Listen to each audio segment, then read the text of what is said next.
Mifsud 5. 16.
Younger, 17.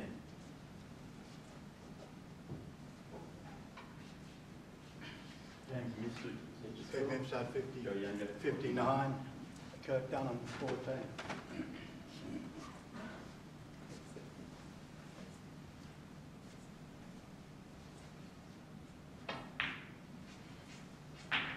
One.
1.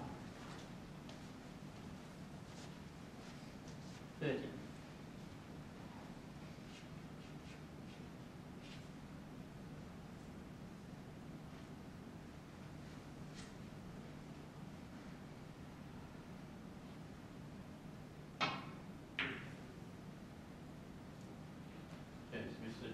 30.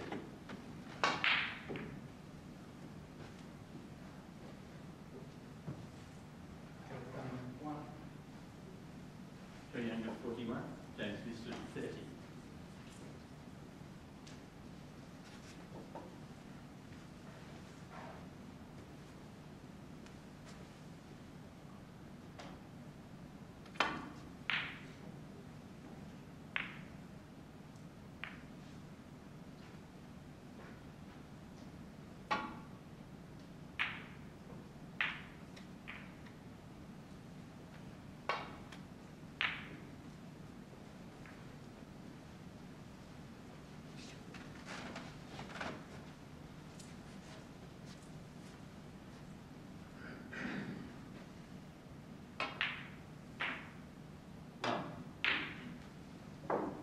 1.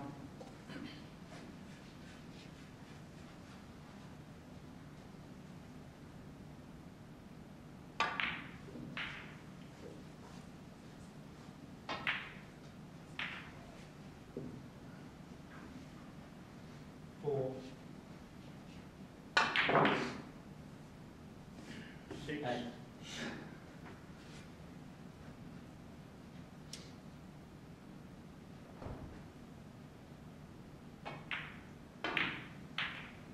9. 9.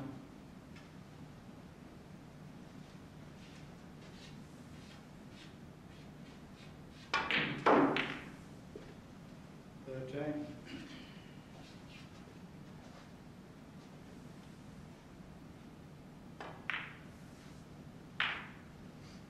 18.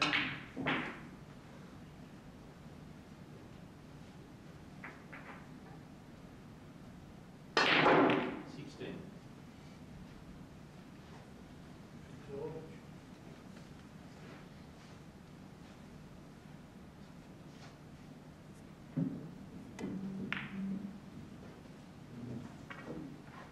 31.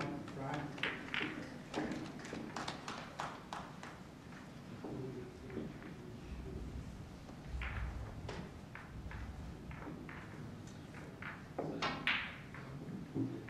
17.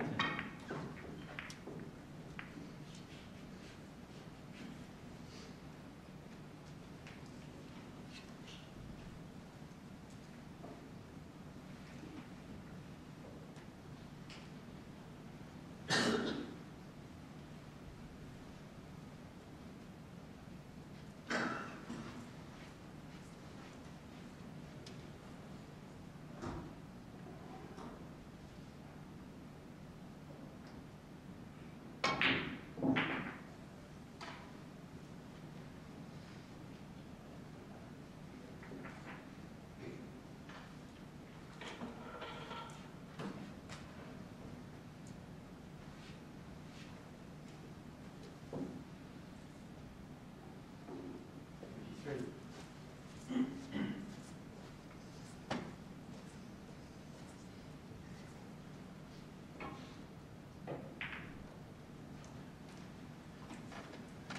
James Mifsud, 23.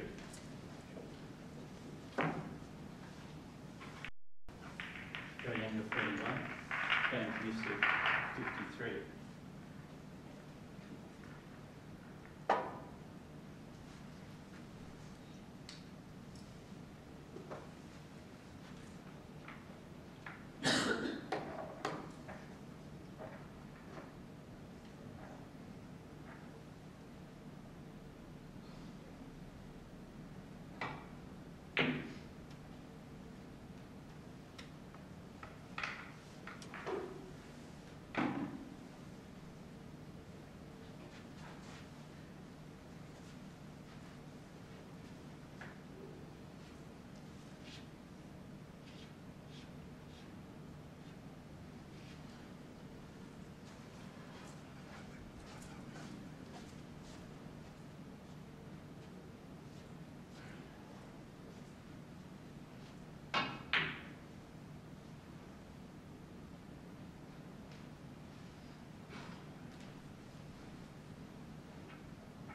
frame 2, Kurt Dunham break, Steve Mifsud leads 1 frame to nil.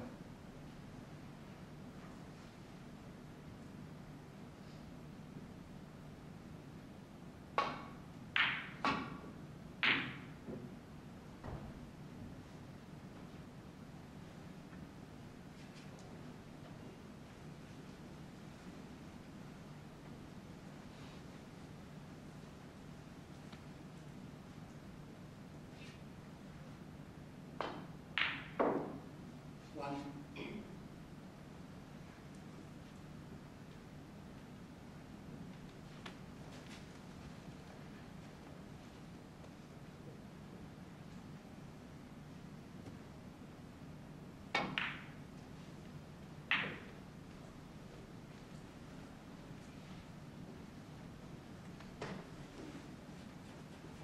6.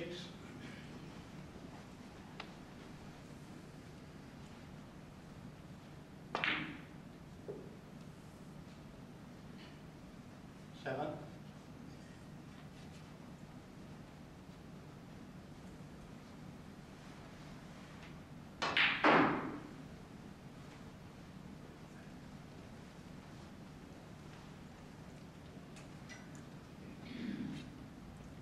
9.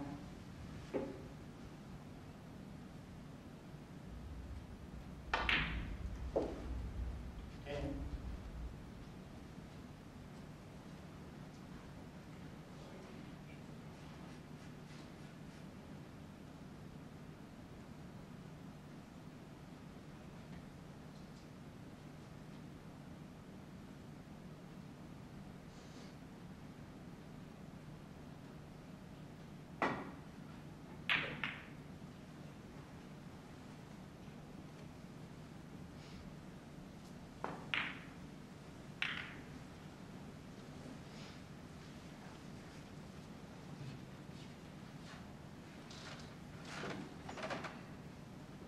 15.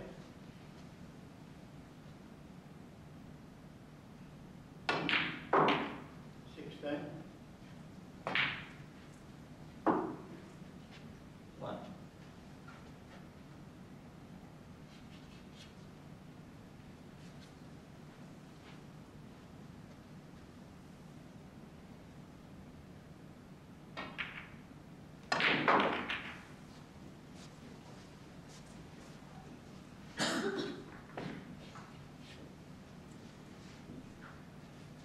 23.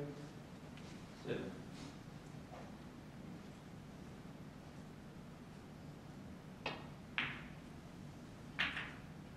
8.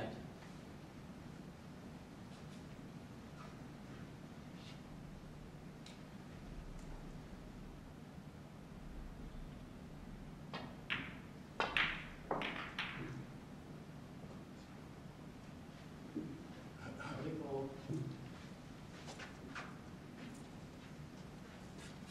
14.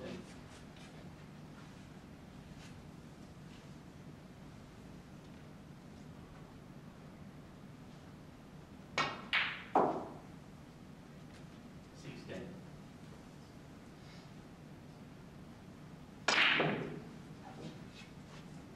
12. Steve Mifsud 24. 19. Kurt Dunham 7.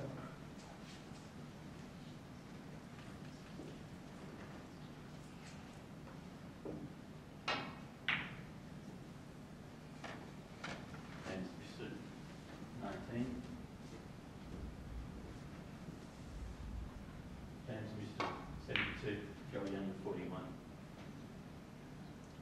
Frank and C. 1.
6.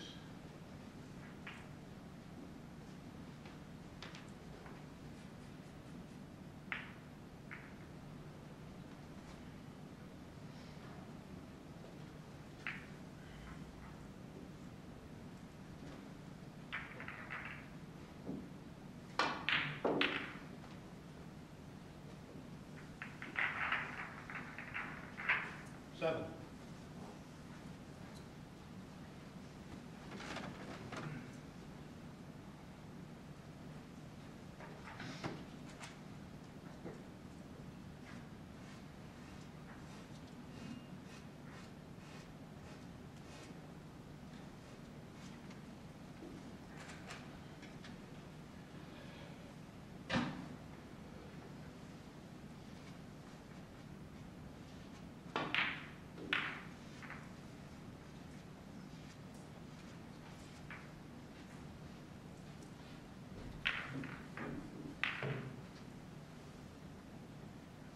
Well, The match stands at 1 frame off. Thanks, Mifsud to break. Third frame.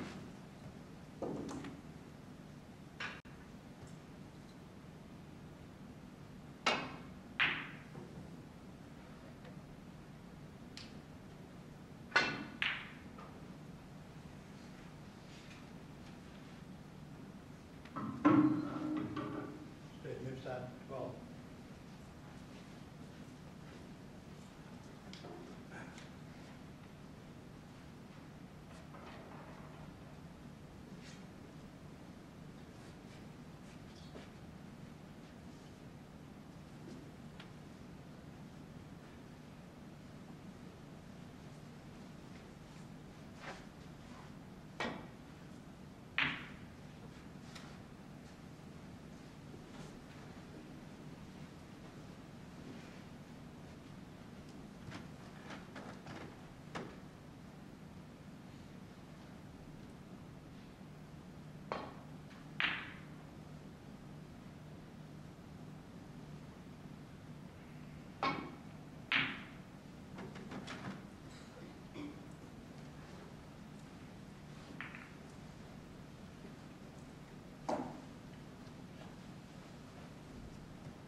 16.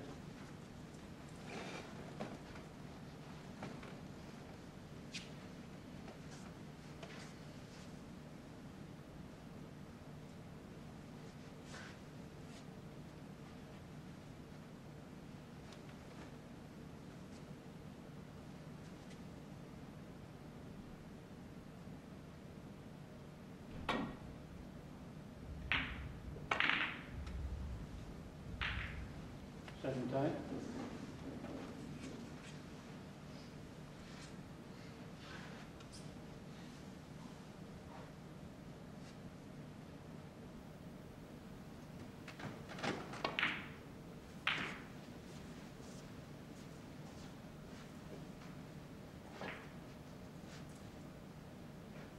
Twenty-four.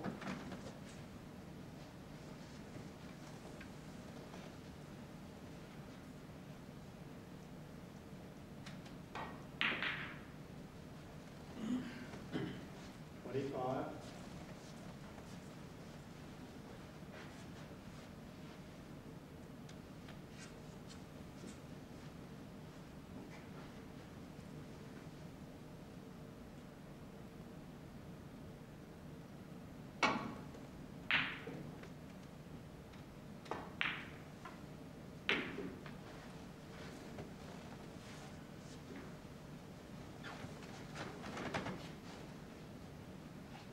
32.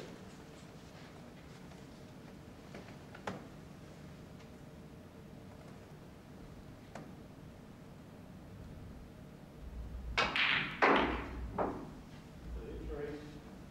1.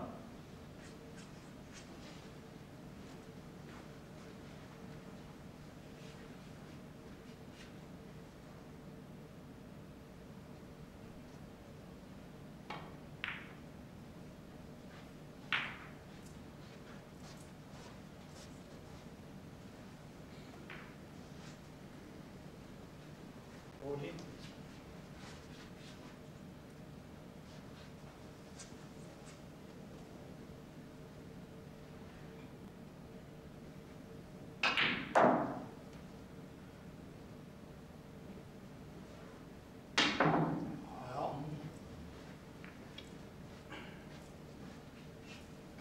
40, Steve Mifsud 7.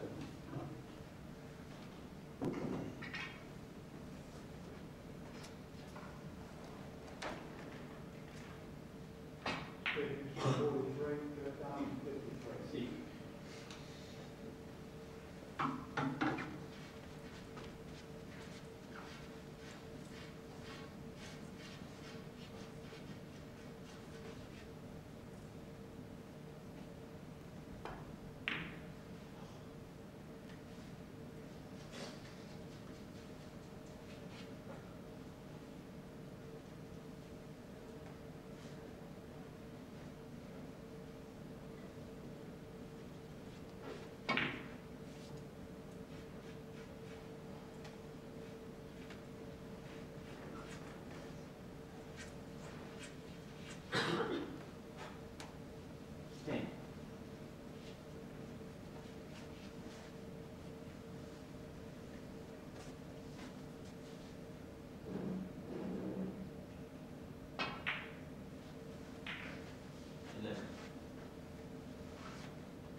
One.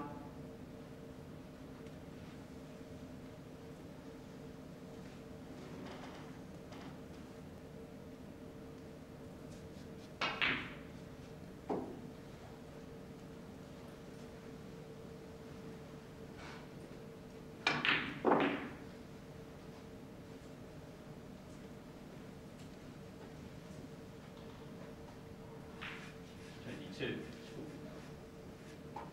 6.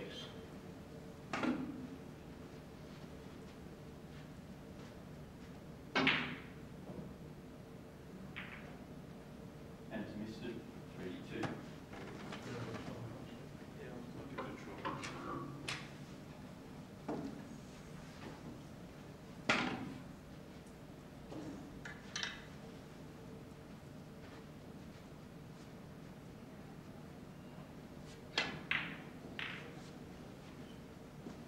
One.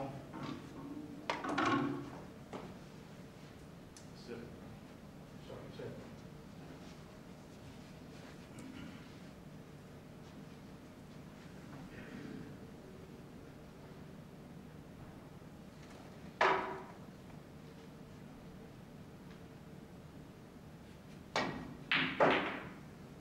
One.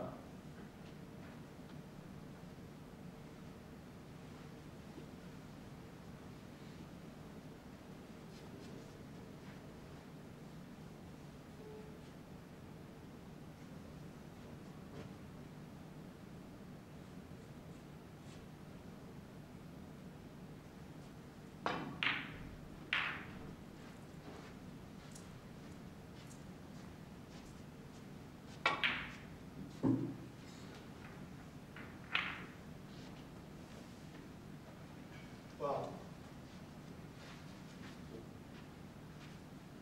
6.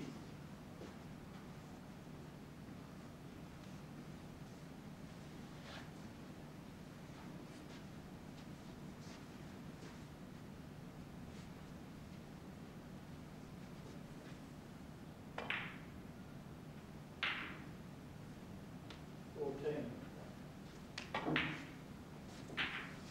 7.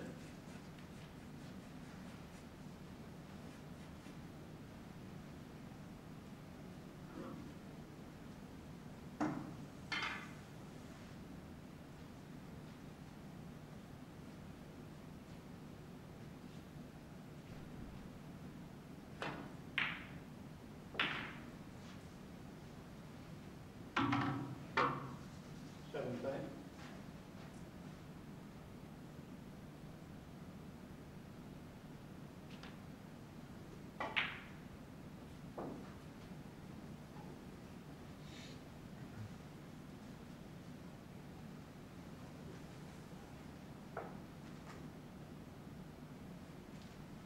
13.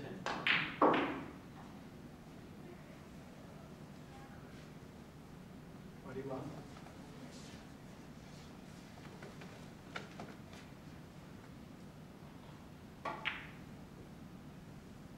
14.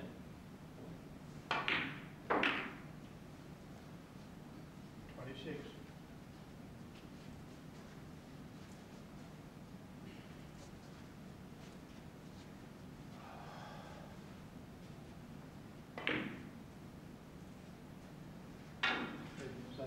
26.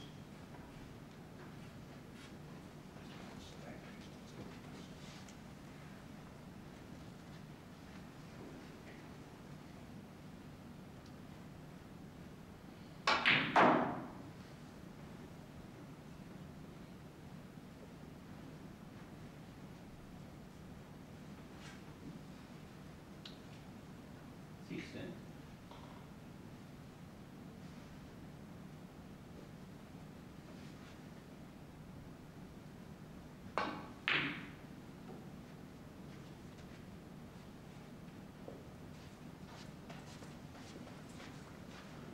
17.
Johl Younger, 17.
Johl Younger, 1.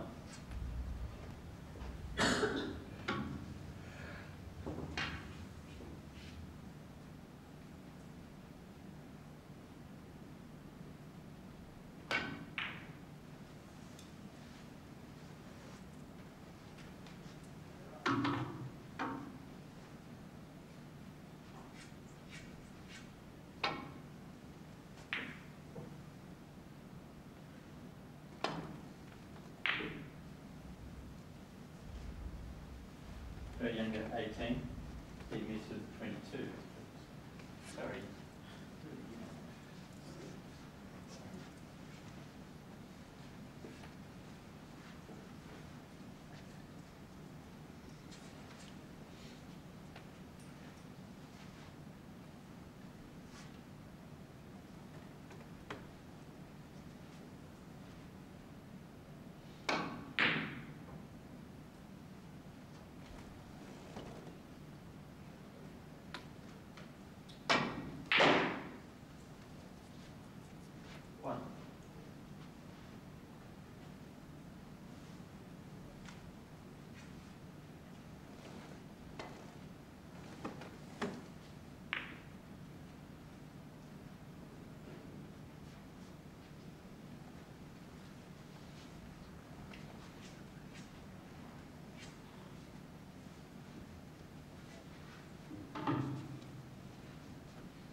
6 and Fry.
Prime 3. Speed moves out to right, he leads 2 primes to the hill.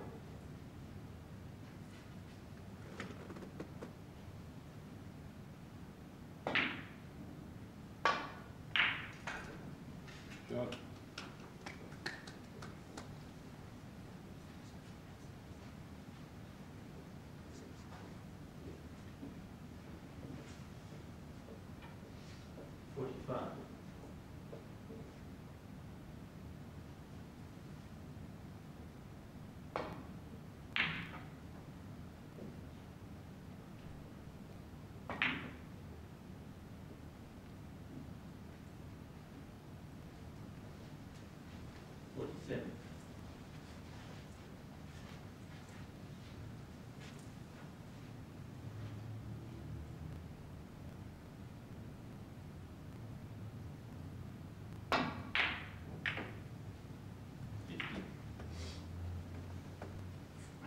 One.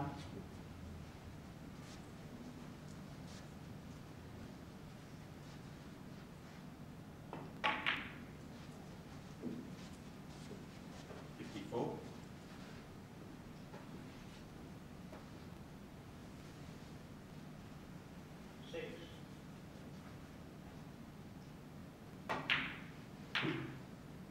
59.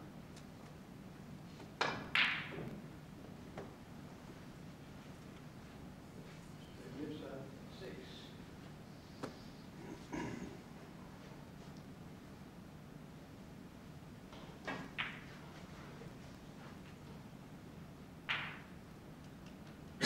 65.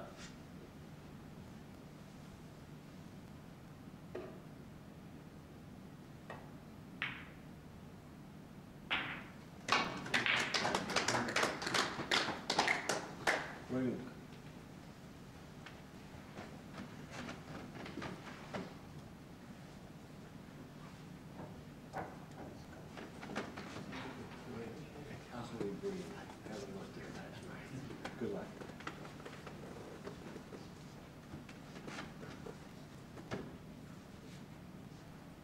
What's that? What was it? Right.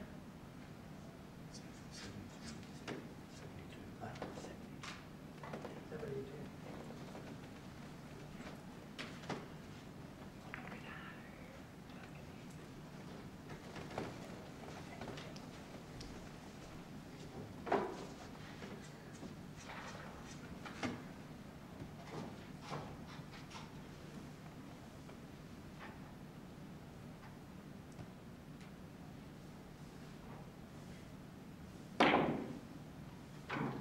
One.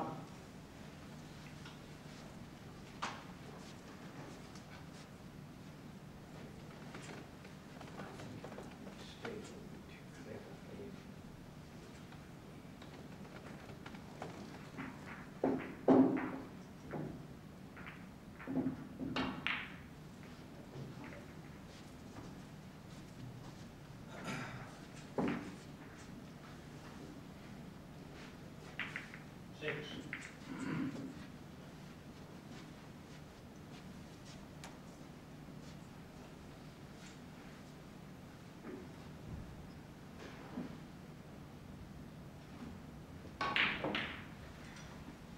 7.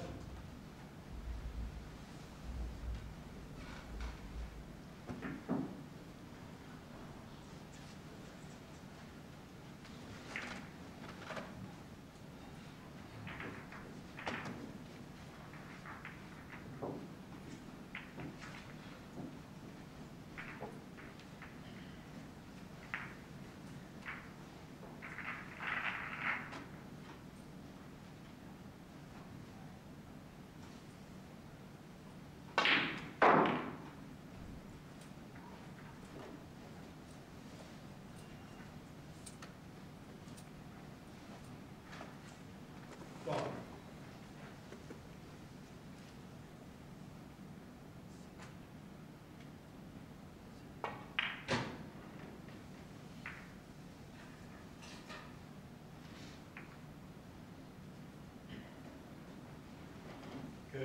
12.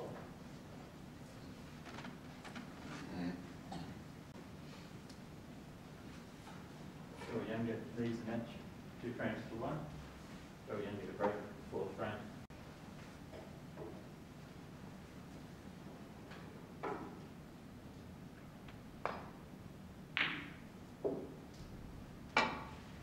One.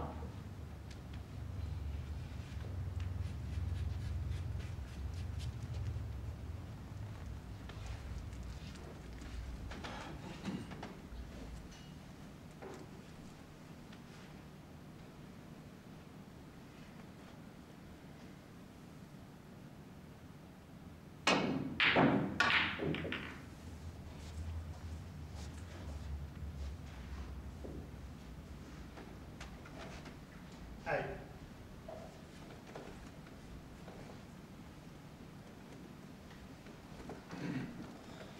9.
Green ball.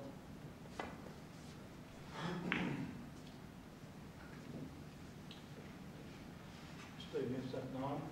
6.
One.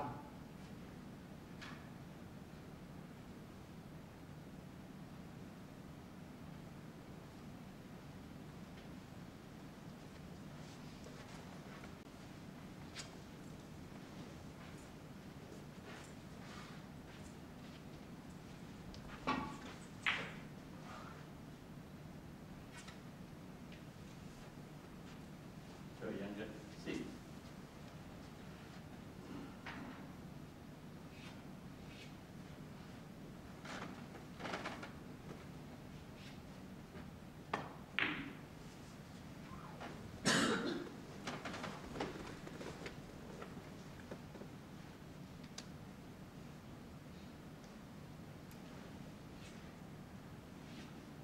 Six.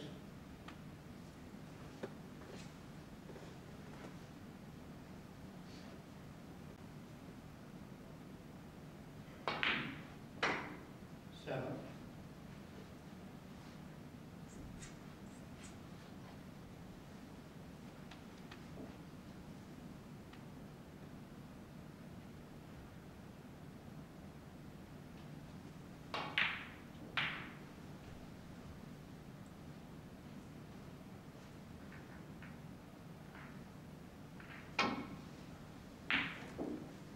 Nine. 1.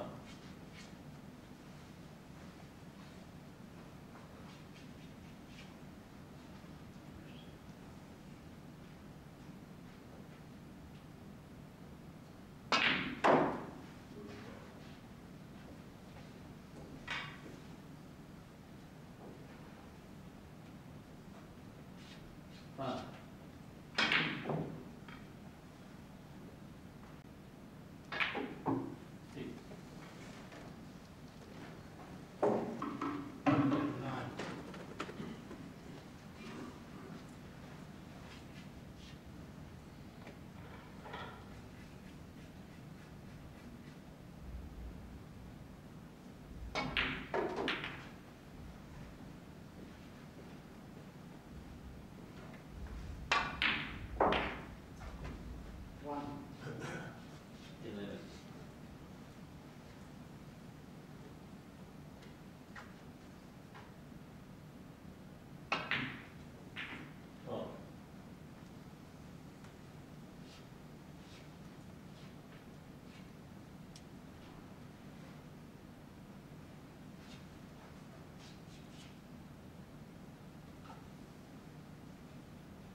6.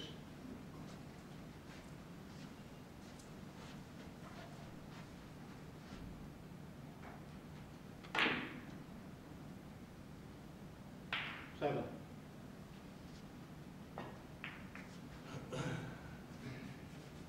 James Mifsud, 19. Johl, 6. James Mifsud, 19.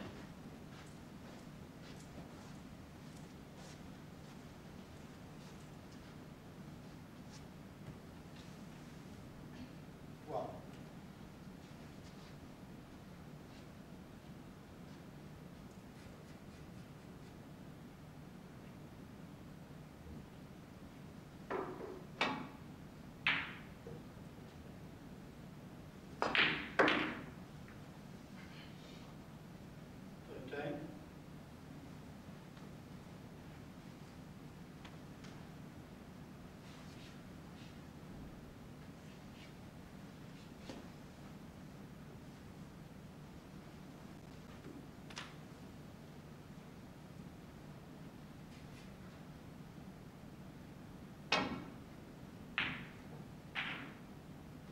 One.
James Mifsud, 3.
Dunham, 21.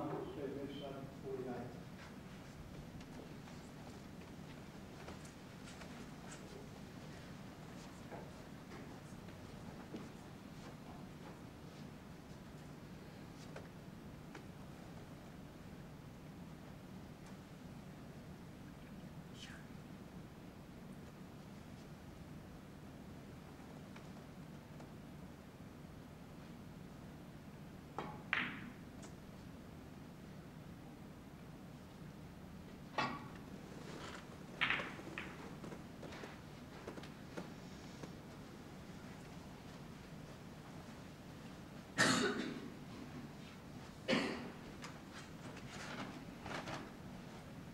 James Mifsud, 22.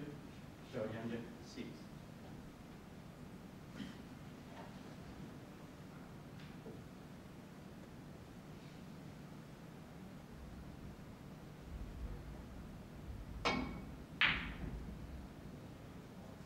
One.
14.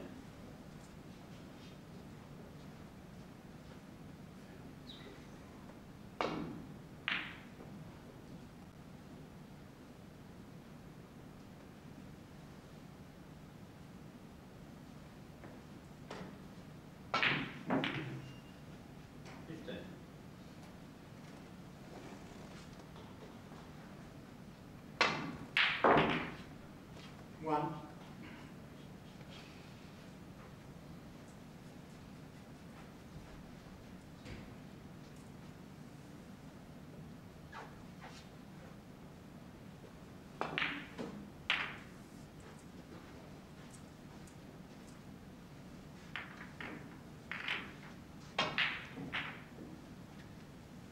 Eight.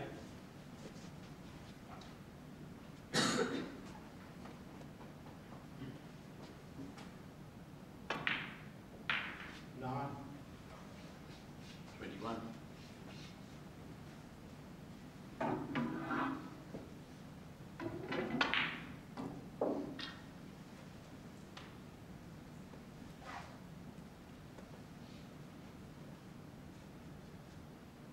Eleven.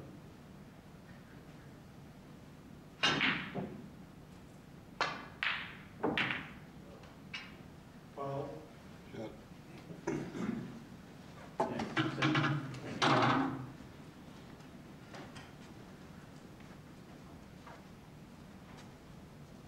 Johl Younger, 6. James Mifsud, 43.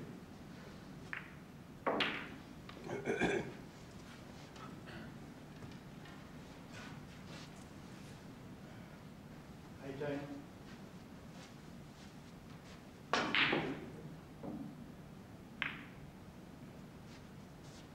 Mifsud, 18.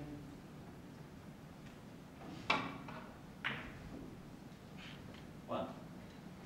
Dunham, 21. Steve Mifsud, 66.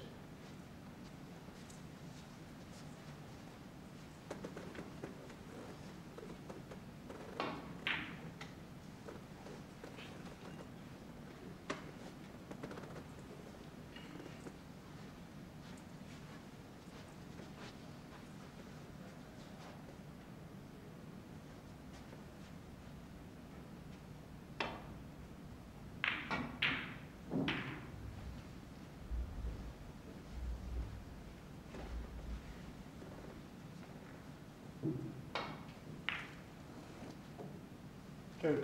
6.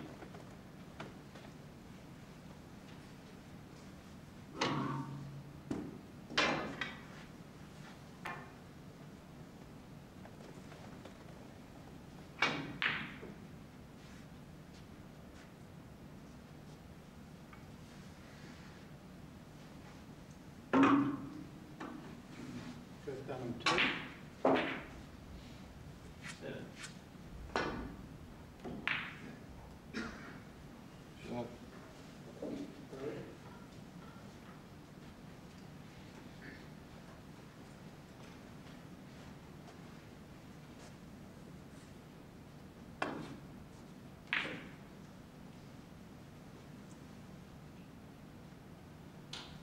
Mifsud, 3. All right.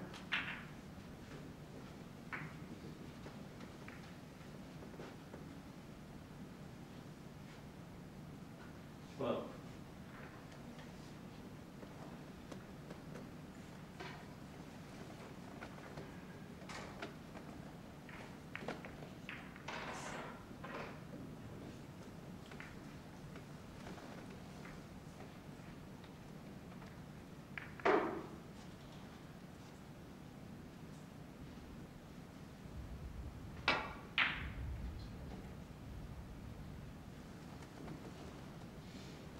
Johl Younger, 12.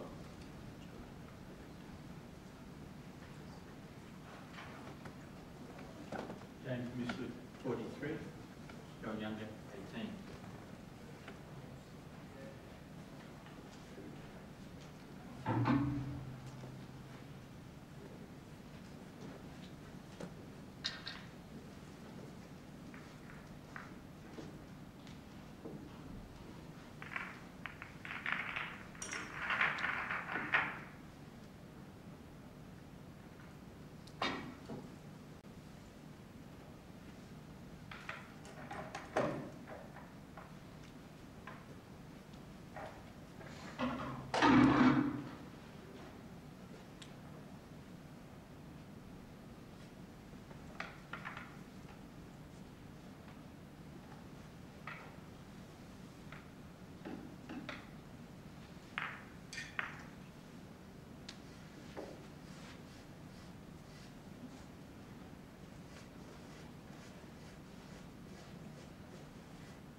4. Good down right, Steve Mifsud leads 3 frames to nil.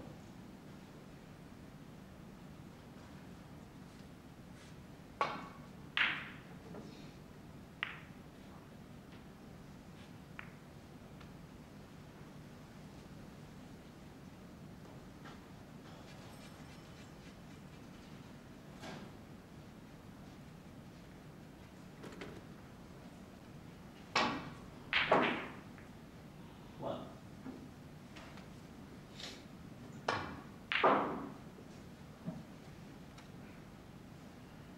One.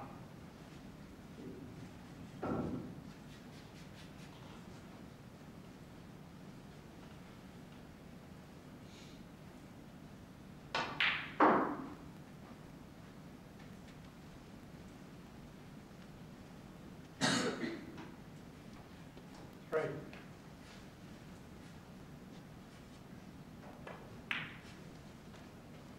Four.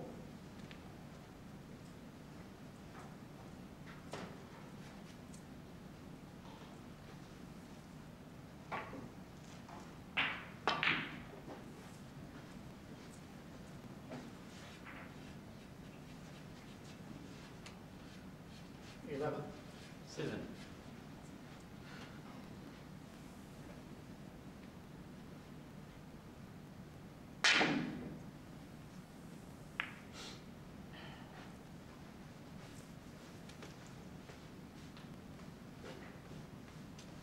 Steve Mifsud 11.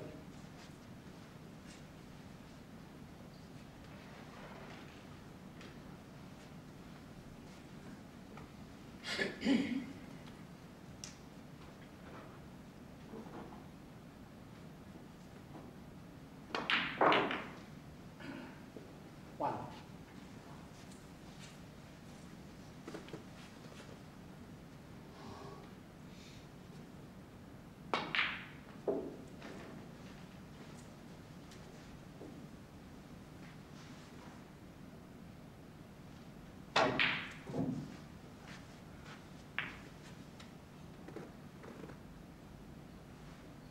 John Younger. 7.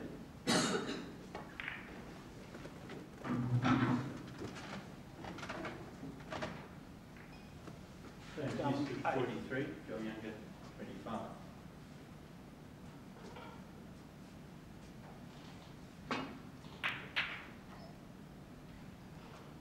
One.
28.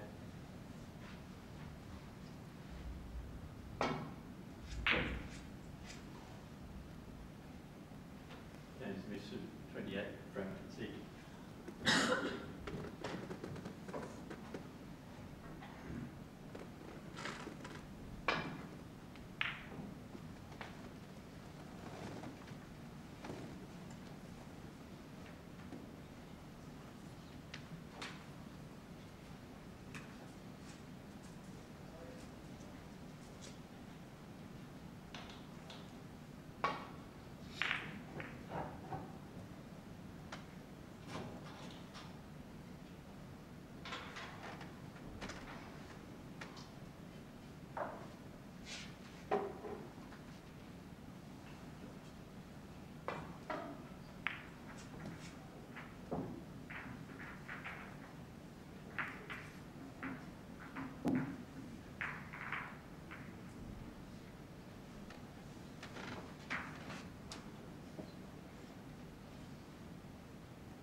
One.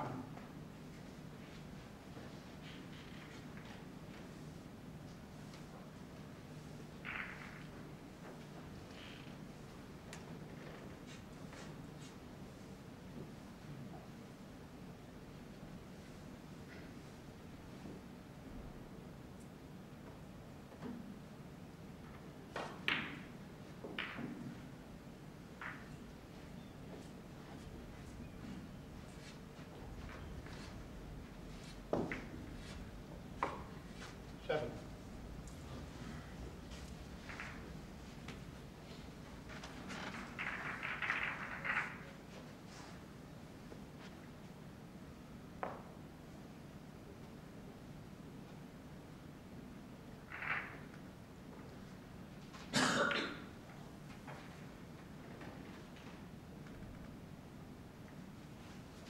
To Dunham, 7.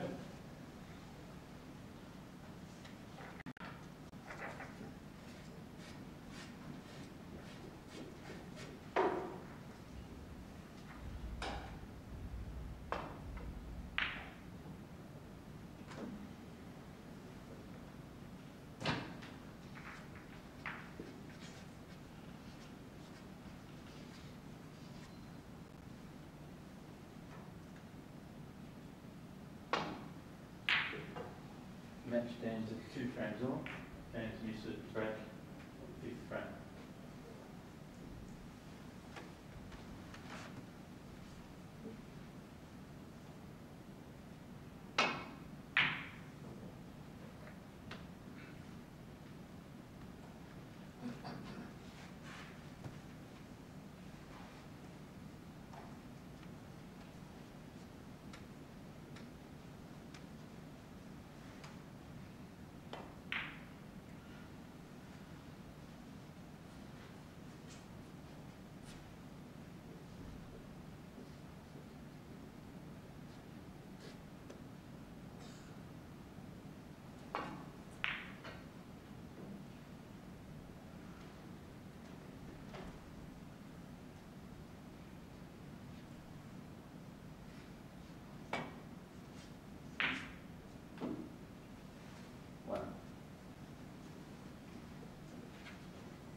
1.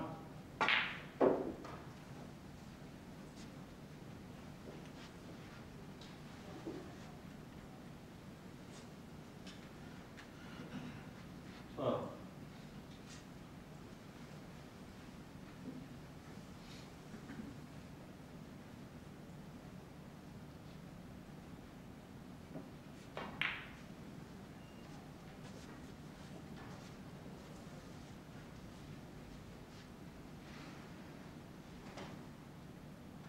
5. 13.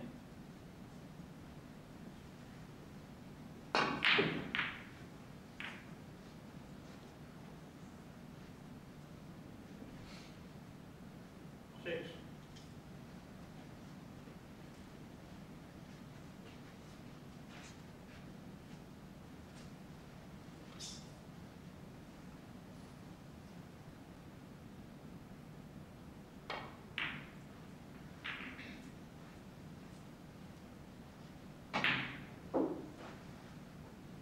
9.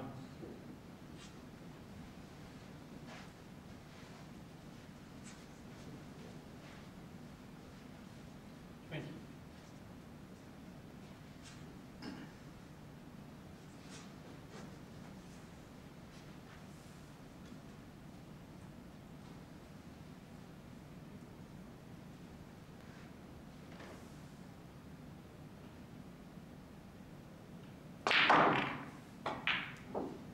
10. 21.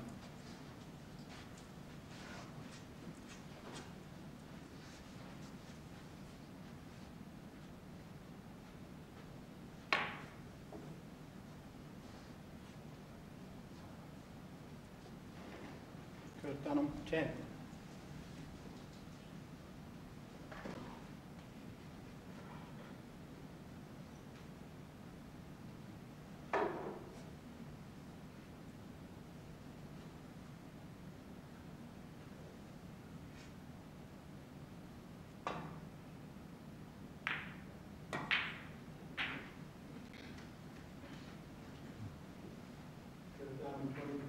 25, 12.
32.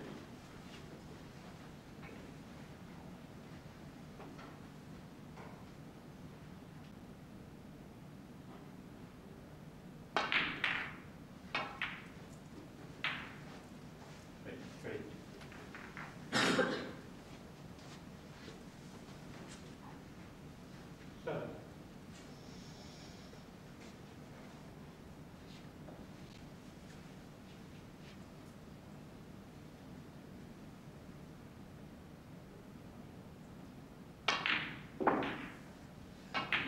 Eight.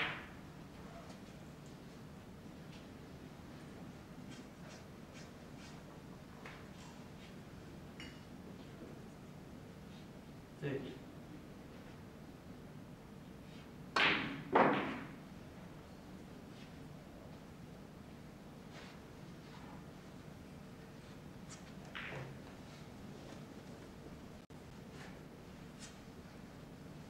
Ten.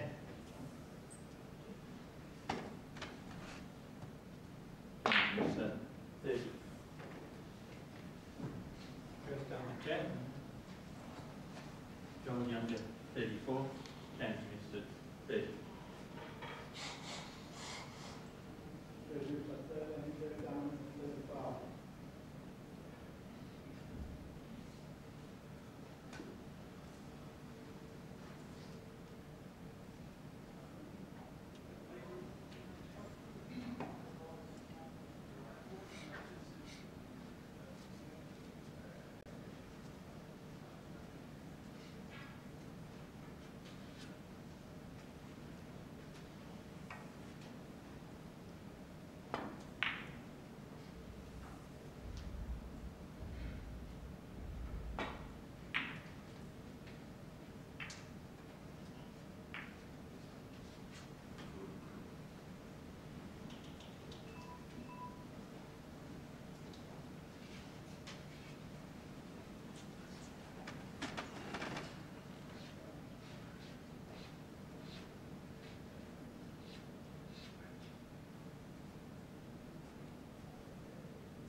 One.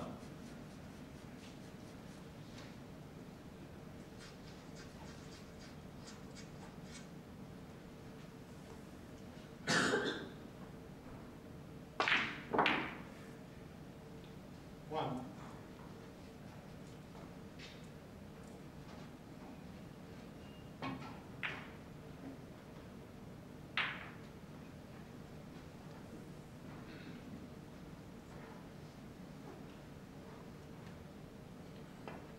Eight. Mifsud, 1.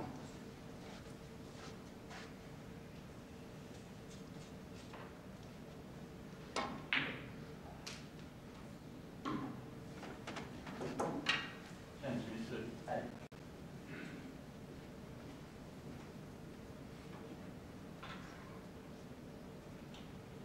Johl Younger, 34. James Mifsud, 38. 1.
One.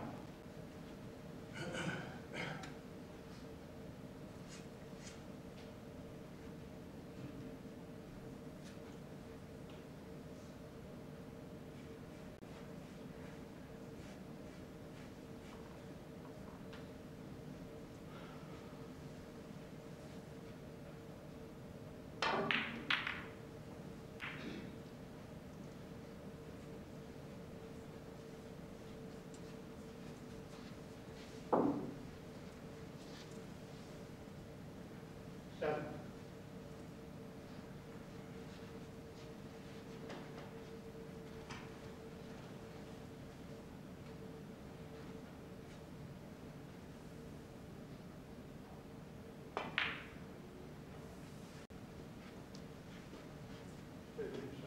Seven. Dunham 36, Mifsud 21.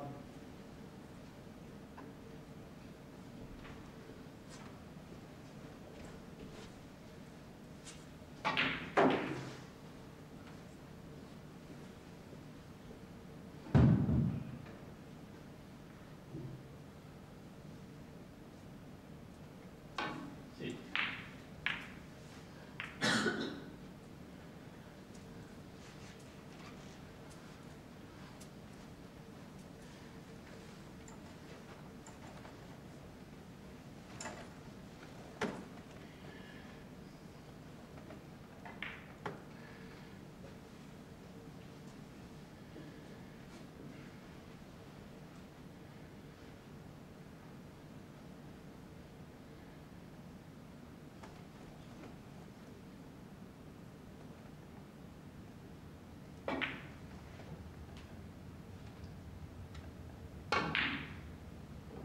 Johl younger, 6.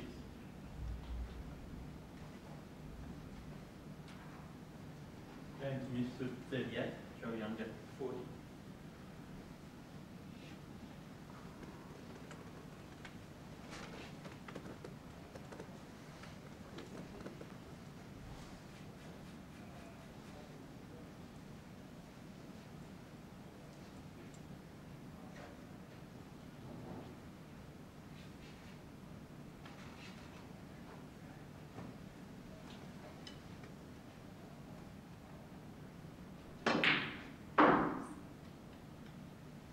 One.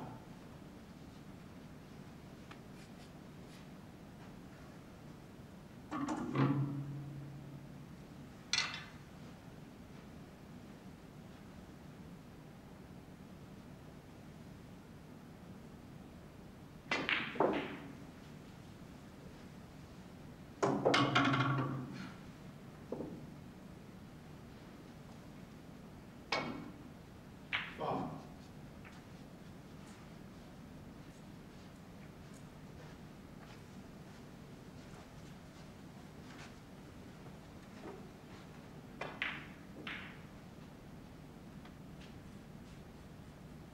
Seven.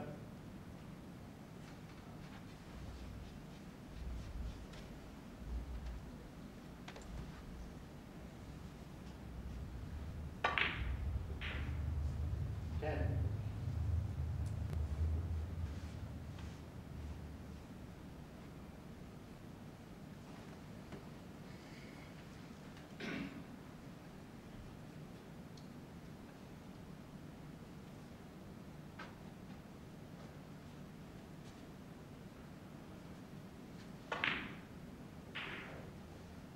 Fourteen.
Johl Younger 48, James Mifsud 38.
Quiet, please.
Mifsud 46, Johl Younger 57.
One.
Six.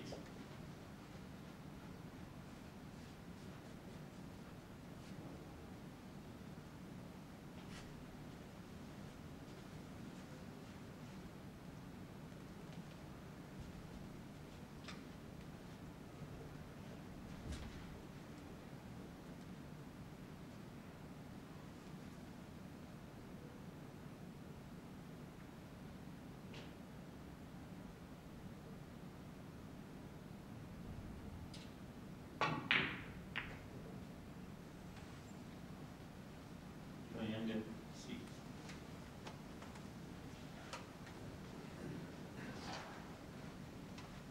Mifsud 46, Johl Younger 63.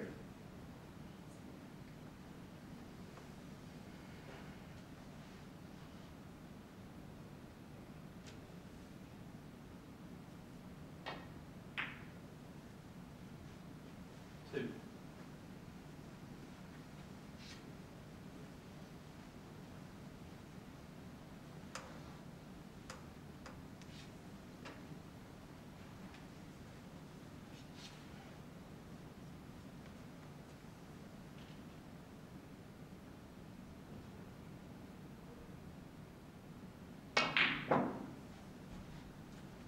Five.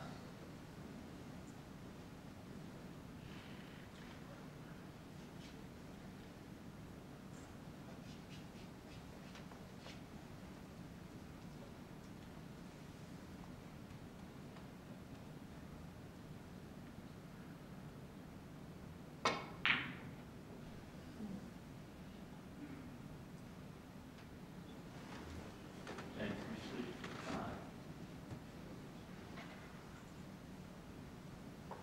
Johl Younger 63, James Mifsud 51.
Mifsud, no.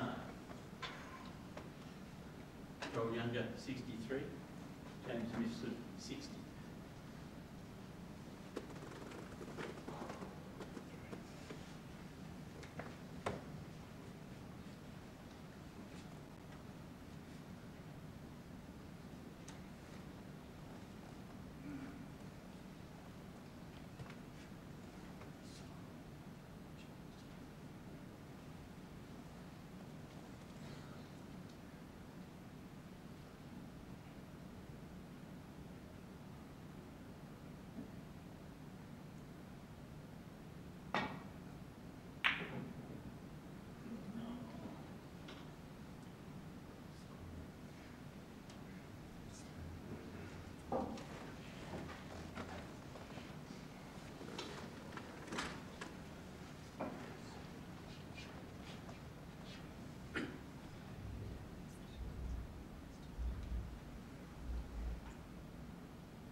James Mifsud, 6.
Thought about hundred things. So she would follow and bring the white up here, put the black fire in and leave it on the top. He could do that too. But I thought all the pros, when they break the ball, they put that black on the side pushing and the white there.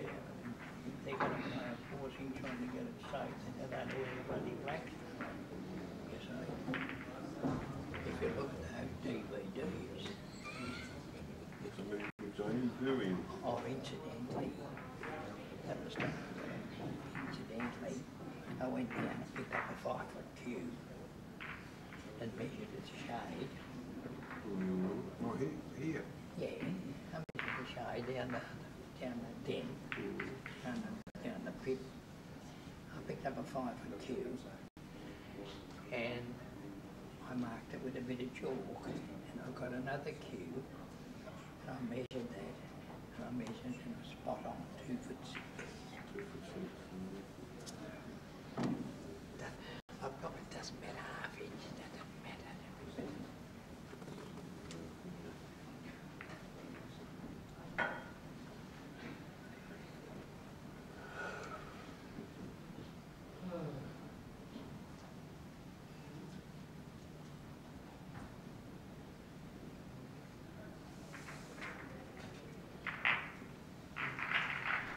Robin Beggs is here. I saw Robin before. I see there was a lot of brakes on that bloody board in there. Did you see the brakes? They're bloody good brakes. Good snooker. Oh, yeah. 137 is the best. 137 is the best. Yeah, well that's James. Yeah. But a hell of a lot of brakes. Hawksy made a 71. Someone got a 90, Johl got a 90. There was another bloke made, I don't know who it was, he made a bloody string of brakes that long. He's not in the final, but No.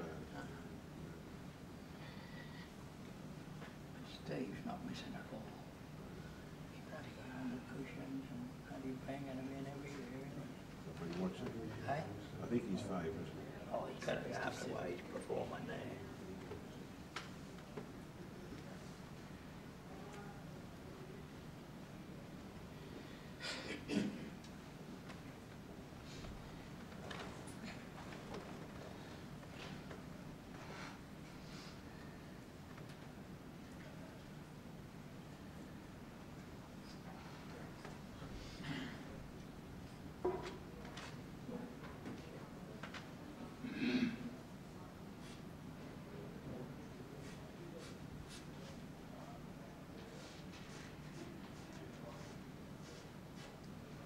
James Mifsud leads the match 3 frames to 2. Johl Younger to break, 6th frame.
one.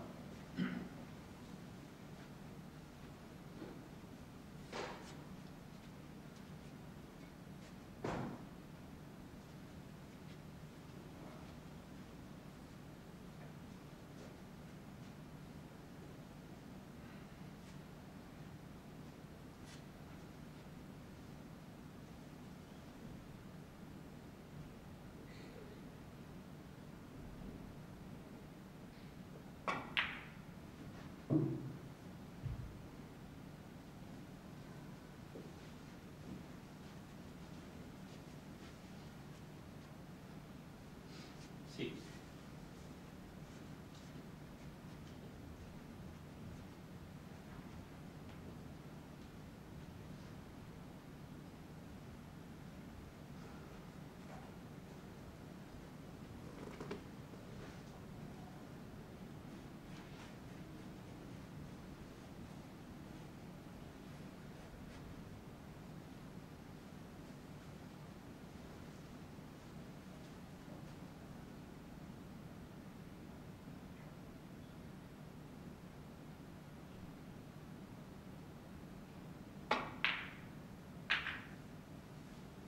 Seven.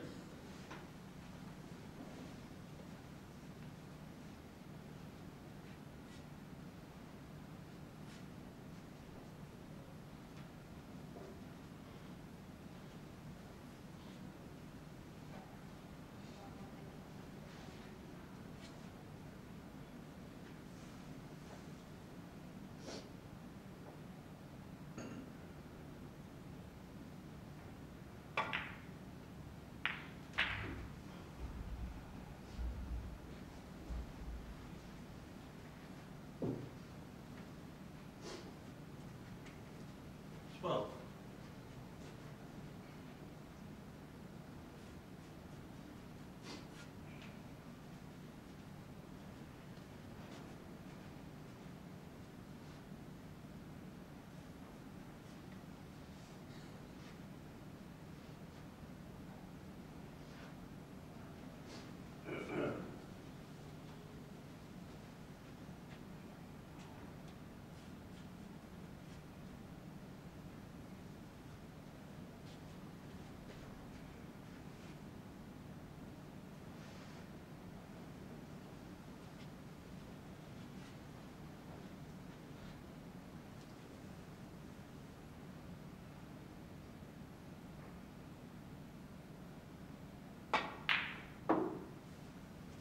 Thirteen.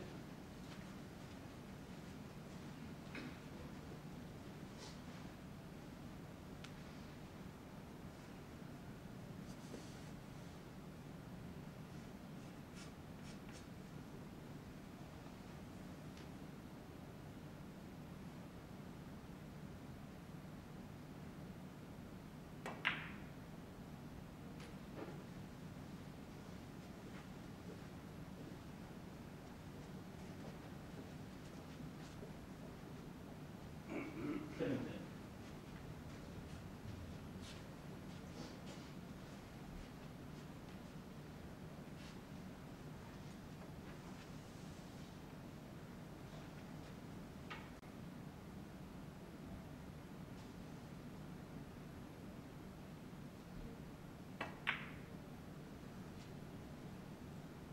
18.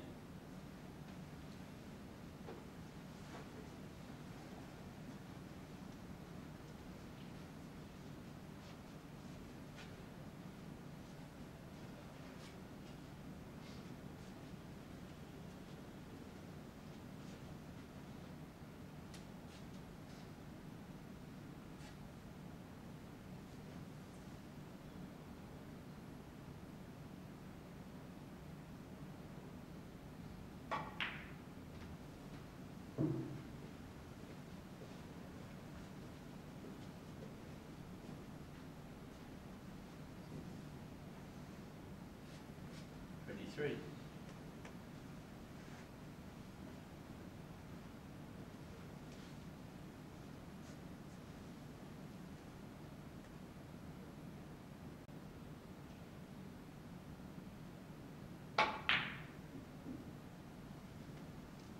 24.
71. Yeah.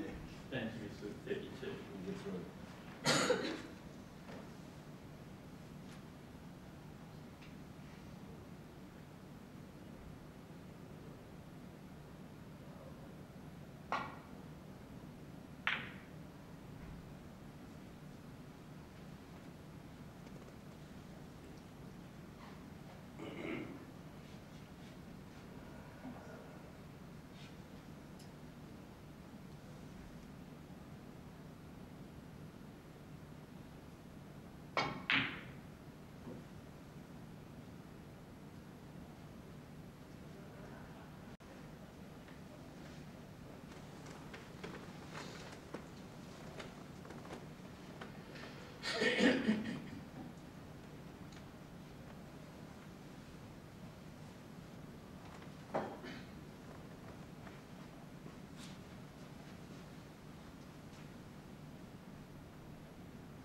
Johl Young get 75, James Mifsud 32.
Now, for James Mifsud.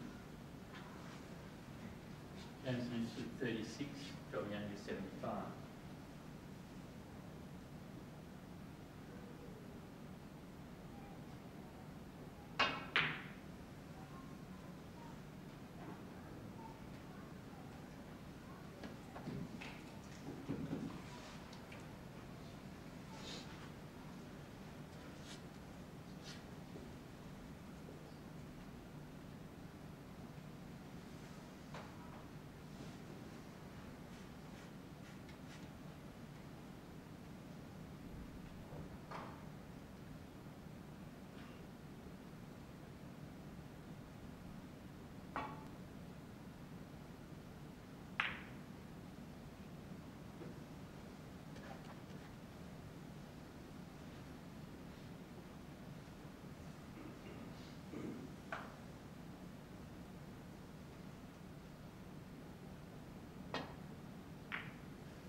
Yeah. For Mifsud. Mifsud 40, Johl Younger 75.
One.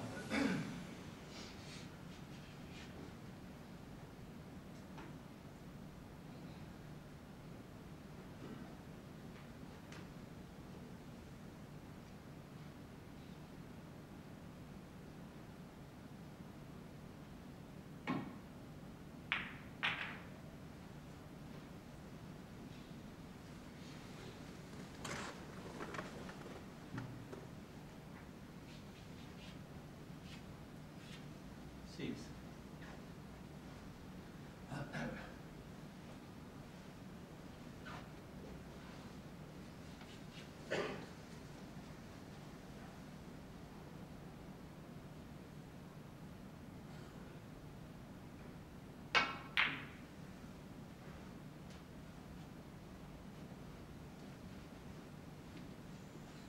That's Mr. C.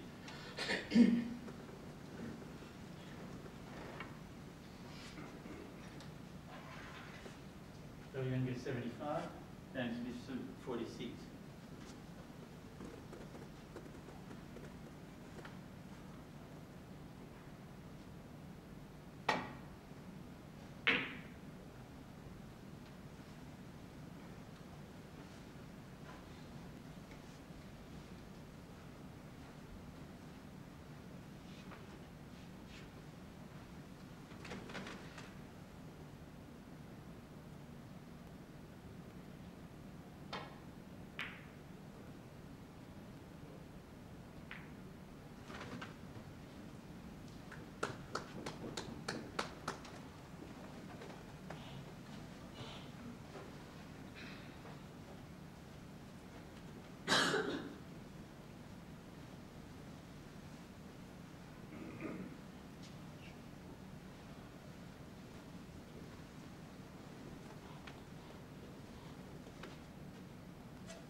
You're not going to watch this last frame. Hey? You're not going to watch this last frame. Oh, good. That's right. That's only his real. Yeah, it's best of 7, so it's... No, best of 9. Best of 9. 5 frames. These are best of 9. Yeah, I'm going, I could be here at only 3 o'clock, and I'm going hydrate. That's best of 1, best of 11. No, best of 9. And best of 11. Best of 9, is it? Yeah. 5 frames. Shoot, I could go and order some food myself.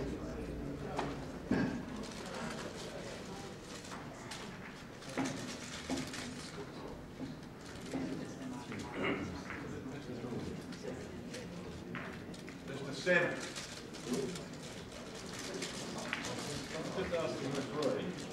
No, 27.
Match stands at 3 frames all.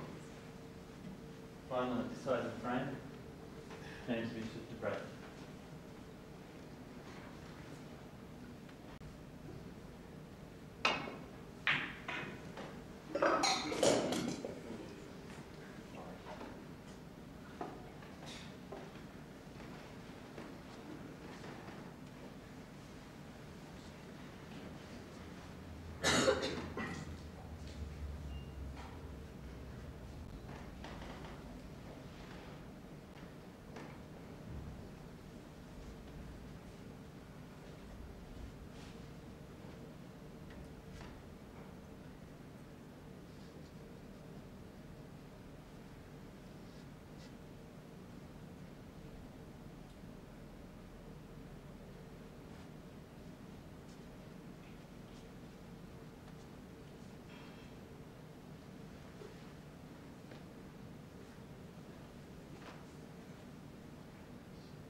6.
younger.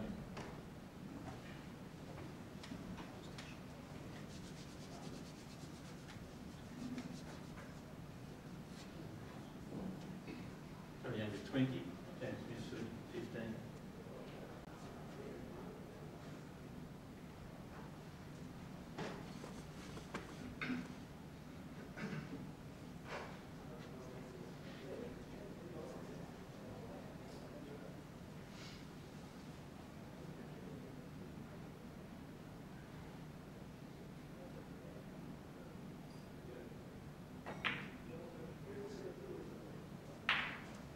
One.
James Mifsud, 15.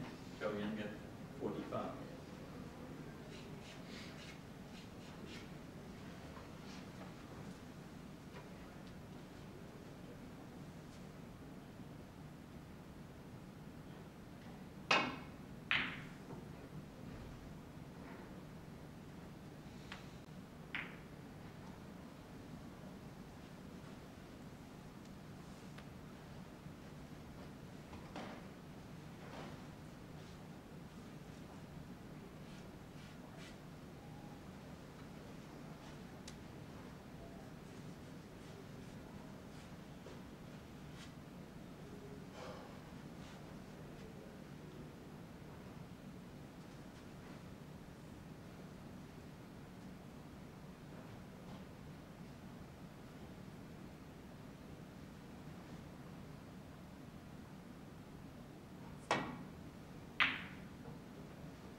Johl Younger, 45. James Mifsud, 15.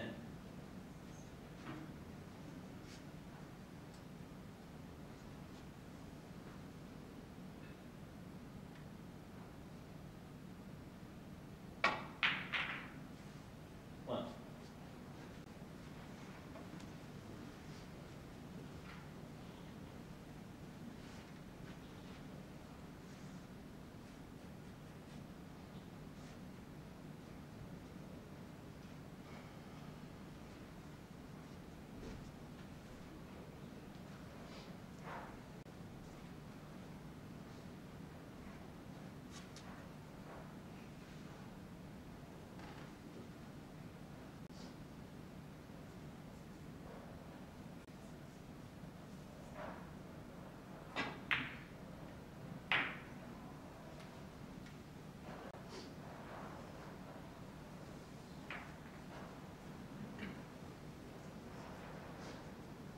Eight.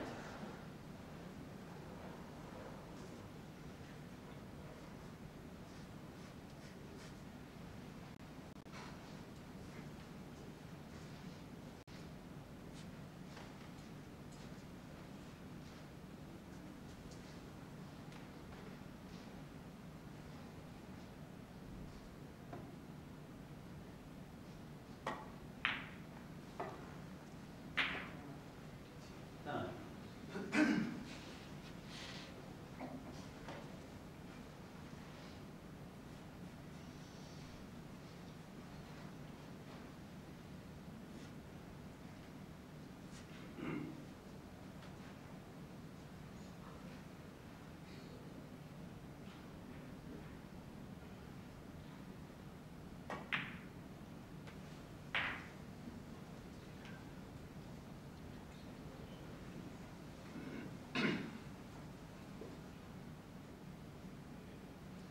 16.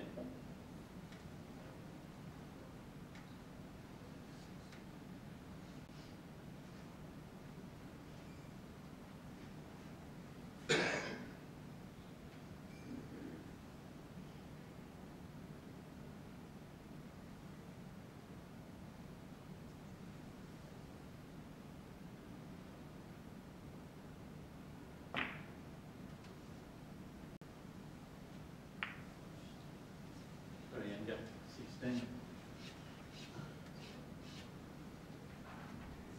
James Mifsud, 15. Johl Younger, 61.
Red.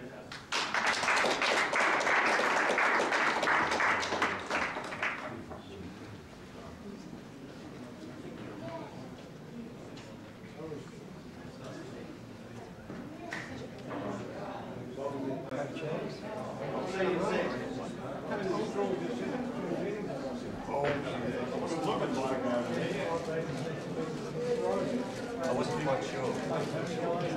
Just a quick thank you to everyone. The final will commence in half an hour, 2:30. Thank you.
In the city and the 14 teams.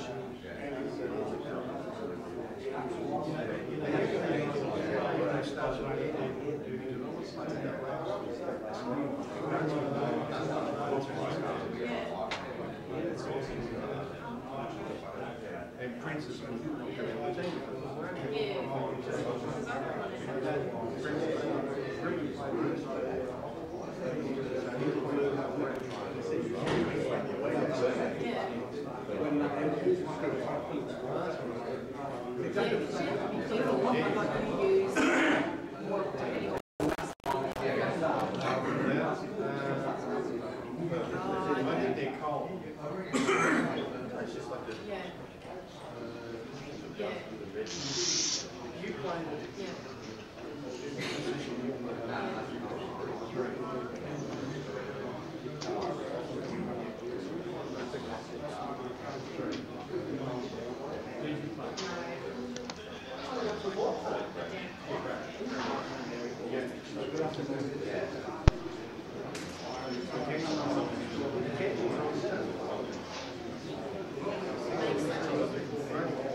Whatever you have to do. Well, not all of us are experts on what it is.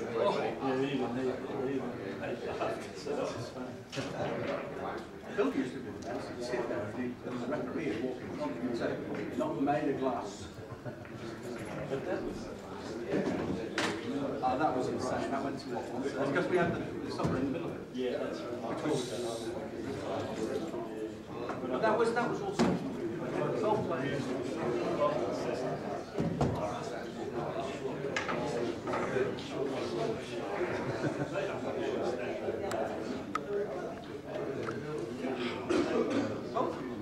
That's still great experiments.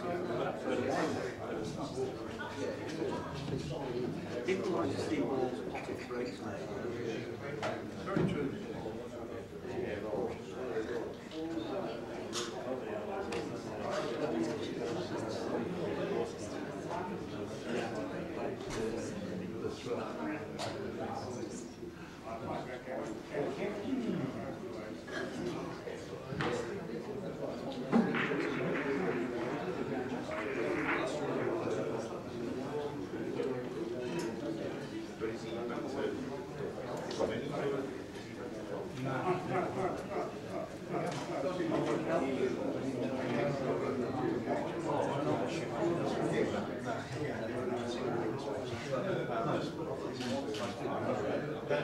No, I was just, yeah, I can put the other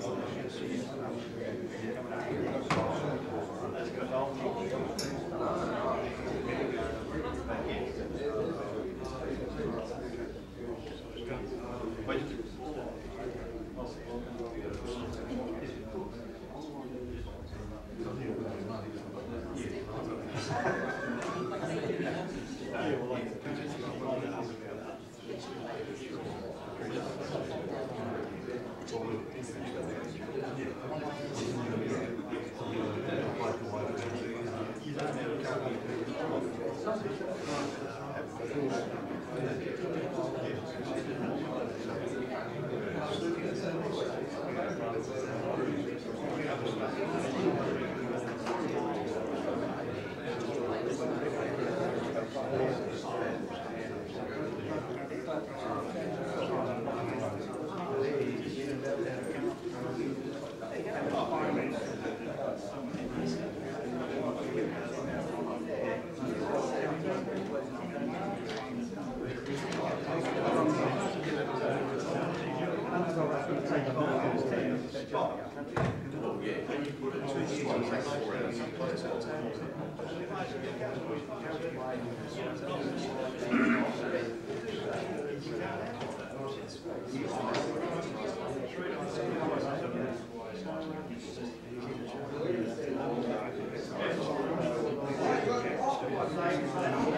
Making you nervous? Is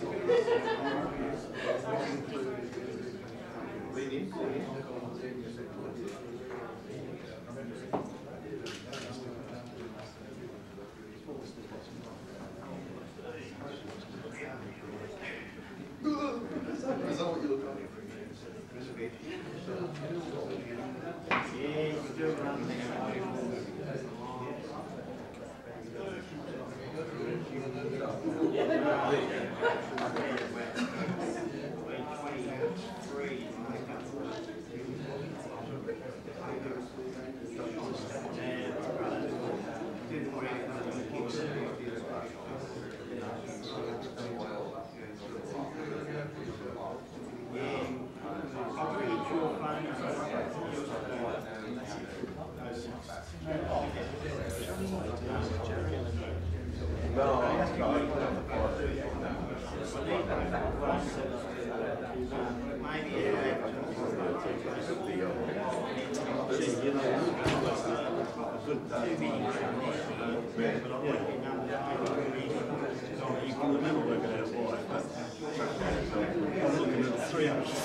Ladies and gentlemen, thank you. Thank you. Ladies and gentlemen, before we commence the final, we have the drawing of our 200 club. The numbers have all been checked and scrutinised by Ian Dale and Frank Galanos. All the balls are in here. And we'll find somebody just to... We took all yours out. Oh. All I have to do is find some... Oh, look, I found somebody. See if you've got the job of refereeing. Close your eyes and put your hand in. I told you which number to pull out.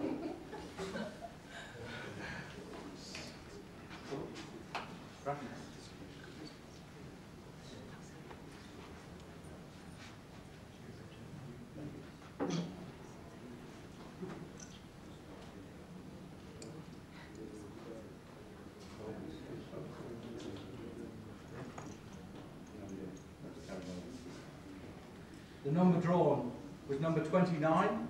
Number 29 has not been sold, so that will carry over now to the next draw, which will be for $2,000, and that will be made at the South Pacific. Thank you very much. I'll now hand over to the tournament director to get the games underway. Thank you. Thank you very much. That's all. Hello. Yep. Say something. Hello. Just let me know when we're ready to go. presidents, vice presidents, welcome. Also, a big welcome and a warm welcome to all the players and officials and you, the spectators. Thank you.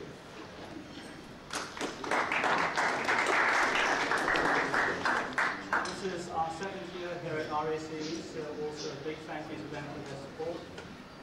We provide a wonderful venue, a wonderful... Who's the referee? Who's the referee? Big thank you to the Him.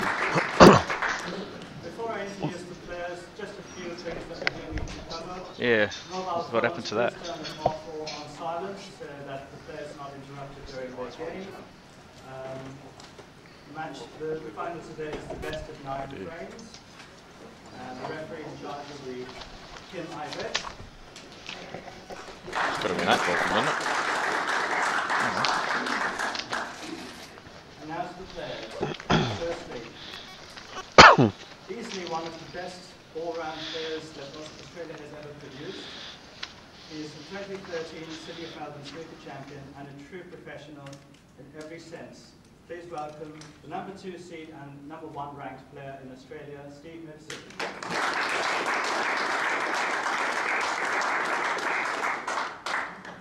And his opponent, an ex-professional who played 7 years on the circuit in the UK. He represented us in Goldfields in 2012. He is a fantastic potter with accurate positional play, so watch out. And he is our defending champion. Please make welcome the number 1 seed and the number 11 ranked player in Australia, Johl.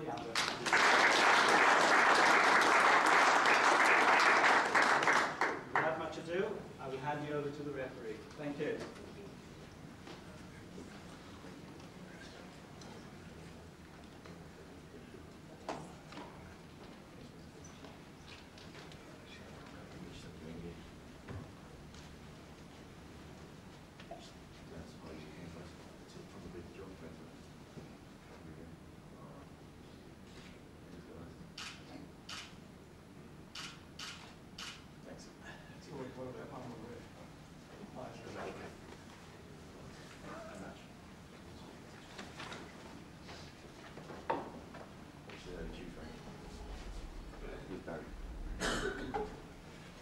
First frame, Steve Mifsud frame.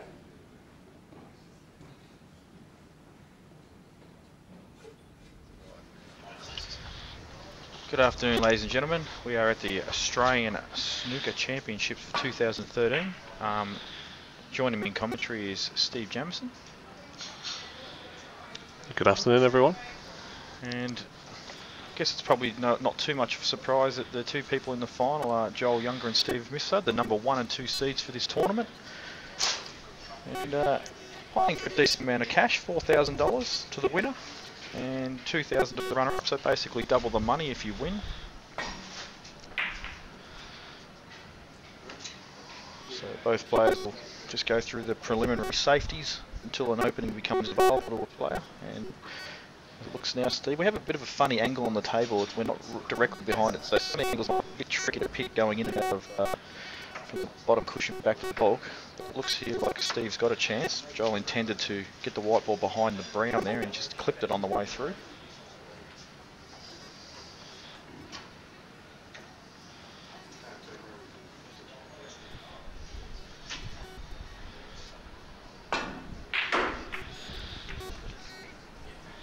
It's a nice opening pot from Steve.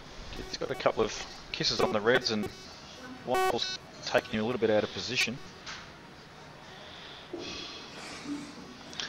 It's always a confidence builder when you knock in your first long red. Yeah, he would have loved to have clipped that second red a little bit thicker, and he would have held closer to the blue. Does have the option of the yellow in the centre, but it's far from easy, especially off the cushion.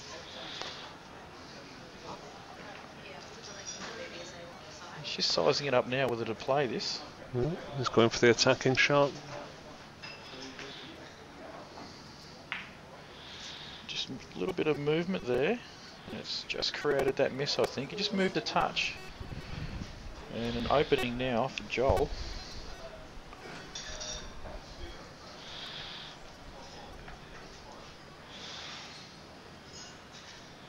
And Steve had pot that, of course. He would have been right amongst them.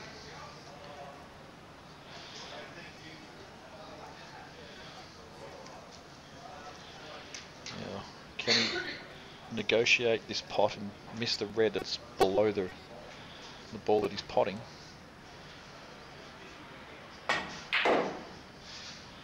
Nicely played. How's his wait for the blue? So underhit a touch, but he does have a long blue to the corner.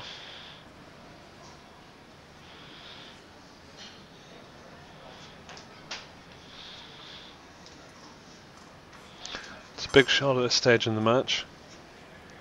If it goes in, he's off to a flyer. If he misses, he could be punished. Yeah, and I think he'd like to pot this and just give himself an angle where he can just pot the red that's to the right of the screen and just stun off the back cushion in behind the red, in behind the black. He's come back a fair way. He may have come back too far, in fact. It's hard to tell whether he's on that red. Pink may be obstructing that.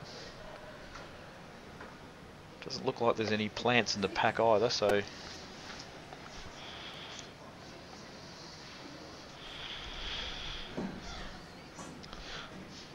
Yeah, look. This cut looks very thin on our screen, but perhaps it's off the cushion further than what it actually looks. Yeah, I think he's going to check it out and come back up for the blue.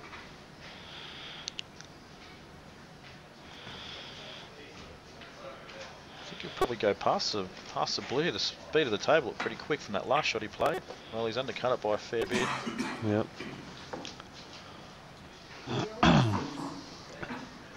Bit surprising that he missed that by so much. Yeah, the pink must go into this right corner, hence he played it delicately. Yeah, I think So- had he have cut the angle, cut the ball correctly, he would have been much higher than on the pink though. He would have been up towards blue and brown and pink. So just a misjudgment of. So can Steve now, if that pink is on, he'll probably play for it this shot. Looks like there's a fair bit of traffic in the way of this black, but has he weighted the white nicely? It's tight. It does look tight from this angle. He'll be really disappointed if he's not on this black. Chance to take the match by the scruff of the neck.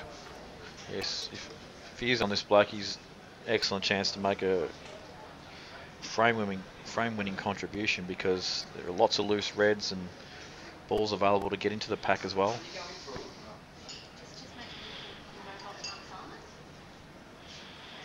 But no, this pink must be onto the centre. I was wondering Yep. if it was. Yep.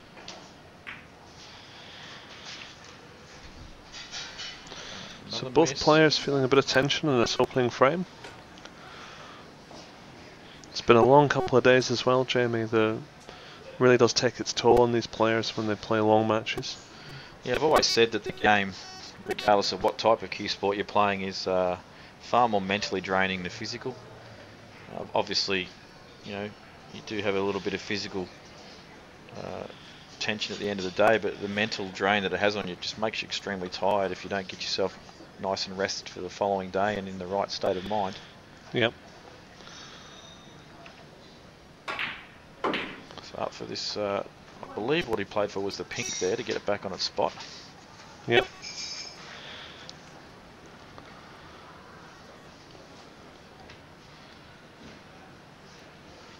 And the red that's just closest to the left-hand side of the black there, I believe that will pass the corner, so we may see Johl drop this pink in and come off two cushions. But the way he's lining that up, perhaps it doesn't. Yep.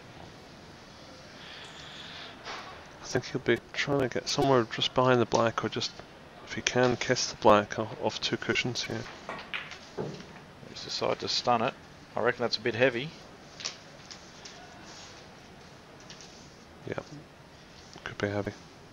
I really do wonder if that red does pass the other red, because if it does, he had such a larger area to play for. No, I don't think it does.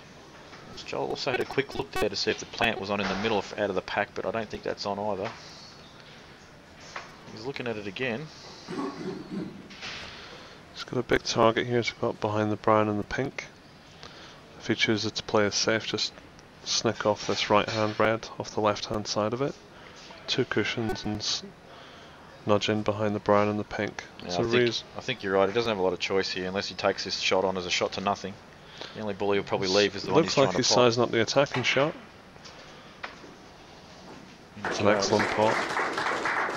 And he just hasn't quite come down enough a perfect position on the green to be able to stun back up the table, so now he'll have to use the ball cushion.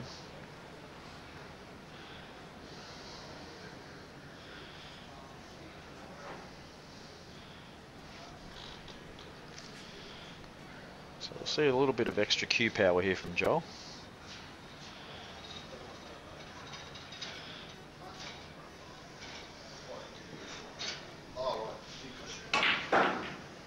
Well, he checked that up very fiercely. Gets a bit of a nudge on the pack, and he's pretty much where he was from the shot before when he was on a red. Yeah, it's a bit unlucky there really. But he didn't really hit it with a huge amount of conviction either, so... Well, I think because he had to check it up so much that he lost a lot of the power off the cushion. But you're right, he didn't hit it with as much power as he could have. And won't be happy with that safety shot entirely either. I mean, obviously not an easy shot, but he would have loved the ball to be on the back cushion.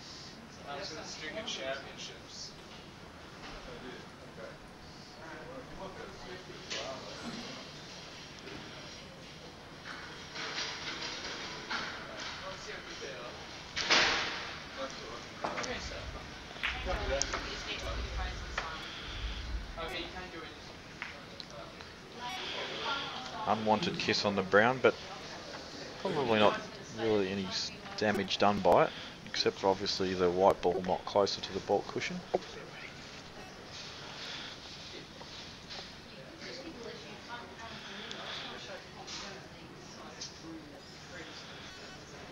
Be careful not to nudge a ball over to the corner here. Indeed he has. Will the blue come to his rescue? Instead it's the pink. It's a decent white. Yeah, I thought he just undercut that a little bit, but as it's turned out, it's worked out nicely.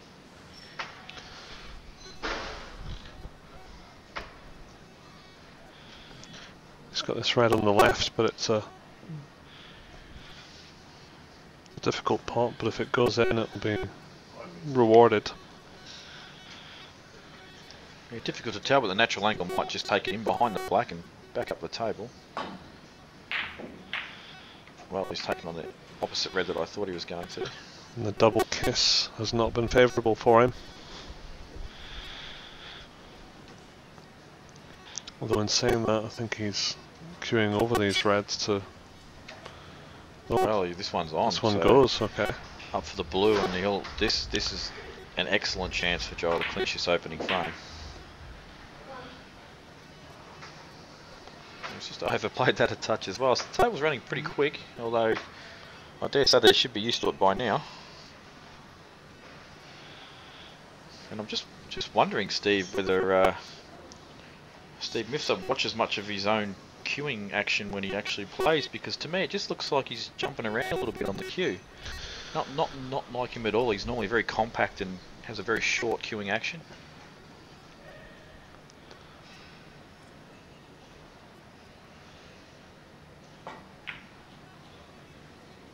And I don't think I ever see Johl move. He's pretty rock solid with his technique. Yeah, they say that movement is not a good thing in a snooker action. However, someone once told that to Alan McManus, a Scottish player that I knew in my youth, and he ended up beating a world champion, so, and being a top 16 player for 20 years. So it doesn't mean that you cannot have a successful career in snooker if you've got some movement, but... Well, absolutely, you can just look at Alex Higgins for that kind of proof. But I think, yeah, just from what I've seen, Steve, generally when he's with his queuing action, he's, pardon me, he's definitely a little bit more still than that.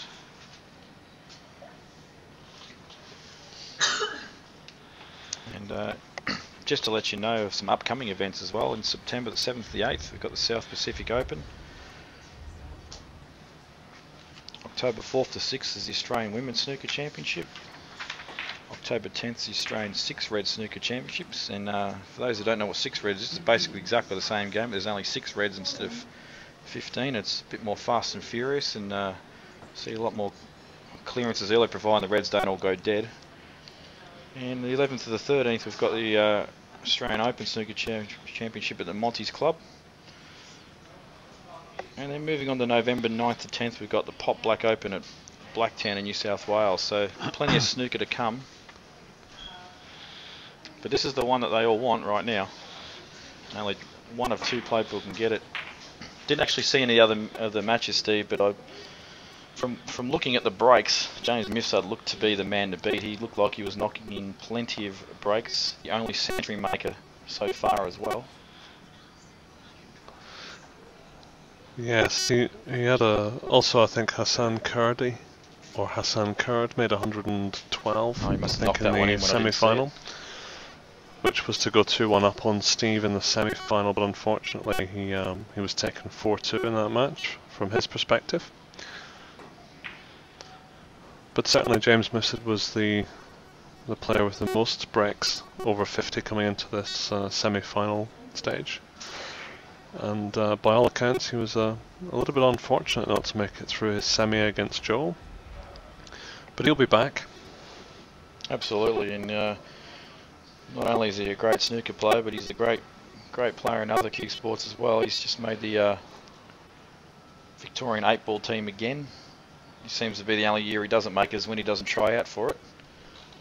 Because every year he has tried out for it, he's made it. So that's a pretty impressive record in itself.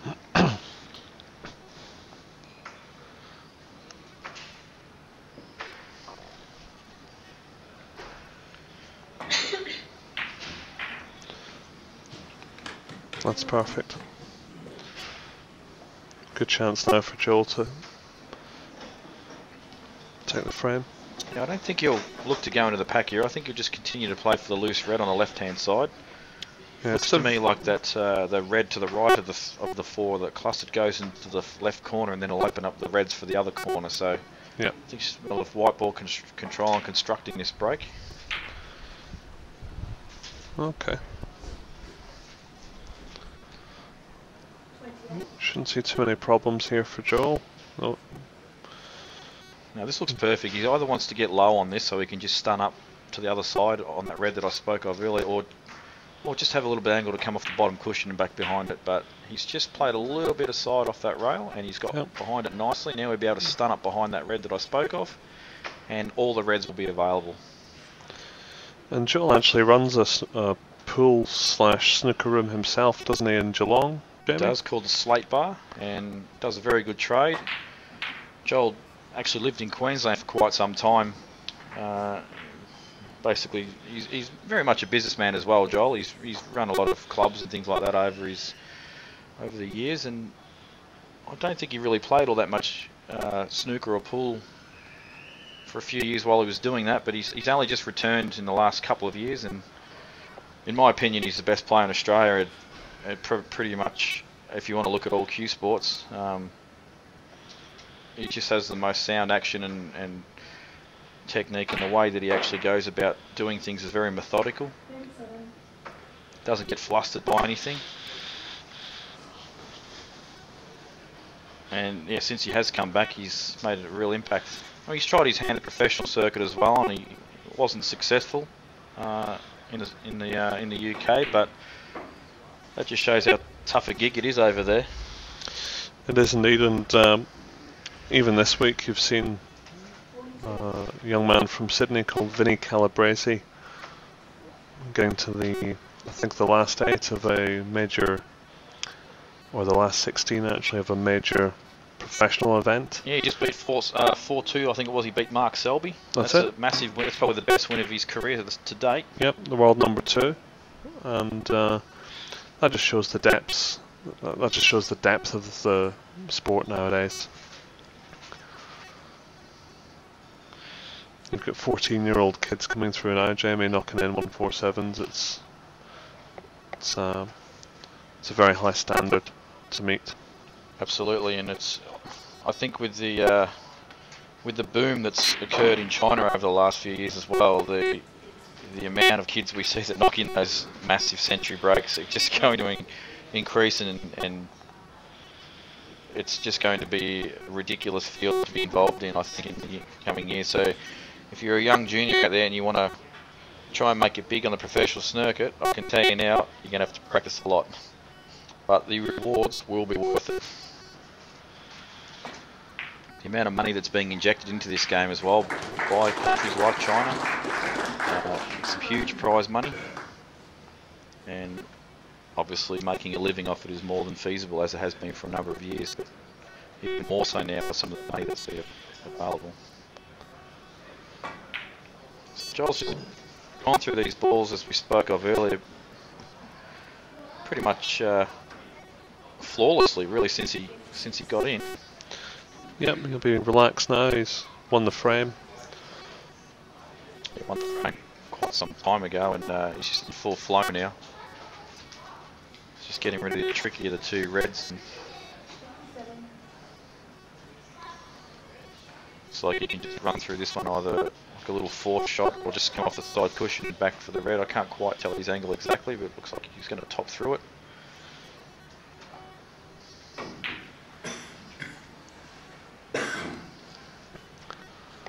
Back up for the blue again. So he's unable to make the century break, Jamie, but I think it's 97 or 96 that he can complete on here. Yeah, 35 on, so 97 it is. And well, he's gone for... Interesting to see what he does here.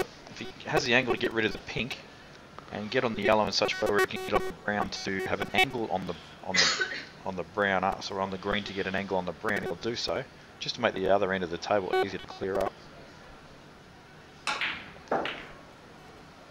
He's done exactly that. So now obviously pot this, looks fairly thin this, but obviously wasn't concerned with it because he screwed it off and made the angle even thinner. So he'll have a nice angle to come back off the cushion and cross for the green and get fairly straight on it. Yep.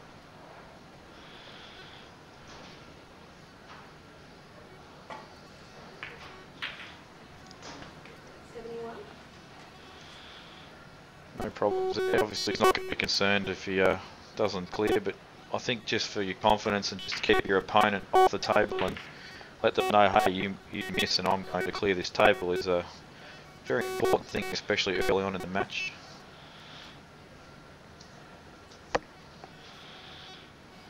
So here's the key shot to the clearance now. Nicely played. Probably under here because I do believe he still intended to play for the middle, but his angle is absolutely perfect for the blue for the corner.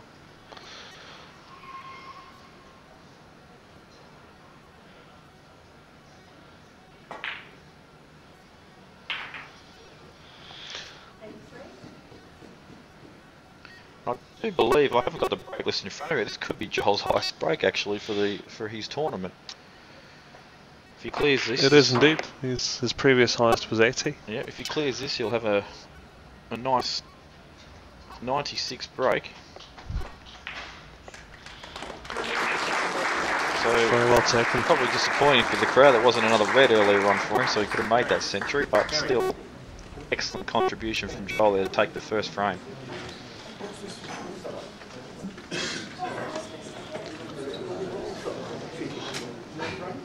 Behind me.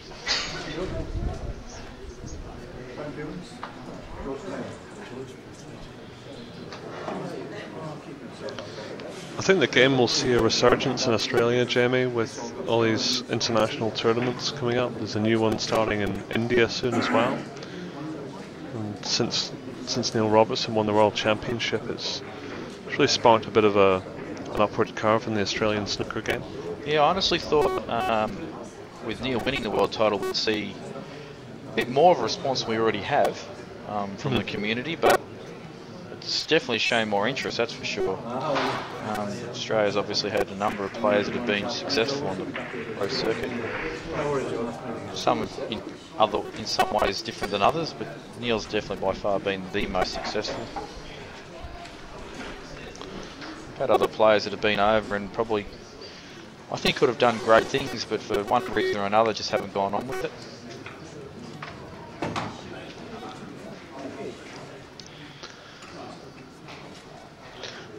The state government Victoria and the RACV club, I believe, are sponsors of this event this year. They do a really good job and support snooker in Australia really well. And with World Snooker bringing a tournament to Bendigo for the last 3 years, it's also helped. I do believe the contract is finished for that location as well, and the Goldfields tournament will be relocated, but I'm not sure if a destination's been set yet. My guess is it'll be in Sydney because that really is the hotbed for snooker in Australia, but with Neil being from Melbourne, every chance that it'll actually end up being in Melbourne. So yeah.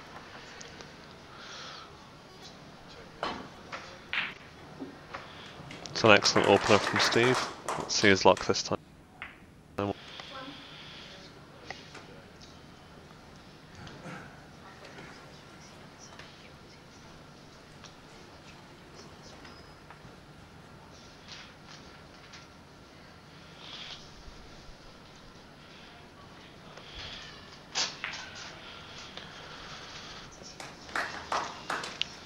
It's an excellent pot on the brown to get back down to the business end of things.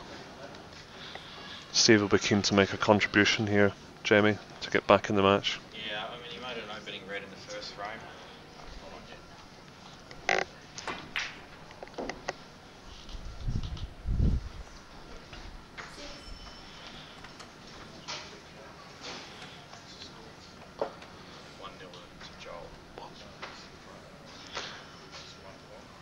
Oh no, 5-6 to Steve, 0 to Johl.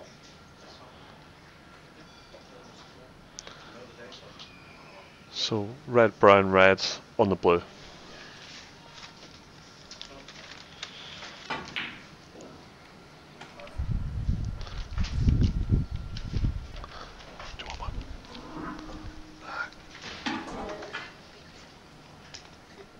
Grosh. Get the next one. Grosh.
I think Steve's still got red in the yellow pocket here.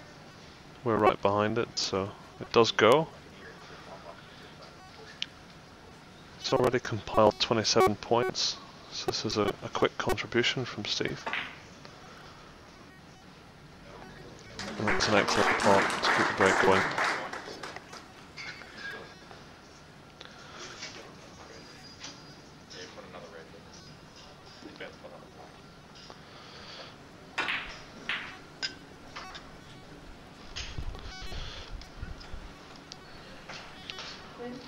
So these reds at the bottom of the pack could be a plant. We're not right behind it, so we don't know. If they are, then this is an excellent chance for Steve. Steve's been one of the best players in Australia for the better part of the last 20 years, Jamie.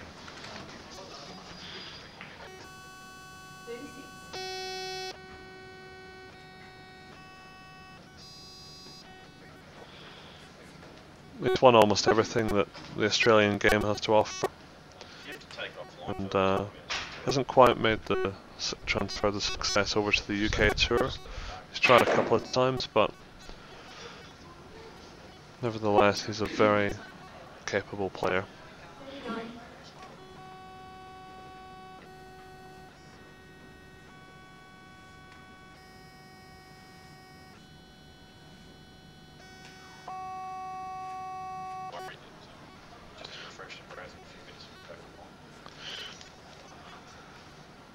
We're just going to come offline for a second now as Steve approaches this red on 38, and we'll be back shortly.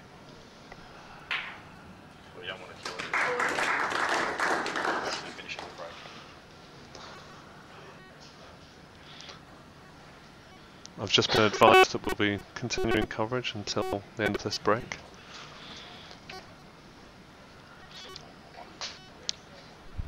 Jamie's microphone isn't working at the moment, which will delight many of the viewers at home, I'm sure. We're sick of hearing from him, and if you're sick of hearing from me, then it's tough, I'm afraid, because you've got me. It's a nice shot from Steve, but this red is very tight as to whether it passes the black into the corner pocket. If it does, it could be a frame winner. If it doesn't, they may have to play safety.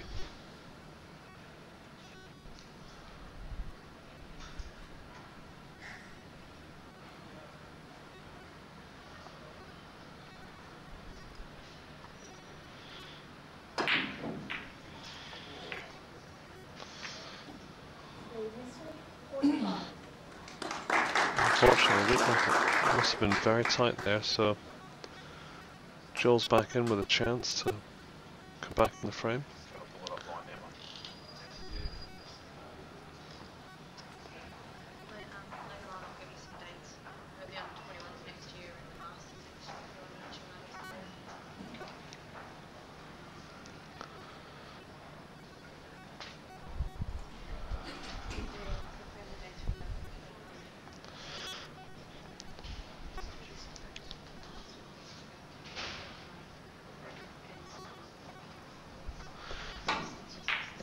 We're just going to come offline now because I've heard Ron Cole's at the bar. I'll be right back.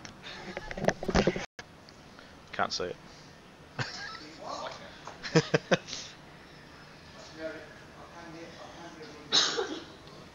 It's dodgy.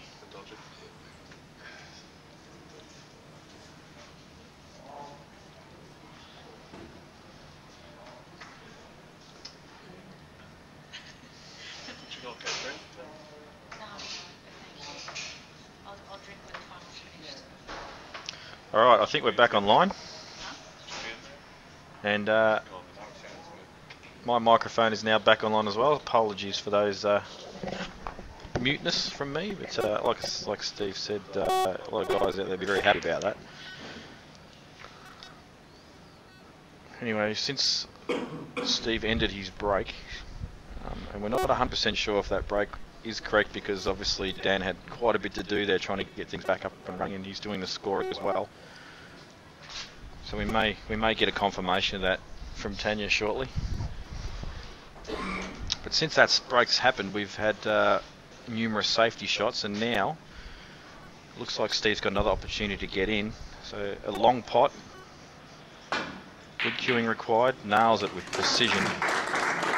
Excellent shot. Perfectly on the black, and this, again Steve, another frame. This is a bigger frame winning opportunity than the previous break because every ball will be available, especially when he pots this and goes sort of near the pink. Yeah. And he'll have that red into the right corner, and he'll open up the other two reds, and everything will be available. Yeah, this black isn't a gimme, mind you, but if it goes in, well, he potted like it was over the pocket. Could be end of frame. I'm sure he'll pot this red that's below the white, open up the other two. Does have possibly another option of the red that's to the right hand side where there's two of them sort of close together. Maybe this plant goes as well. Yeah, the plant looks solid, but he's probably can just drop this in on hold for the black. Be easy enough. Well, it wobbles its way in. Well, I think the pocket was a bit generous to Steve there. He might have been a bit anxious for a second, but nonetheless it's gone in. This black and one more red for Snookers. unless I need to go back to school.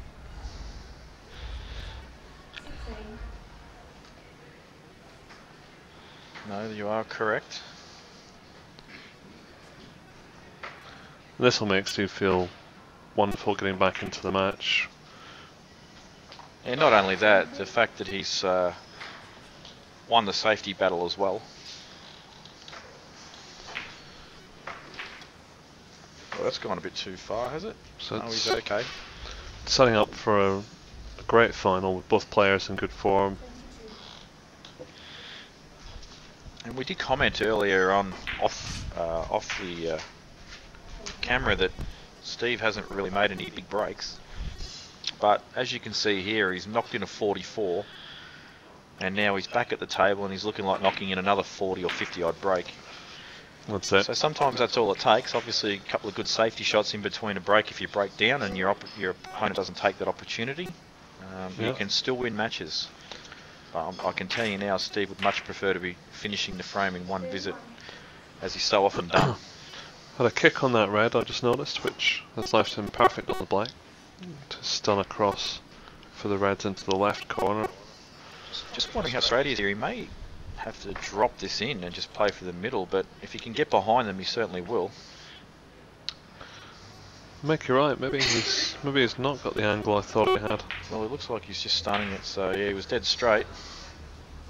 I think he might have taken up that black spot as well, and, which will actually probably aid him in the next shot. 38. So there, as you can see, drops that in, and 39. he's on the black that he deliberately held spot for earlier. So now we'll return to the black spot, and he will play this red and probably go for the blue, I would say.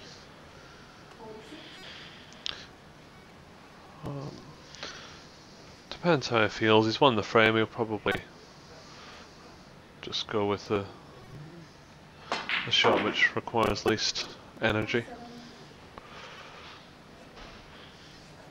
It's a long couple of days for these guys. They don't want to work too hard if you don't have to. Well, obviously he's a bit straight on that blue to get on yellow, so he's taking a brown. Executed absolutely perfectly. 51. And just while Steve mops this up or concludes this frame to make it 1-1, just go over some results these two guys have had for 2013. Steve in the Oceania, he made the semis and lost to Matthew Bolton. In the Queensland Open, he won that one. Albury Open quarter-final, lost to Adrian Ridley. He won the City of Melbourne. He won the West Coast International. Didn't play in the Lance panel. And the Fred Osborne Memorial Snooker Classic, he lost in the last 16, so that was his worst result. So overall he's had a pretty good year, and I know that over the last couple of years he's been winning a fair bit too. And he's flicked at Johl's stats. It's quite interesting because he didn't play in probably most of them. What he did play in though, he lost in, this, in the last 32 to Steve Dunham in City of Melbourne. He lost the quarter-finals to Peter Hawkes in the West Coast International, in the Lance panel. And in the Fred Osborne Memorial Classic, he lost the quarterfinals to Roger Fairbrother. So I wouldn't say that's a very convincing season compared to Steve, but nonetheless, he's in the final now and he's won all, and he's knocked in his best break for the tournament at the right time to do it. Indeed. But he's a competitor, isn't he? If you're asking me to pick a winner out of this, I'm afraid I'm going to have to sit on the fence because both players have shown some form already this final, and it's just a matter of who plays the best safety and takes opportunities of when they get in amongst the balls. I've got a feeling it's going to be a close match. There's quite a lot at stake today, so it'll really be down to think who handles the pressure most at the critical time. Yeah, pressure's a funny thing, Steve. I mean, both these guys have been playing for a long time. They know what pressure is about and what it does, and I don't think either of them are really going to feel it in that regard. As I said that, actually, Johl just happened to walk through and probably heard every word I just said then, so that was quite interesting. Not something I actually expected. It's just very lucky I wasn't counting him, I guess. Yeah, pressure's a funny thing. I've seen the world's greatest players fall down to pressure. I've even seen Ron Cole, who's stood behind us, miss the odd pressure ball. Jamie, it's Well, from what you told me earlier, he's never missed, so... But yeah, I've seen the best players in the world miss under pressure. It's difficult to tell when it's going to come and what's going to make it happen, but we all feel it, that's for sure. Nice opening break there from Steve. In fact, he may have snookered on all balls. So we may see the first time in this match where players to come off one or multiple cushions to maintain safety. So as you can see now, Johl's just lining up offside cushion and probably just wanted to nestle into the pack just below the pink.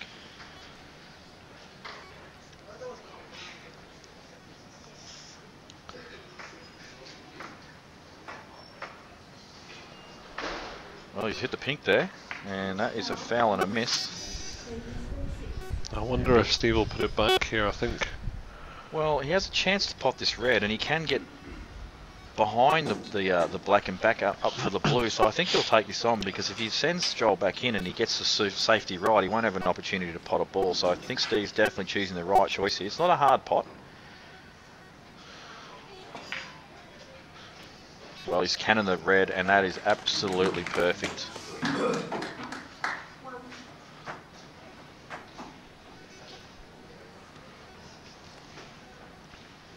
So excellent judgment there from Steve, and he'll just drop this ball in and have another linking red to the opposite corner.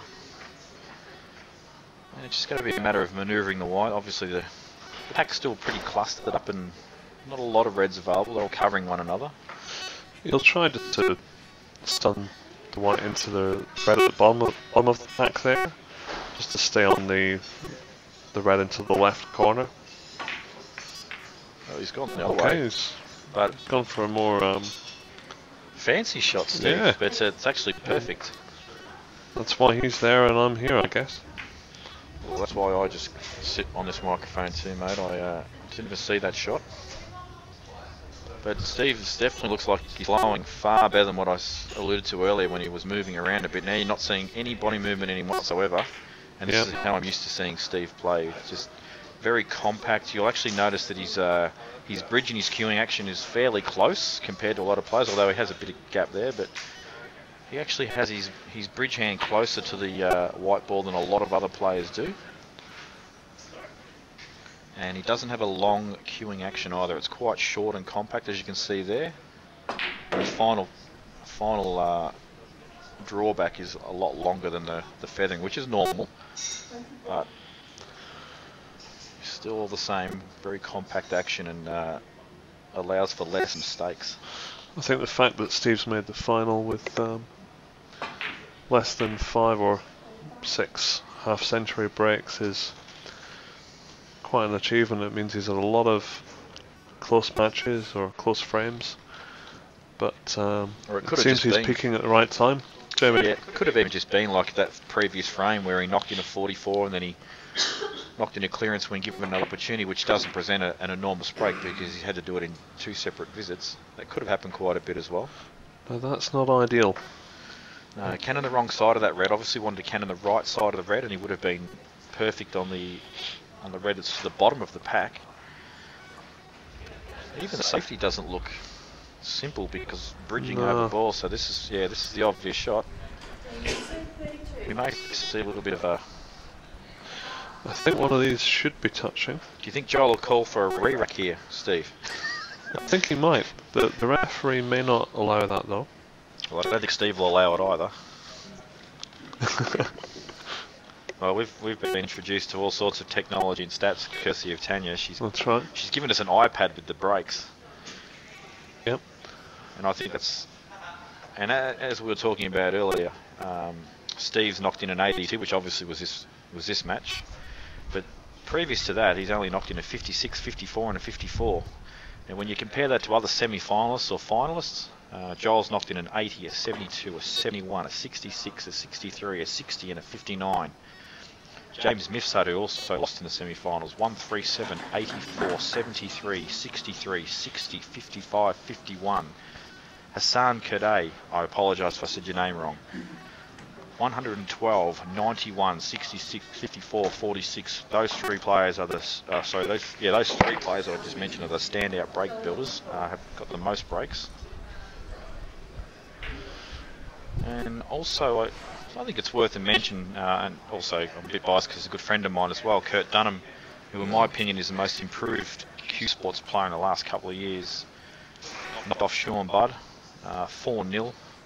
I know Sean's not at the absolute peak of his game like he was when he was younger and playing regularly and attempting to make the pro circuit and all that sort of stuff, but still beating Sean on his day is never easy. He makes the game look ridiculously easy when he's in full flow. And he does, and he also plays very well in the RACV club as well. He's got a very good record here. So for Kurt to knock him off 4-0 is a very good result.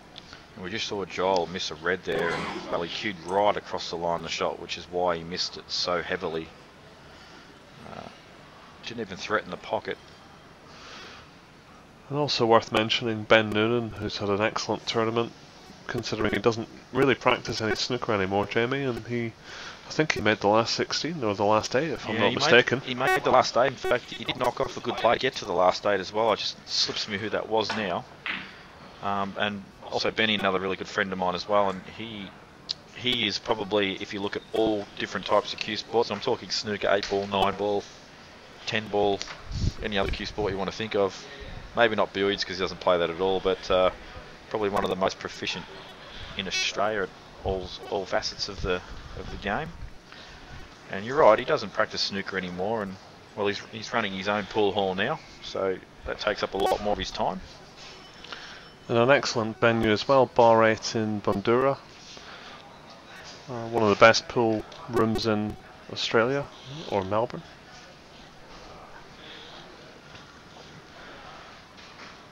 Now, does this red go in the middle, or is the brown covering it, Jamie? Yeah, if it does go, I'm sure he'll take it on purely because it's sort of a semi-shot to nothing where he can only leave that ball if he misses it.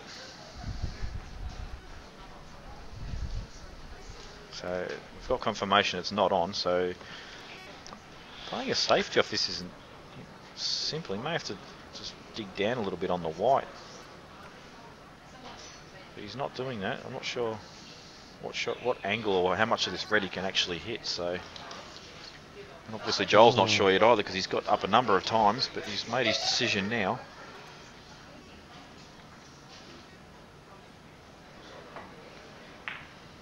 Well, it's very thin. It's a very containing safety shot there from Johl. In all circumstances, that's an excellent shot given the shot that he had available to him. He's managed to control that red into the pack, making sure he never left a shot on for Steve. That's experience there. It's a superb safety. But a containing safety nonetheless. Now it's up to Steve to produce a safety that puts Johl in trouble. I think he'll try and glance this red.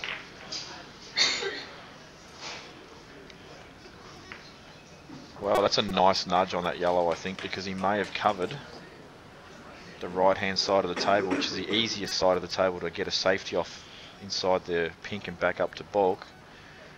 But does Johl have a pot on that's a shot to nothing? It doesn't look like it. I'm just wondering if he can pot the red that's in the middle of the three that are sticking out there and stun between red and black and I think he's going off the glance off the red on the right-hand side of the pack, if I'm not mistaken. I thought he covered this, so my mistake. And you are indeed right. So, not as good a kiss as I initially thought. But look at this for a nice return safety. Now, can Steve get off that edge of the pack? Because if he can't, he's presented with the shot that I thought that Johl had previous shot. He can. So this will probably end up in a very similar spot again. Could be a bit heavy. Yeah, that is pretty heavy. He wants a kiss on the green here, but he's missed it. And Johl has an in. So, opening shot. Has a choice of two balls, but I believe he'll take the one that the white ball is closest to because he can stun it in and play for the pink.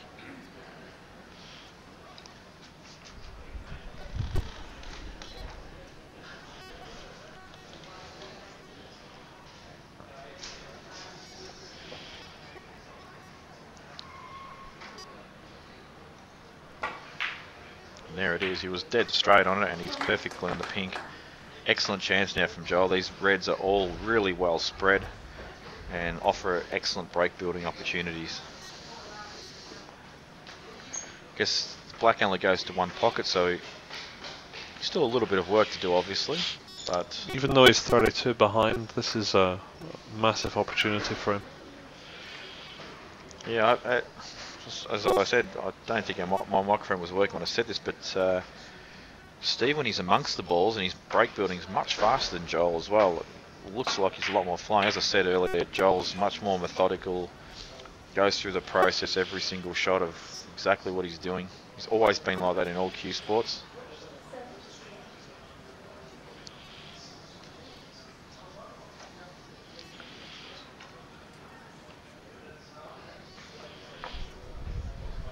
So lots of options now after this red. He's going to have an angle, probably, I'm guessing, coming off the bottom cushion, unless he can get through far enough. Well, he looks pretty straight there.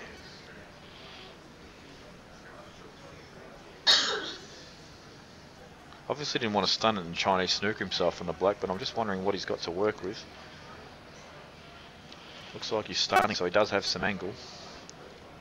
Yeah, I'll just pull it back by an inch here. Wow, this bottom red must go. Very tricky to see on our camera angle, but it is, isn't it? Clearly it goes. Otherwise, there's no way we would have left the white there.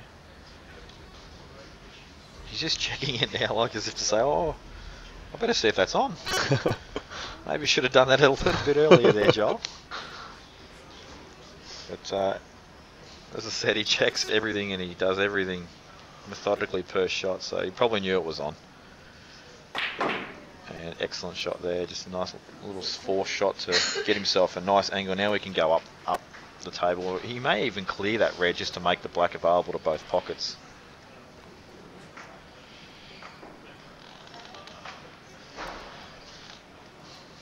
Obviously the art to break building in snooker is to clear as many balls that stop you from potting the colour balls in opposite pockets, but not only that, but when you are break building, you're not just playing for a single ball. If you have the opportunity, you should play for multiple reds. That way you give yourself the most chance in the best area of the table to work with as well to break build. So things don't always go according to plan, so if you can give yourself multiple balls to play on, you have more options.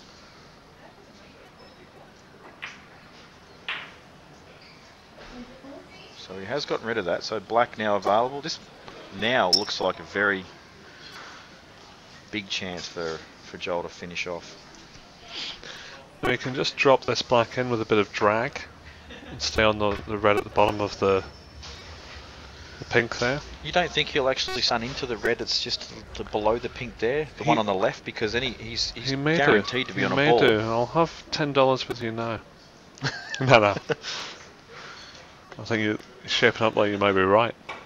It just seemed to be the shot to play because he was always going to be on it, and he was on a red, and he just opens up the pink as well, and yeah. Basically now every single red is available, whereas it wasn't prior to that shot. Those two balls that were near the pink were a little bit tricky. Yeah. I think I'm surprising Steve a little bit here with my snooker knowledge. I didn't realise you played much snooker, Jamie. But I haven't. You obviously, I did play a lot when I was younger, but getting a bit old now. But you're quite right. That's really opened it up nicely for him, and he's just gone 3 points ahead. So once again, is he a little surprise. bit straight? I think that's our angle, Jamie. I think he's okay there. I think he's got a. I think he's all right. Yeah, I think you're right. He's just, I'm not sure what he's looking at. And he actually, you know what? I think he might be a bit straight. And he's going to screw back off the side rail with a bit of reverse side. Because he was checking the red near the pink, but no, he's hitting it with force, so... Yeah, he's going for a stun. Just a bit heavy there. He's going to be queuing over this ball, but shouldn't be any problem for him. One of his talent. He's just checking exactly what angle he wants now. He has a long red, but I don't think he'll even consider it. Why would he when he's got a simple pot to the corner? I don't think he's queuing his fully Chinese. He's got a, like... It's not too big a Chinese snooker, so he should be fine. such a way that he was so fine with it that he played it with a little bit of pace just to get himself an angle. So still no problems here.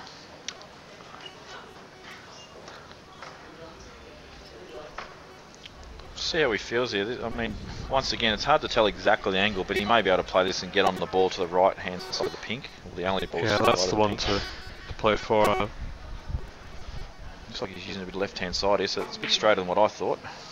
Well, he's missed the pot. It's a surprising miss from Johl, but I'm sure Steve will be delighted to get another chance to put his hand on the table here. It's a shame we can't replay that actually, because you'll actually see that Johl lifted his cue up a little bit off his bridge hand after he played the shot, as if to say he wasn't really that 100% of the shot. I think he may have been cueing quite close to that red on the left hand side when he hit the ball, and I think it was a little bit discomforting for him that he was that near it. I think that may have put him off a little bit. And Steve will be absolutely delighted he's got another chance his frame. He would have been thinking that it was end of frame for sure once Johl did the hard work. Yep.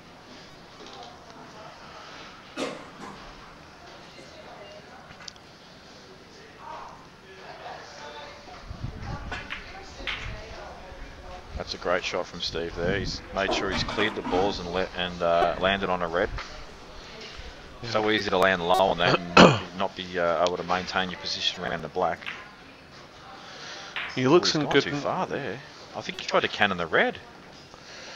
I'm surprised that he's gone so far through there. He's going to have to screw this into the red above the pink now, which adds a little bit of complexity to the shot. But all the pink itself. I really do think that he tried to cannon the red, Steve, and he just missed it a little bit. If he had just even hit it like even half ball, it would have been perfect. But he's just missed it.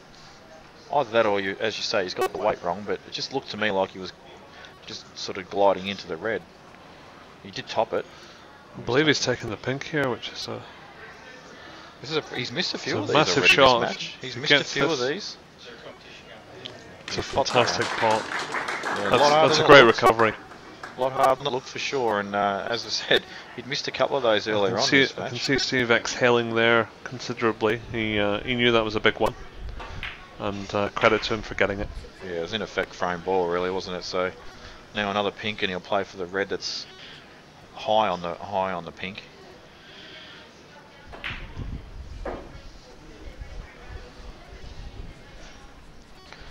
So we're going to see a few pinks pot now. And unfortunately for Steve, he's not going to need that blue. No. Because yeah, that blue is certainly an issue ball, but I guess for Steve's sake, obviously, if he gets that far, it's good for him.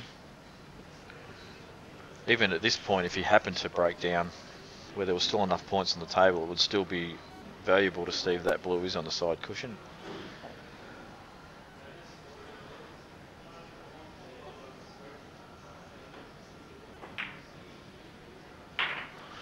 So this pink well, and the yellow to leave. You'll have to check with one of the organisers. I'm not 100% sure.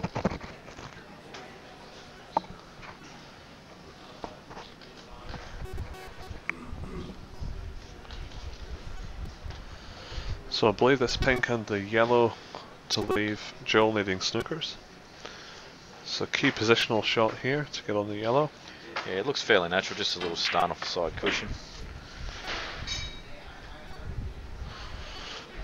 Just slightly under hit, but I'm sure Steve will be competent enough with the rest to knock that in. Yeah, I would have preferred not to use the rest, of course, but you're right. He would use the rest 100 times a day, so nice little shot there around the angles. I've actually had the chance to have a game with Steve at his house where he has a table at home, where the Mifsud family have a snooker room, and I've got to say it was a really impressive room that he's got at home, and a great setup with wall-to-wall trophies, unsurprisingly as well, and the whole family have really invested in the snooker over the years, and it's great to see these guys. Oh, look at this for a shot. A little bit of showmanship. Almost pots the blue, and I'm sure Johl will concede the frame. Indeed he has, and the scores get reset, and Steve takes a 2-1 lead. Yeah, not surprising to hear that at all, Steve, about their home, and yeah, it was probably the centre stage of the house is a snooker table. And two of the nicest guys you could meet as well, Jamie. Absolutely. You In know, fact, when I've known Steve a lot longer than I have James, just purely because Steve used to play in some of the local pool comps, obviously me being more a pool player than anything else. So I got to know Steve that way, but James decided he'd start playing 8 ball. He didn't want to miss out on the fun either. But he was the most quietest guy I'd ever met. Never said a word. And then slowly but surely we've got him out of his shell. And he's just one of the regular boys now. So it's quite interesting to watch snooker players, especially ones at a high level like James and Steve, play in a national event like 8 ball, because with 8 ball it's very loud, lots of noise while people are playing. There's obviously snooker, absolute silence. Very loud when the 8 ball's being played, and you never hear those guys yelling out and cheering. Yeah. It's just not in their nature to do it, and a lot of guys have criticised that over the years, but at the end of the day it's their nature, and they make up for it in other ways by performing on the table and inspiring other players. And they never create any problems. So the perfect people to have on your team in that regard.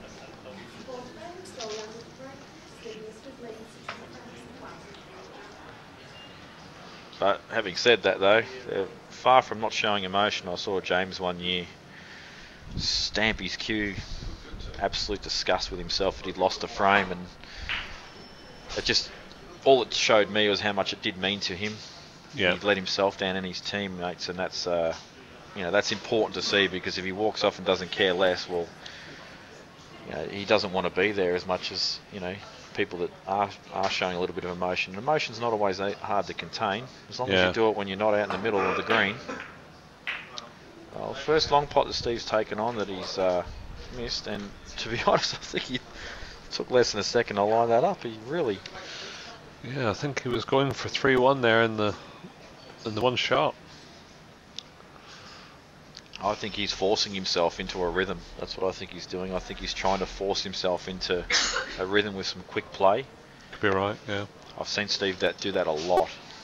He's a big believer, even though he doesn't actually really say it. I've seen him do it so much where he just plays quickly and just tries to force himself into a flowing technique and rhythm, and he just suddenly he's break building like a man possessed. So you'll actually never see that from Johl. In fact, I really believe if Johl sped up a little bit, he'd be even better. We saw that with Steve Davis over the years. He's gone through spells of speeding up and really trying to take charge of matches a bit more than he did in the 80s, where he was still amazing, but he was still quite a tactical player. Yeah, I think when you look at someone like Steve Davis back in that era, obviously the game's aggressive nature hadn't really come into fruition, and his safety play was superior than probably 99% of the people he played. So he was able to give himself an opportunity with a safety shot, and then obviously once he got amongst the balls, he was still an excellent break builder. And then along came Stephen Hendry, who basically showed people how to pop balls from ridiculous areas of the table and make centuries from it. And now we've got guys like Neil and Judd Trump and all these ridiculously great long potters that you just have to give them a little sniff at a distance. Yeah. And they're in amongst the balls and clearing the table. That's how strong the level is these days. That's a superb shot from Steve to get I think he's got a slight angle on the blue, if I'm not mistaken. Yeah, he is. He does. It's difficult to tell from here. He definitely has an angle that's going towards the balk end, so it'll be interesting to see how he plays this. I mean, obviously, negotiating the balk holes won't be too much of an issue for him, but this is what I was just about to allude to, but he's beat me to the punch. Can he play on this red to make things a little bit easier on himself? Yeah, well, the fact that he's eyeballing the red from that side of the table means he must be closer to the pink than the yellow here. just... Yeah, I think there's a fair bit of gap between those two balls as well. Just overhit it, so... Yeah, maybe by an inch, but I think he's still okay. It's hard to tell once again. Dunno, It's probably mate, pretty thin. I think this will be a safety or a double with a bit of safety attached to it. You think he's it's a overstunned bit it. too thin? You can't control the white to the opposite end. You're probably right. I mean, it's pretty thin, and In fact, he's going for the long red down the bottom of the table here, which if it goes in, it'll be fantastic because he'll be on the blue if it goes in. he will leave a ball though. So he just lifted again there. He just does that now and then. And, well, once again, that red that we were talking about near the yellow is thin for Johl now. And slightly fortunate for Johl to have left Steve snookered on that red. So it could have gone anywhere in bulk. Absolutely. When it went up now. But he'll be playing that shot now and getting a good safety of his own. Yeah. No point leaving it there.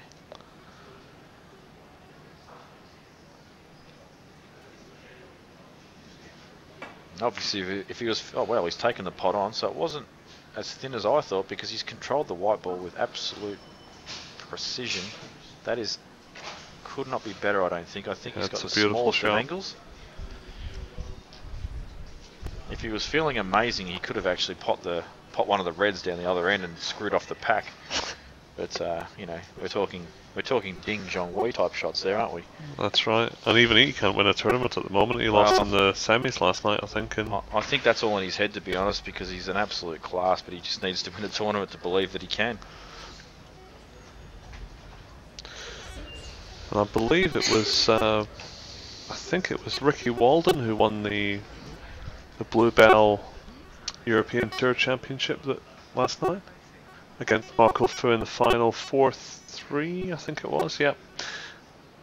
And Marco Fu's having a hell of a couple of months. He's obviously knocked off Neil in the Goldfields just recently as well. And in my opinion, I think he played the better of the two players, and that's obviously not taking anything away from Neil because you know, I know Neil pretty good, but he seriously did play, I think, overall more solid snooker. Well, look, he performed out of his skin, I think, to win the Goldfields Open and to beat Neil, who was on tremendous form that week, is an achievement. I've watched Marco Fu play for a number of years now, and it absolutely amazes me how he doesn't feather.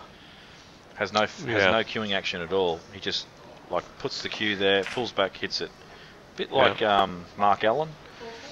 Yeah. I just find that absolutely amazing that players can do that and they don't have to have a final backswing to check their cueing action. It's just they know it's there and they just play the shot. Gary Wilkinson in the 80s was the first player to I remember him. Deliver the cue that way, and he also did pretty well.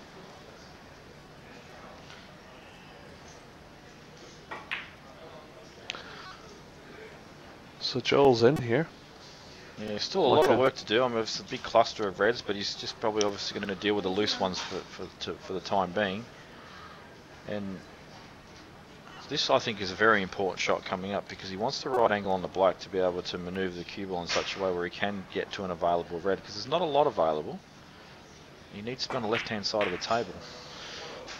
Okay, so he might be a bit straight on this black. Yeah, I think he wanted to be high, so come off the bottom cushion and then behind the two reds that are on. Or even I think he may be forced to just do a soft screw shot and take the red in the middle here. Unless he's got a little bit of an angle. Otherwise he's looking at the middle pocket here. I think he must be dead straight. Yep. Oh, this is... But he's very good at these close control shots. I don't think he'll have too much trouble here. Oh, you're right, Steve. That's a great shot. And even though from our angle here, this looks like a pretty simple shot, believe me, it needs to be hit very well. That's it. And with the nap of the table, you'd expect he would aim this for the right-hand jaw and then let the table cloth just pull the ball into the left. It goes from right to left here, if the table's in good shape. Well, it didn't nap at all. In fact, I was wondering if it did nap much because Steve missed a couple of balls in the middle where he hit to the far jaw as well, and they didn't seem to nap. So maybe Jeff needed to iron it once more time. Just to... Well, I think with these super fast cloths these days, there's not that much nap on them anymore. They don't seem to nap as much as what they did in the older days, where the cloth was a little heavier, and you did see some movement towards the middle pockets. But these days, they don't move that much.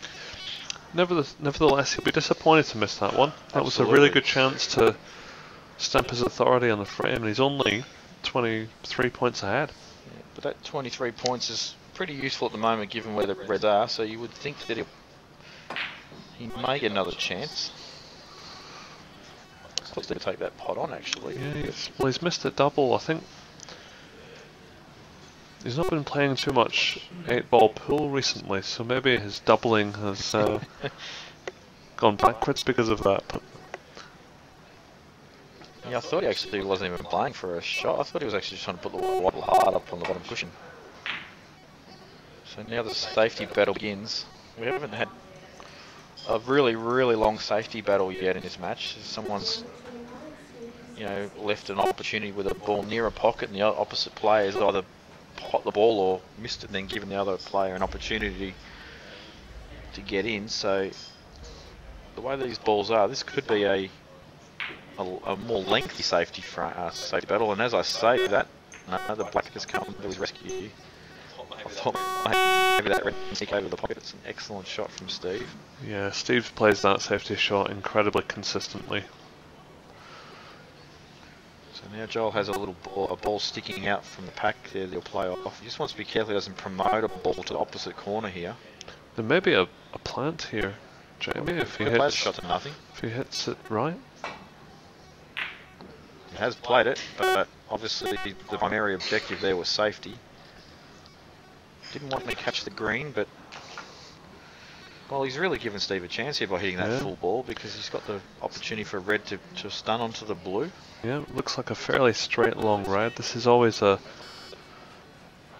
very important shot for a snooker player, because it defines your cueing, this shot. If they go in, you feel fantastic, and unfortunately if they don't, kind of thinking, alright, am I cueing really well or not? It's, And he's definitely left it on. Obviously what he was a ball that he missed, and quite often when you do miss by, didn't exactly threaten the pocket too much. Obviously didn't hit the jaws and rattle, and sort of, if you hit the jaws of the pocket, most likely you're going to see it travel along the bottom cushion or up along the side cushion. If you hit the jaws at a way where it's just missed, it's by the table. So wow, that's an unexpected miss. Has the brown I don't think so. I think he can get past these two. in between green and in between brown and yellow? I think he can, but again, it's difficult to see from this angle. I mean, if he can get through the gap, then potting it shouldn't be too much of a problem. It'll just be a case of position.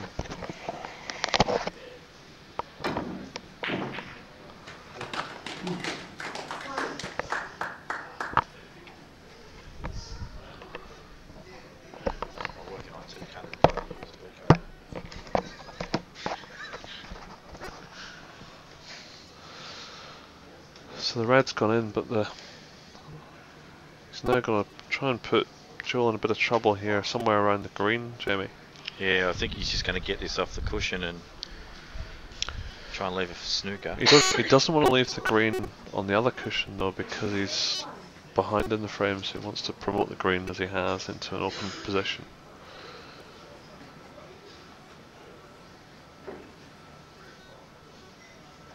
So referee just checking here where exactly the white ball is because of a potential miss to be called. But I don't think Johl can miss all these balls because he's got the one on the left hand side there. It looks like he's going to try and snick off this, the right hand side of this red near the pocket, if I'm not mistaken. I thought it might be the opposite side. Yeah, like that. That's a much harder shot than it looks. A much harder shot than it looks, because if you hit that thick, the white ball basically stays in the bottom half of the table and doesn't end up at the bulk line where it is now. So it's a fantastic shot. We're not actually commentating from inside the room at the moment, so I'm sure if we were, that would have been a round of applause, Jamie. Yeah, definitely deserved one. It was a good shot, and Steve hit that really thick. He actually put his hands up there to apologise because he did realise how poorly he had played the shot in comparison to what he wanted to. But sometimes you need a little bit of luck. And we could see this frame go for a decent period of time, purely because there's just a fairly giant cluster of the blacks out of commission. And now it's just going to be a battle to see who can actually get the opportunity to make a frame-winning contribution, because right now they're all over the place, and Johl once again is just quarter yellow in the balk line. He's left the ball on for Steve. Not the easiest of pots, of course. I'll be very interested to see how still Steve's... Jeez, I'm struggling today, Steve. There's too many S's in these sentences I'm saying. It'll be very interesting to see how still Steve stays. But he's decided that he's actually not even going to take it on, so there you go. Smart shot that I from think Steve. that's been Steve's strategy today. He's not made a lot of big breaks. I think his tactical play must have been first class to reach the final.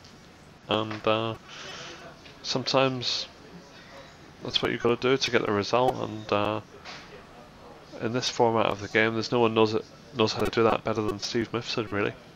Yeah, and a tap on the table there from Johl in appreciation of the shot that Steve played. I'm sure he was wishing that he took the pot on and missed it, but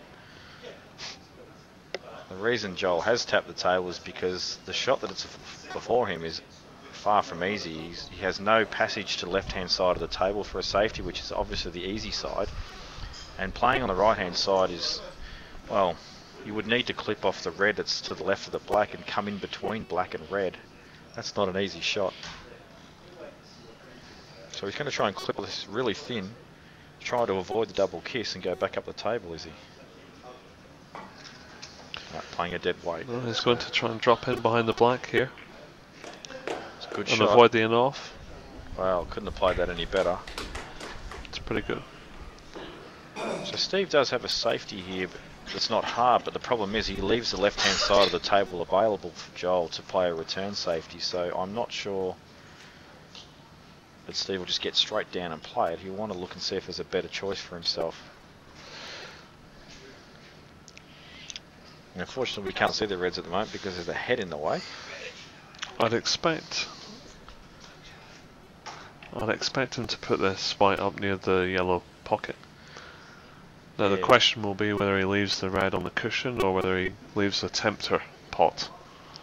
But the problem with leaving it up that side of the table, and as I said, I don't think he has much choice unless he plays a shot with power and screws off it, which means anything could happen. He's going to leave Johl a reasonably easy safety in return, so that's why Steve's taken quite some time with this shot. It's a very tough spot he was in. He probably would have been feeling pretty good about the shot he played earlier. So he did actually try and stun up the table and get him between brown and yellow there to leave nothing on. Do you know what? I think this red goes. This could be a shot to nothing here for Johl. And it's a natural angle with it if he does put a little bit of right hand side on the white ball to land near the green.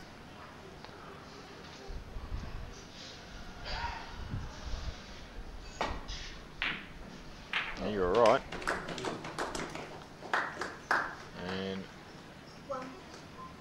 well, he's got. Well, I think he'll probably still play a little snooker here. He doesn't really have a ball that he can pot that lands on another red. No balls offer him an opportunity to get to the black and pink end of the table. So that's right. I think we'll see this green get nudged again, like we saw earlier on in the frame. So I think the brown is just going to jump into this because he doesn't want to move the green, Jamie, because he's 30 in front or 24 in front. Yeah, I just thought he'd like land on it, just pretty much just rest right next to it, and the white ball on the cushion. But that looks sort of the day, though. Do you think Steve can get past this brown to the red? I think he can. I think he can actually get to the bottom of the two that are on the cushion. Which will land to play a return safety and possibly put Johl in trouble if he gets the white ball right. Wanted to land behind green and brown, but underhit the pace of the white ball. And no pot available though. That's the important thing for Steve.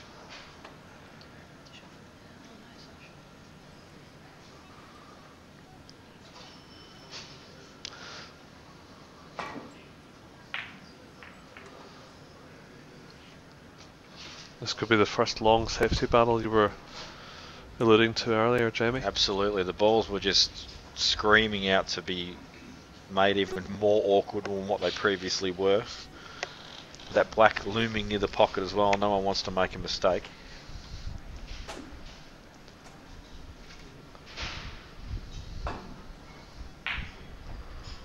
Oh, he's just about pot that. That was close. I'm not sure if he intended it. Where's this This is white ball close going? too. As John Virgo would say, where's the cue ball going?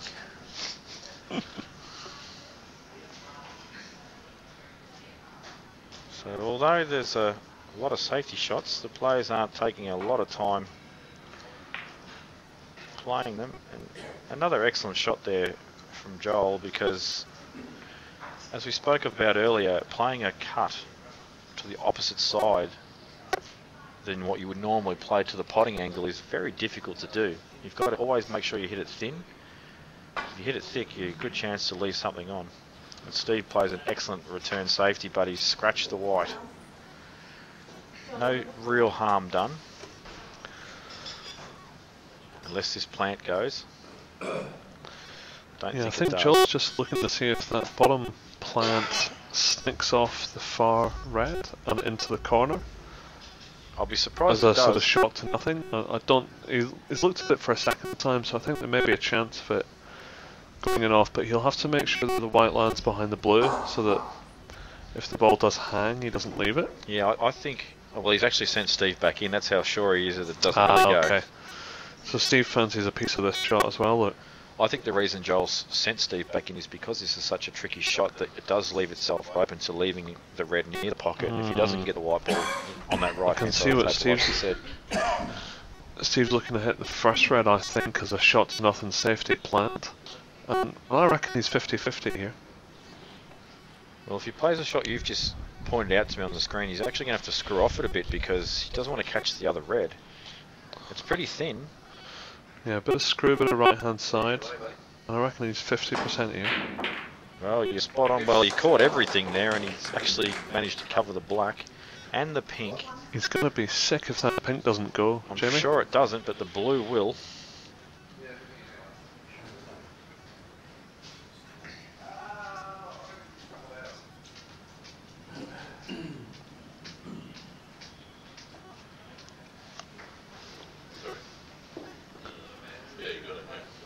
Well, he's looking at it, but... Hey, Billy.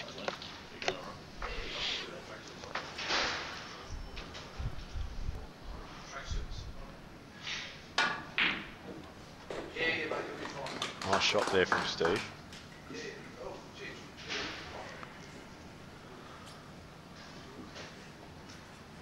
So we'll probably see this red pot onto the blue and then just clear this red that's near the black as soon as possible just to get the black into play. But then obviously there's a lot of issues with these four reds that are all clustered together towards that right side pocket.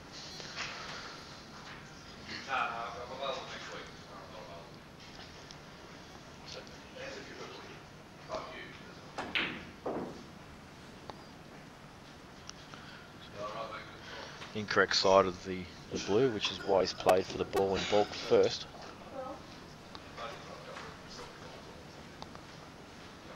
What do you think here, Steve? Do you think he'll just screw back up for blue again and play for that ball on either red? Yeah, I think blue's got to be the next ball. It's a tricky shot though with this long stuff. It's hard enough with your own cue, never mind this long rest happening. Extension, so he should be.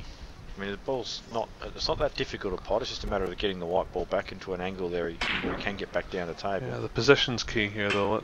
Has he got the angle? His angle's fine. You just don't want to be too close to the cushion. Okay, so he's got the angle. It's a bit nearer the cushion than he would have liked, but with Steve's cueing, I think he might be able to negotiate these four reds in the cluster here. I'm actually very interested to see the shot that he plays. I'm sure he'll probably just draw up a touch and just stun the white ball in between the pink and the right hand side. Do you think he'll play for the red hanging, do you? Well, yeah, I mean, a lot of risk involved in playing the shot if he goes into the reds. Well, he had an angle to get past them, so... You're on the money, he was going for the loose red. So the reason I thought that is because you can play this red, and if you can actually get past the black, you can go into the other reds and develop them further. So Yep, this is a key shot here. If he gets this right, he could win the frame. there we go. He's developed another. Well, he's developed all of them really. Just one's gone to the cushion, but the others all go. That red does pass the pink to the centre as well.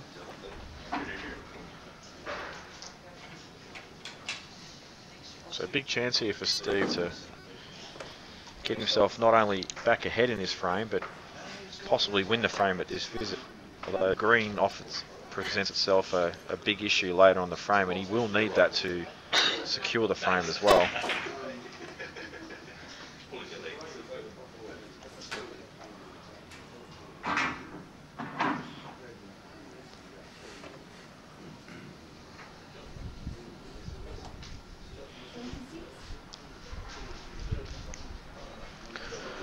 So 59 on, and reds, except for the one on the cushion, shouldn't be too much of an issue, but as I said, that green he will need. And what a massive frame here, Jamie. If he goes 3-1 up, it's got to be huge for him. Absolutely. I think you wanted to catch that that pink a little bit thinner than that. Yeah, a bit of work to do here.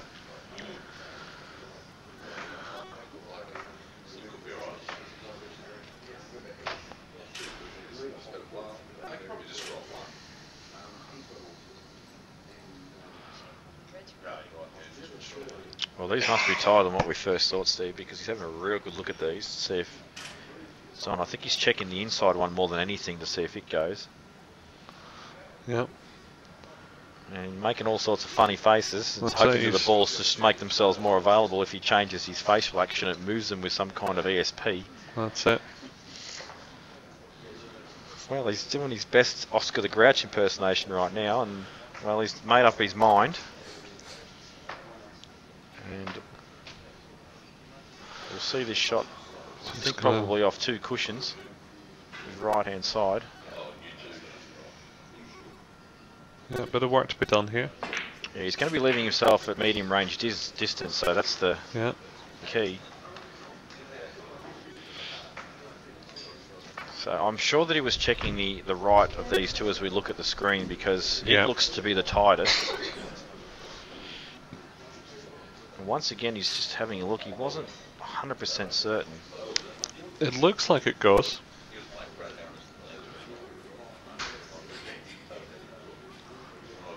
If they're touching, then we know it doesn't. But I would have to guess that he's playing the left of the two, because the right one just doesn't look like it's it must be the left of the two. And he's pointing at the left of the two, so I'm sure this does go. It's an excellent shot. So we'll probably would have liked to screw back a little bit more for the blue. How's his angle on the pink?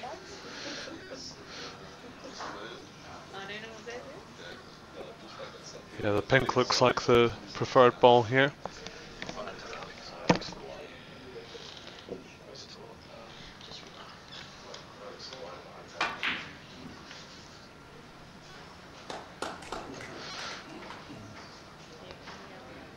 And Mark Billins walked in from the Brunswick club now. He wouldn't have played that pink any better than Steve's just done.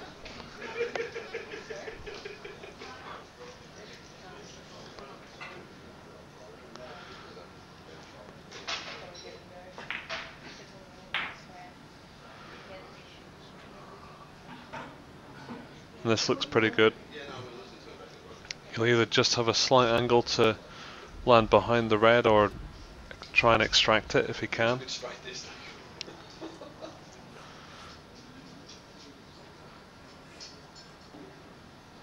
Rick Renza thinks it's a bit straight, but we'll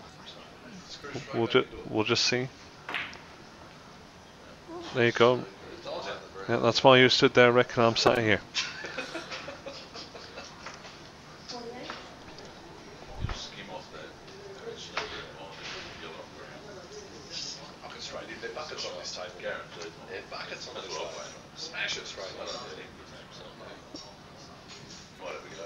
So this looks like Steve's going to go for it. It's a big effort. 20 points in front. Has he got the snooker? Steve may regret not having played the safety shot there, but if it goes in, he takes the gold. Unfortunately, it hasn't. So Joel's back in here, 20 behind, and a good chance to put Steve in a bit of trouble, Jamie. Well, I'm just wondering if he plays the cut on this red, if it's going to cannon it, like he's cutting it straight into the green, so he would need to cut it thinner than that, screw off the red, unless he can hit it full ball, in which case he can just stun behind the yellow, which is probably what you're... He needs to hit it half ball.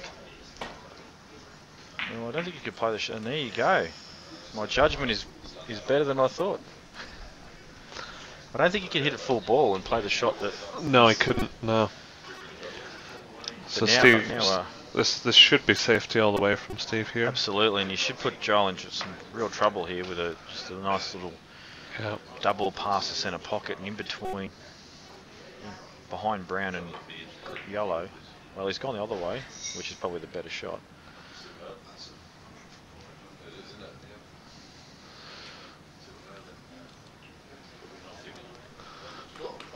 Yeah, I reckon Matthew Bolton might have got the snooker there if he played it. The billiards champion of Australia and finalist in the World Championships. It's just stood behind me at the moment, so I'm slightly worried. But I think he's got the snooker here, hasn't he? He's got the result. Well, he might be able to catch a thin right hand side. Probably even if he does, he's promoting the red towards the pocket, so...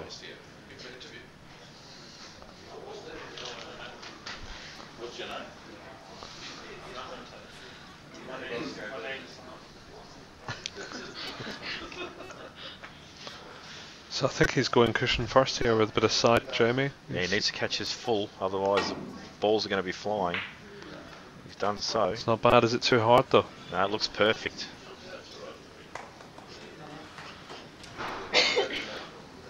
And well, we're not. I'm very sure we're not going to see Steve take this ball on.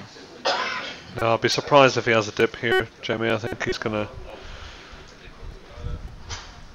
Having said that, though, he's still Although going to find it's a tricky safety. You'll have to hit it half ball with a bit of screwing right hand side to get out of the top cushion behind the black. But yeah, I think behind the black's the shot, and then you just got to be worried about where the red goes. But it should come off side cushion to the bottom cushion.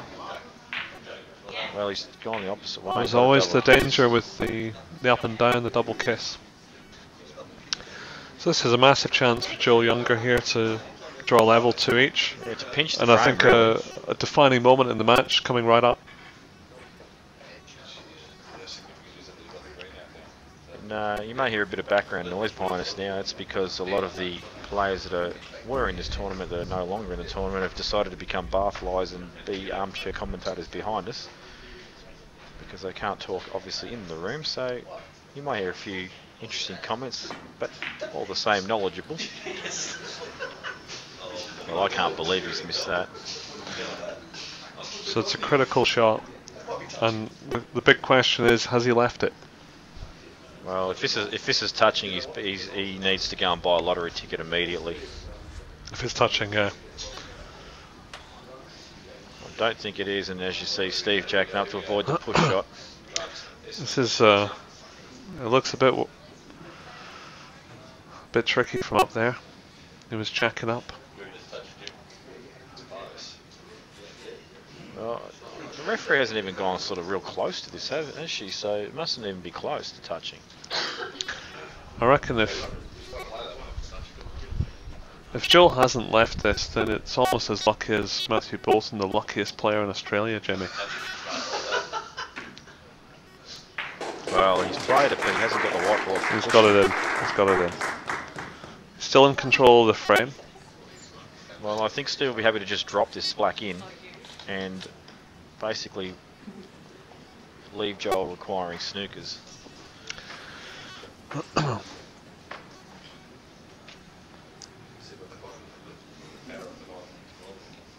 providing my maths is correct, it'd be 1 point. Yeah. I think I'd be thinking about putting the pink or black safe here, Jamie, and just consolidating my lead. What do you think? I think I'd take this black on. I think I'd try and pot this and just make Okay. sure the snooker is required. Okay. If you do get the pot, you can play good safety on the yellow. That's exactly what he's done.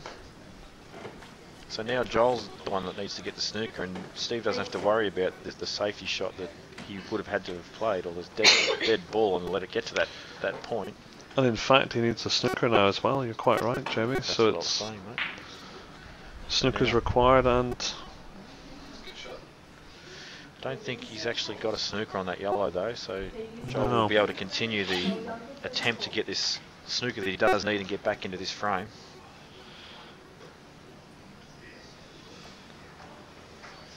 So another thin cut here on the yellow. He doesn't want to hit it too thick and promote it to the opposite corner, unless he can actually hit a full ball, in yeah, I which think case he gets behind the he's black. going to try and stick this behind the black if he can.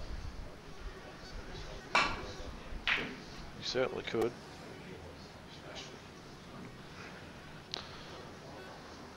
Looks like he's Covered looks it. like he's got the coverage. Yep. I think he might be able to hit the right hand side of this. Or with a mini swerve, I think he'll be okay. Yeah, I mean, Steve's obviously his primary objection is just hitting this yellow. He doesn't really care if it goes over a pocket. Well, he's just belted that. He's just taken less than a second to play it. So it must have been full ball. And that's a result as well there, Jamie. I think he's got the full ball snooker on the green. Well, it's better for Steve, but as I said, we see him do that a lot. He seems to know what's going on and just gets down there and hits the ball. So now Joel needs to get this. Well, he's missed it. He's missed it, maybe. So no miss will be called due to snooker's required already. But now Steve will take this yellow one, I'm sure. You'd have to think so. And he just smashes it in like it was over the pocket. And he's landed nicely on the green to the middle pocket. And Joel will take the frame if this goes in. In fact, he may not even get a chance to concede the frame because Steve may not even allow him to. So 3-1. Could have been 2 each. The And plot thickens, Jamie. And I think Steve just looks like he's in the zone now. He's taking very little time. Looks to be flowing. Played that horribly, but he doesn't really care. Cruise control. He's in absolute cruise control mode. He's in full flow, and even though I said he played that horribly, played the middle, I actually thought he played for the corner. And he mops them up in less than 20 seconds and takes a commanding 3-1 lead. There'll be a 15-minute break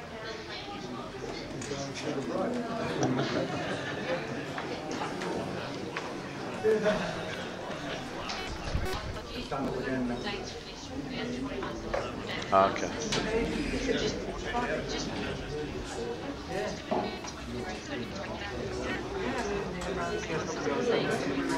Yep. So it looks like we're going to take a quick break here. Both players have exited the playing area and are going to refresh themselves. And I, myself and Steve will also take a quick break and come back when the play resumes.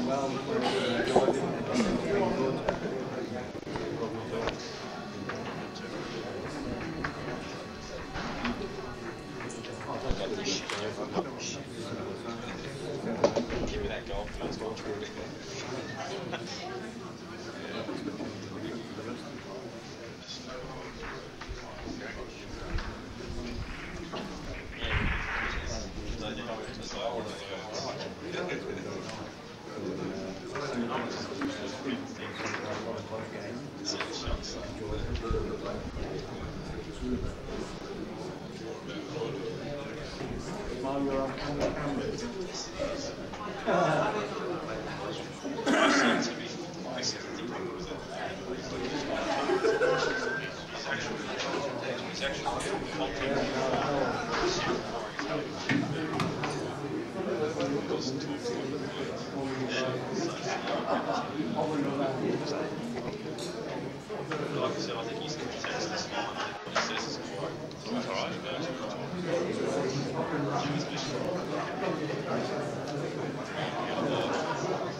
might be heading over.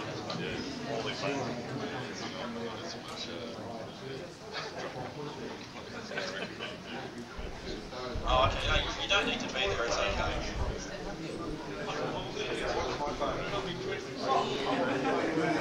Oh, okay.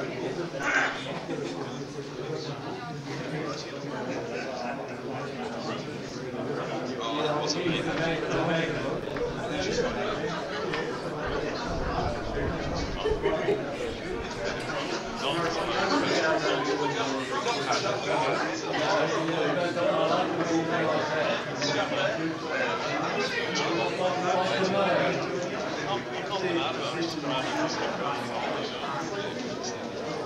Okay, so if you're right, before I get there, if you're right now, I don't bet is that I may not ever get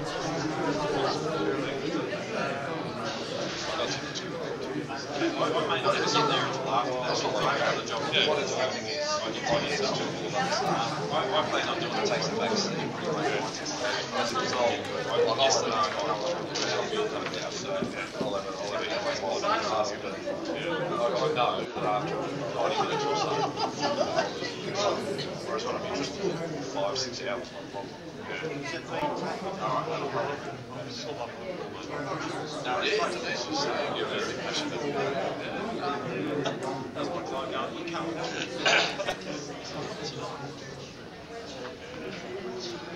Nice to get in the narrow. So what they can always take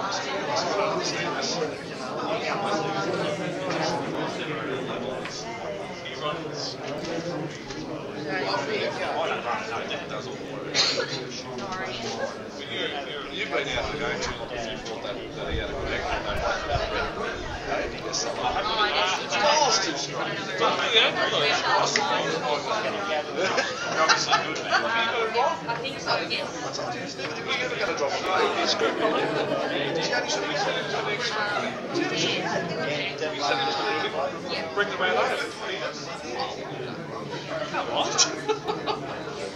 I'm surprised. I expect to make a lot more shots.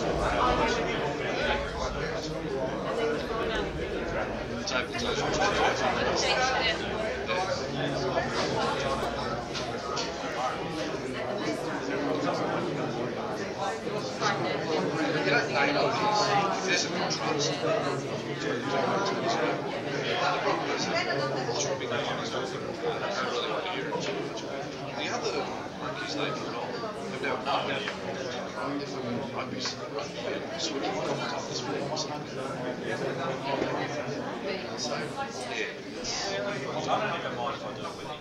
Yeah, that's what I mean. If you get contrast but the other bloke needs to know what he's talking about as well. Too much knowledge. I don't even claim to have the knowledge. I don't give any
Three blokes in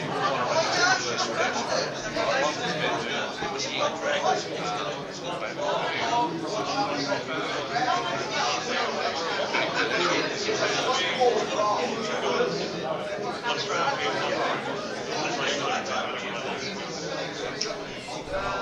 Just care for it, they've got no expectations. And you've got Brett Watson as well. They're all first rounders and you just don't want to go. So you had four, Paddy Bolt, George won Roxton in the first round, which I was but, and then you got two big ones. Sorry. No, you know what happened today? It was Steve, George, Scott, Caroline, and myself. So I got up to the end of the half.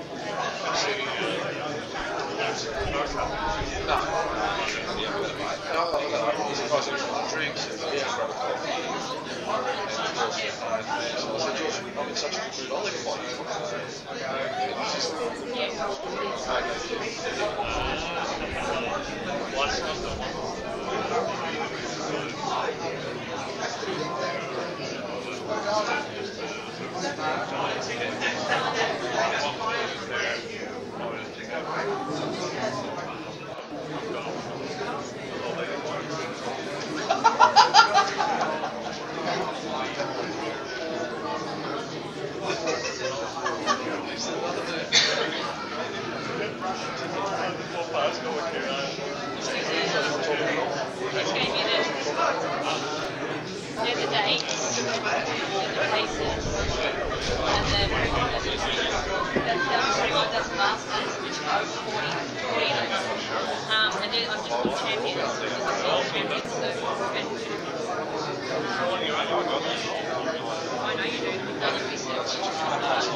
Winners of those events go to the IBSS. So after we finished,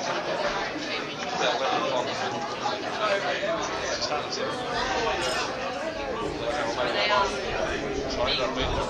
they're out there. They're the Australian Snooker Council.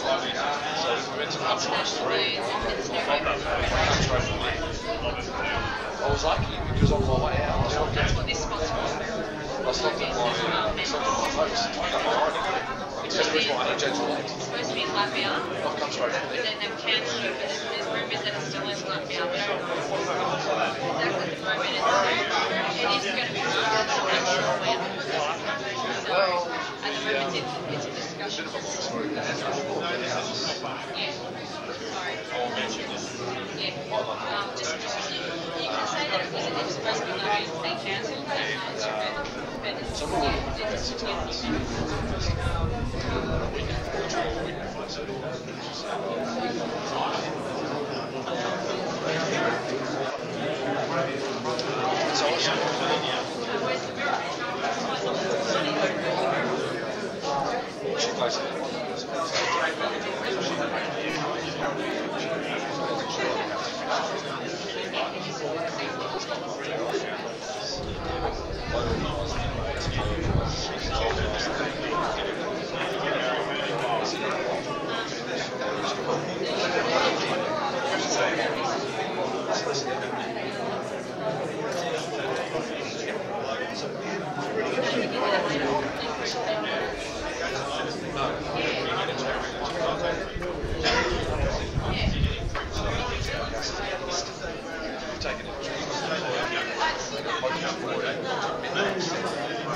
Seriously, there was no.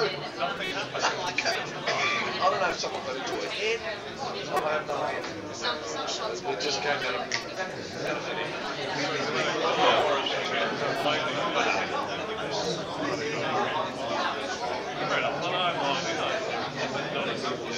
Very disappointing.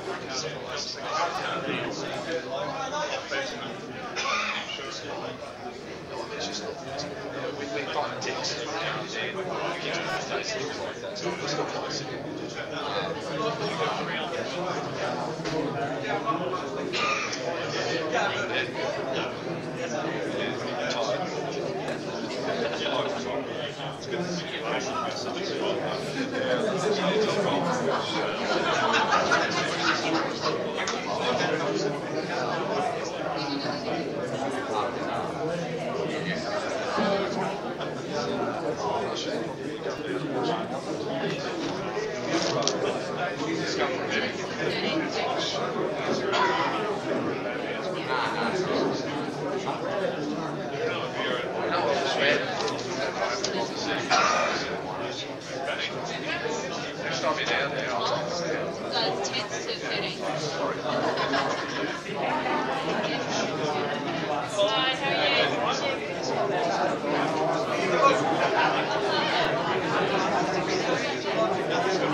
Oh, really?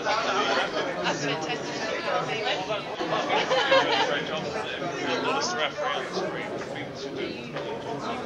Thank you. It's really nice of you to say. I'm trying to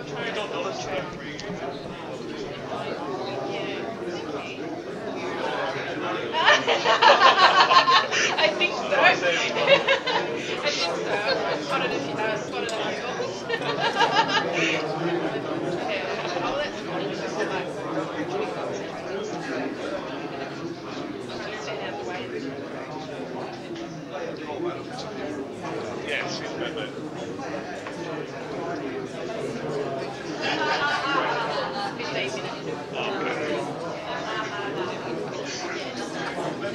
why is it only 3 days this time? 10, 11, 12, 13. I thought it was a week last time. It's always Thursday, Friday, Saturday, Sunday. So, yeah. Same menu.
I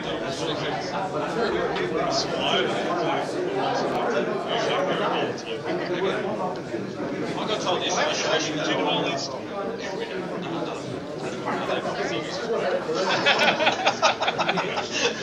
I couldn't tell you. I told the association to pay me $1,000. You're only getting $1,000, I'm getting $3,000. Oh, Jesus.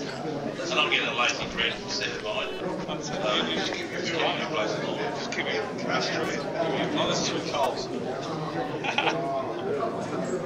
Thanks, everyone.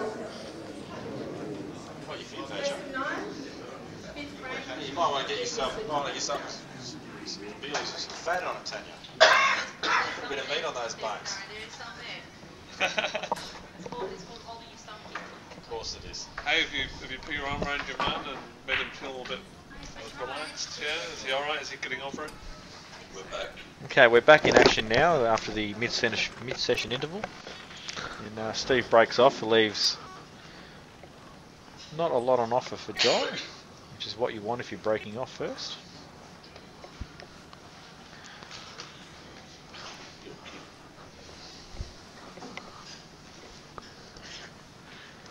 And Johl has a safety off the right hand side as we view the pack. And he'll be trying to get hard up on that bolt cushion to leave a difficult return safety for Steve. Well, he's underhit that by some margin, and I think we'll see a red available immediately for Steve to play. Not only did he hit it a bit soft, he probably hit it a little bit too thick as well. Yeah, I think you'll find Steve will take this on, try and get on the blue. Yeah, and what both players probably don't want to see before that shot was played, obviously, was the black put onto the cushion. No high-level snooker player wants to see colours out of commission.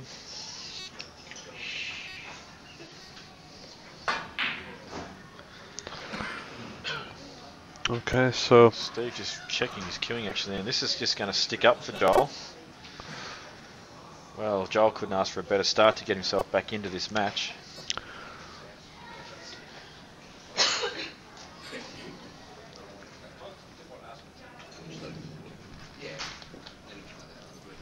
So perfect to get on the blue here with an angle to get back down the table.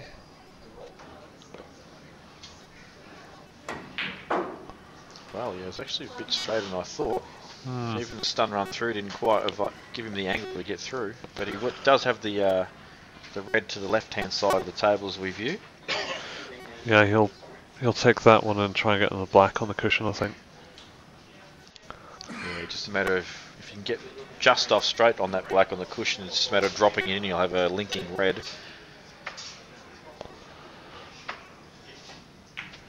So medium range shot now from Johl.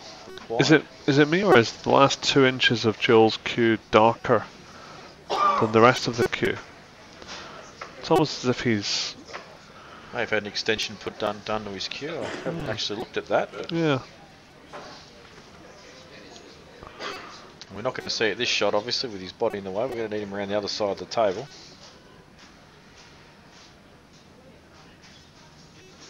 I think he's going to run through this, is he? No, he's playing your shot, Steve.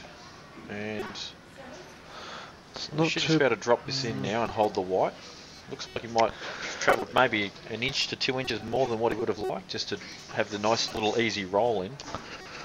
He'll really need to play a lot of drag on this ball to stay on that red in the right corner, Jamie. Well, he's actually looking to see if he can get past the black. See if that red's still on. And given how much gap's in between there, he's going to need to hit this very accurately. Yeah, this needs to be perfect.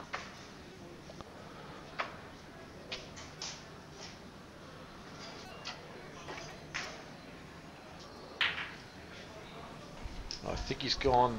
Oh, geez, it's hard to tell from that angle, but he may have gone too far. As you can see, the black respotted leaves very little margin for error. Yeah, if he's on that, then it's a legendary positional shot. I can't imagine he's on it. No, I think we're going to see a safety here off the main part of the pack. Probably the second red down from the pink.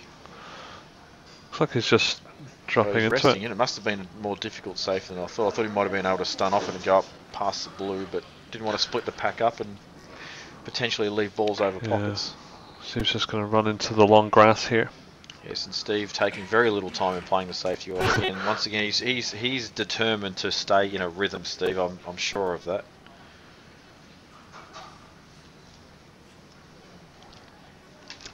I saw Steve in the interval doing some yoga in between the tables, Jamie.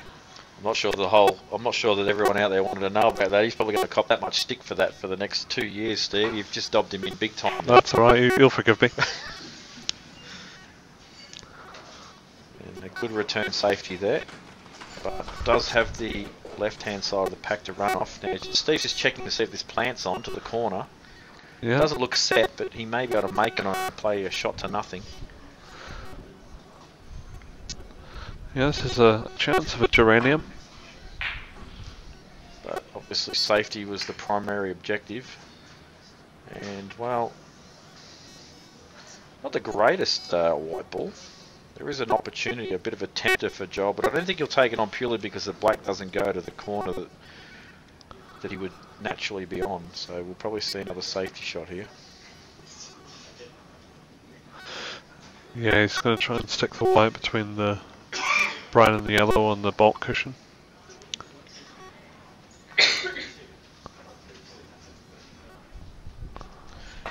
He obviously wants to cut off the right hand side of the table because it's a much easier side of the table to get safety off, which looks like he's achieved.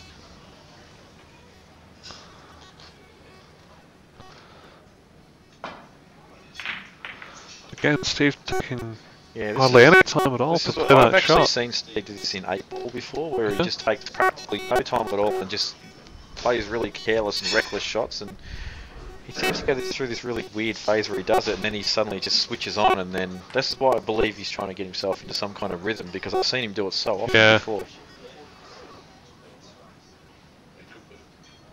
But he's got away with that, I think, because it's not the easiest ball. And so Joel's going to try and cut this one in the corner. Shot to nothing if he misses it. He needs... Well, it was actually thicker than I thought, and he's managed to hold nicely for the yellow. And I'm sure we'll take this on because there is a red sticking out there. It's a big shot. Black. It's quite a big shot in the context of the match because he's 3-1 behind. If he misses this and gets on the red, then Steve's going to be very happy indeed to come to the table 3-1 up on a red at the bottom of the pack. So this has to go in really for Johl. He's having second thoughts. I think he just wasn't happy with his action, and now he's got down again, just checking himself. Well, he's decided, you know what, I'm not going to take that risk. I'm going to play safety instead, and he's probably given it a little bit too much weight, and possibly a red sticking out here for a safety. No, offside cushion. And as you can see, once again, Steve takes less than a second to line up and plays it perfectly.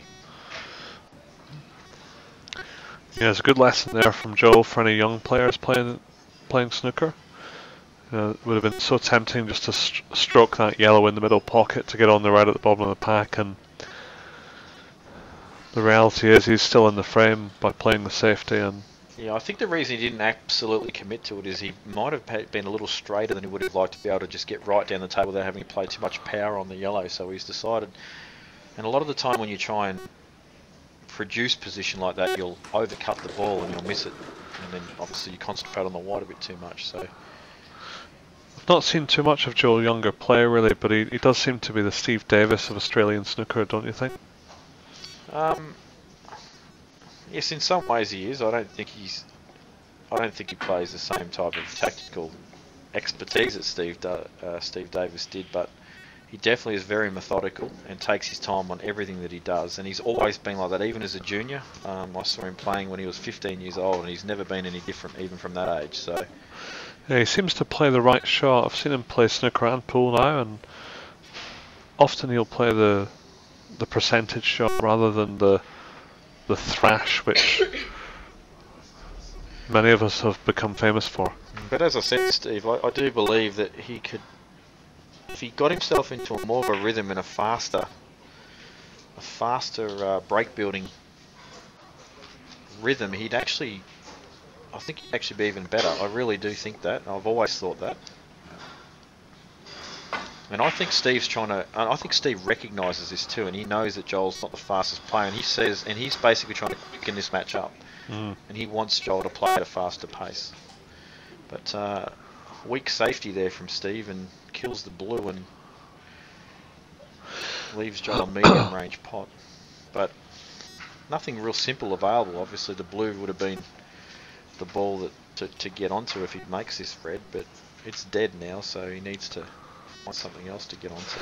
I think also Steve's, I think either, I know that Steve's over 40 now. I don't know if Joel is also over 40 yet. Joel's a bit younger. Joel's still, he's either in his early 30s or his late 20s. Just getting some I think he's in his early 30s. Research here from Tanya Ahmed. He's He's 35, he's so only 2 years younger than me, so what would I know?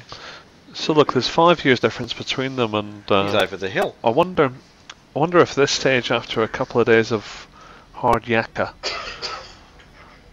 that just Steve's trying to step on with the game just to avoid getting into using more energy in the match. Well, possibly. Jamie? I mean, if you're going to look at youth being the dictator of getting to this stage, then Kurt Dunham would have been still here. True.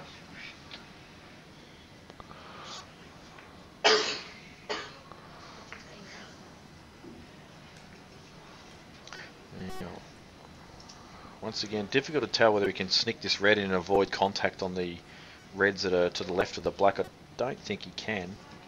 Plus slightly hampered queuing as well, which will probably offer a safety to the red off the left hand side of the table and back up to ball. Yeah, Steve plays these shots extremely well. Very consistent. He looks like he's going for the pot though. A lot of right. Oh, you're right. He is. Jeez, that actually shocks me. Surprised by that. Shot to nothing. Yeah. I really, as I said, slightly surprising choice of shot, but the more I'm watching it, I really think he's trying to force Joel into playing.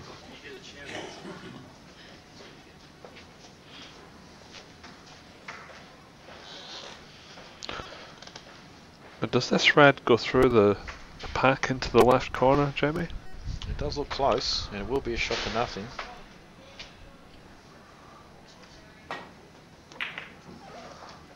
Just catches the red, but obviously once again safety is paramount, and he's got that. Steve just less than a second down on the shot, plays the shot.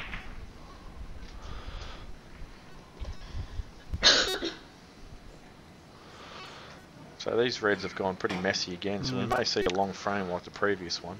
And somewhat fortunate there, he got a kiss off the red, he didn't intend to, so... Yeah, I didn't want to say anything because it looked like he sort of half played it, because he played the ball much thicker than what it was for the potting angle, and he just came perfect off the red, so it was kind of like he sort of half played that shot, so I didn't want to comment on it in case he actually did play for that. Well, Joel sort of played a shot to nothing plant there, and obviously once again white ball's the primary objective, and so this left hand side of the table getting a workout now, and we're going to see another shot on this side too. That's a good opportunity here to get hard up on the bottom cushion, sort of behind the brown. Hits the white ball, very thick contact on the red, and as you can see, because of the thick contact, ends up on the right hand side of the table and not behind that brown. Yeah, he's left a very tempting long red into the right corner here. Yeah, we may see him screw back off this just purely because if he does miss the pot, then he leaves reds on to the left hand side of the table, so we may see him screw off it. Looks like he's just going to fully commit to this, play the old stun run through for the black. No, he has screwed back. Nicely cued. Joel, and well, he's going to drop in for a snooker now behind the brown. Yeah, he's cued it too well. Yeah, he did. Who's next, Jamie? Well, we knew this was coming up the second the white ball landed where it did.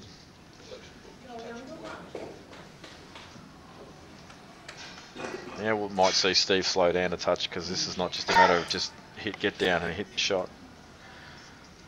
There's a lot of touch in the shot, multiple cushions, leaving the white ball safe. Well, he might be able to get off one.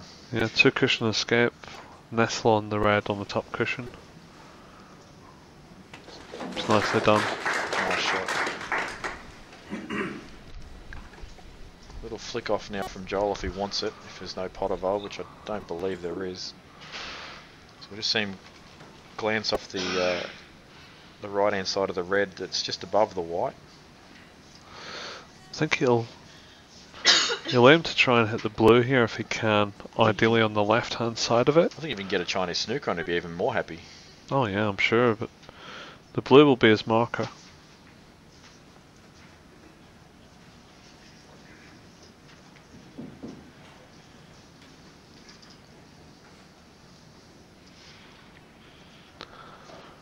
Steve's just checking this shot here, not so much for the plan, but more to see if the red's going to promote itself to a pocket and leave Johl an opportunity if once he plays the safety. It's very important, obviously, when you're flicking off angles of balls that you don't promote another ball. And that's just why Steve's chosen to play the less dangerous of the two shots in relation to promoting a red ball unintentionally.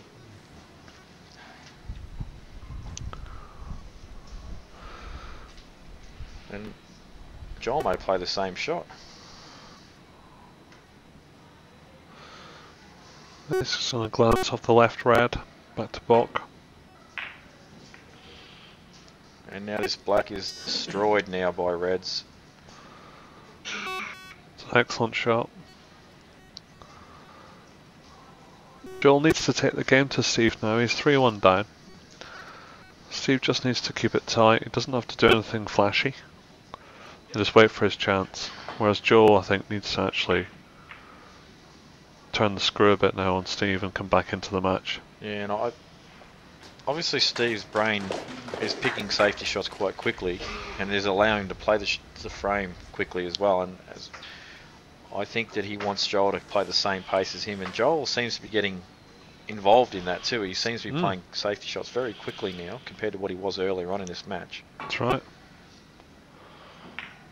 Well, I think he definitely intended to hit that first before cushion, and which is why the white ball has not gone back to balk, and he's left Steve a chance. If Johl actually stepped back from this and had a look and said to himself, what's going on here? And he realised that Steve's basically playing 100 miles an hour, even on safety shots that are quite difficult at times. He'll realise that he's probably stepping himself out of his comfort zone and not playing the slow, methodical style that he normally would play when he's in control. Having said that though, I would still like to see Johl play at the same pace as what Steve is right now. It's a nice pop from Steve, he's got a result there to land on the pink in the middle. Yeah, just a quick little hand up to Johl there to say sorry about that, mate. It was a little bit lucky. Always the gentleman, Steve. Well, we've seen, how many times have we seen that exact same miss there, Steve? That's the third time now that he's missed that ball to the middle during this match. And while it's not a fantastic opportunity due to the black being a commission, there is a lot of points to be scored off this pink once Johl pots this and gets it back on its spot.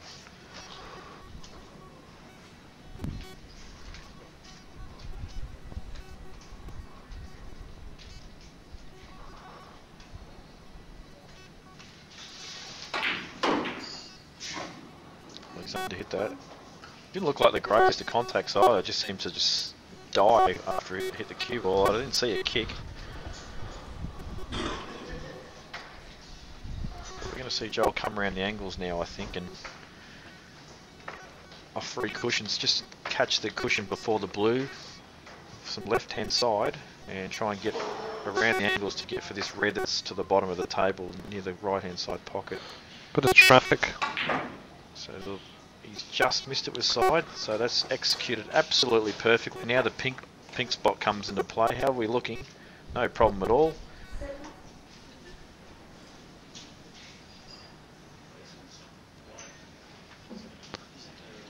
But his angle there suggests that he doesn't really have an ideal angle to just screw back for the pink, so he may have to come off 2 cushions. That's right, he's looking at the pink in the middle pocket here, just a soft screw to play the pink in the middle, but... Yeah, it looked actually tight from this angle, and he might be able to just hold the white, but well, he's definitely playing that shot, so there must be more room than the camera angle suggests. Well, he did have the angle to play for the corner. That's it, yeah, he brought a bit of the pocket there, and to his credit, he's looking good here. Just checking where he wants his white ball for the next pink ball, because all he's going to be doing this break is playing pink ball position. At some stage, and I would suggest it's going to be after these 2 reds are cleared that are near the pink, he's going to need to develop more reds that are near the black and bring the black into play, or at least bring reds. The reds are his primary concern now. While the pink's still available, he just wants reds in play. Now hopefully the pink still spots. Unfortunately it doesn't, so... Well, it might be okay here. I think he might be able to screw off this red and catch the other red and take the white ball back down towards the blue spot. Once again, hard to tell from our angle. But it looks to me like he can just catch a bit of this red as long as he doesn't go in off. That's a neat shot. He's building a lead in the frame as well. The blue's safe. A couple of reds on the cushion. Wrong side though of the pink here, so as you can see now, he's just looking to screw back and play sort of a shot to nothing type red, where he can at least continue to break and get on one of the bulk colours, and then he's going to need to play a very big shot to get position.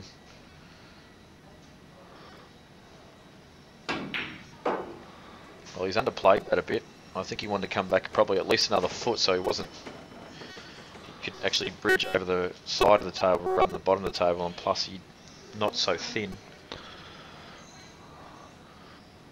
So he may just be able to see enough of this for the shot to nothing.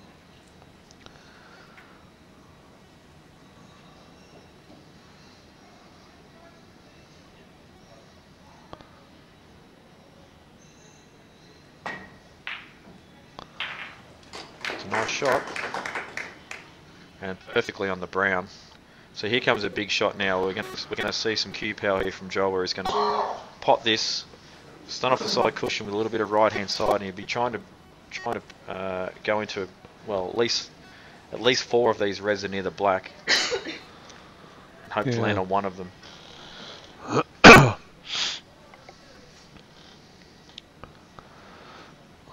Yeah, this is a critical shot here for Johl Younger. 3-1 down, 37 points in front. And that's the key. I mean, bearing in mind he does have that lead, so the pot is more important than anything else. If he doesn't get the position, he's always got a safety available. Well, he deep screws into it, and he's over-screwed it by a car park length. And now we'll see a safety. You'll be disappointed with that. Hopefully that car park isn't as expensive as the RACV clubs that we're currently $15 watching an this hour. from, something like that. Luckily their facilities and service is fantastic, Jamie. Absolutely. And so is the Grolsch. Well, Joel's looking at it. I seriously don't believe he's even contemplating playing that plant along the cushion, so he's just toying with this. Nah, surely not. This will be surely a snick off the red behind the black, back to the long grass. Well, he is playing. I just don't Goodness me. understand what he's doing here. He might be just playing a containing shot. Yeah, containing safety, but I'm not sure about the value of that one. But maybe he was still. actually concerned about promoting those reds if he flicked off the red that was below the black. Yeah. Because obviously the plant was leading into them, but no, he was hitting it so thin. I just didn't think he could really promote that ball. But he knows what he's doing. That's for sure. He's got the 43-point lead, so he's just keeping the screws tight. And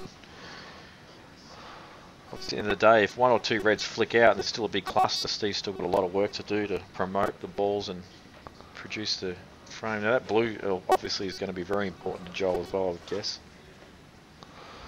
So I presume Steve will try and just promote the black here off this red that he snicks off, and try and put the white into the blue on the bulk cushion. Although he's jacking up, maybe he's got a different plan. Well, the plant was Wow. on. Well, that's a bad judgment, error of judgment from Johl if he's left that That's on. a fantastic shot from Steve, and he's got the position as well. He doesn't have to do anything as far as promotion goes, because I believe that black will pass below the... Sorry, the red will pass below the black. It will, but do you know, I've got a feeling he might try and give this a nudge and try and just disturb them off this brown, because he's got a perfect angle to do that. Well, the way I look at it, Steve, is if he can get low on it, he can actually pot that and then stun into the other red and open the black up at the same time. He's certainly got options. He's going the opposite side of the table. That could be not bad. He's underhit it, probably he would have liked another foot in it. Half Still or a not, foot on that. It's not too bad, just a plain ball. Stay on the pink here.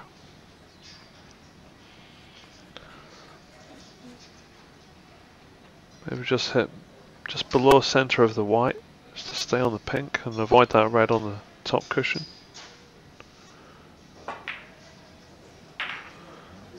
He's played him with a bit of sides. Well, he hasn't got high enough on this pink, so I don't see where his next red's coming from here. So we'll probably see this ball pot and then run for safety. I think the extra 6 points that Steve can gain from this will be critical. Yeah. But I just don't see a positional shot, and I don't see him playing a safety on it. Well, having said that, he's decided, well, maybe he's going to play an aggressive shot. I think don't see the next if he colour. can see the blue, there's some value in bringing the blue into play here because of the frame score.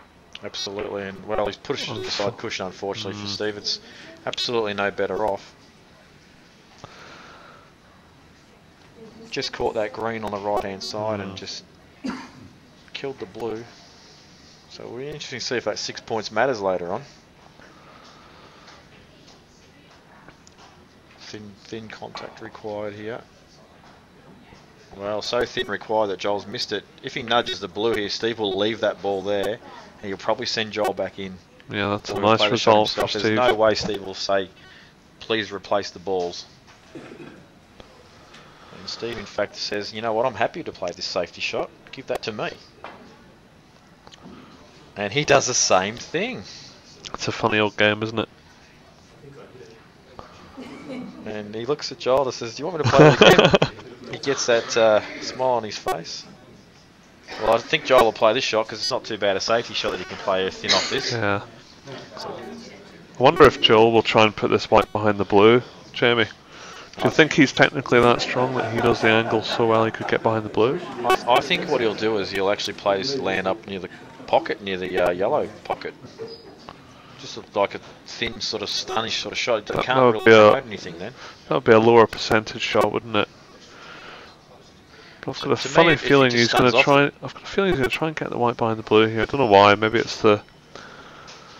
Well, who's the pool player? No, you are absolutely spot on, Steve. That's exactly what he's looking at.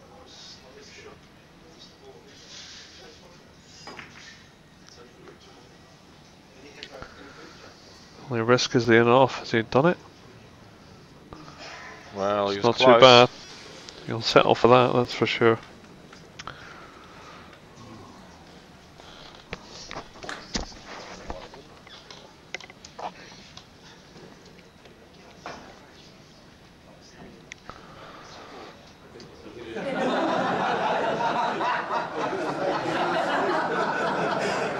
That'll be a miscall, so Johl has the option to put the white back. Put Steve back in from there, or play from there. And unsurprisingly, he's opting for the former of those options.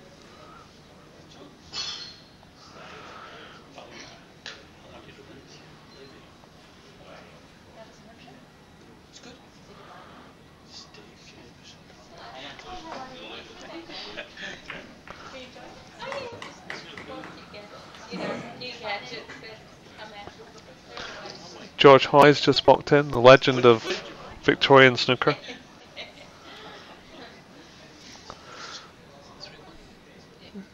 George has done a lot for the Victorian snooker game over the last 20 years. Although very slow to go to the bar and get a beer in, I understand. Mark Billen also a bit shy with his wallet, but Joel's just missed that one as well. I think these guys are missing balls for fun at the moment. I don't know what's going on.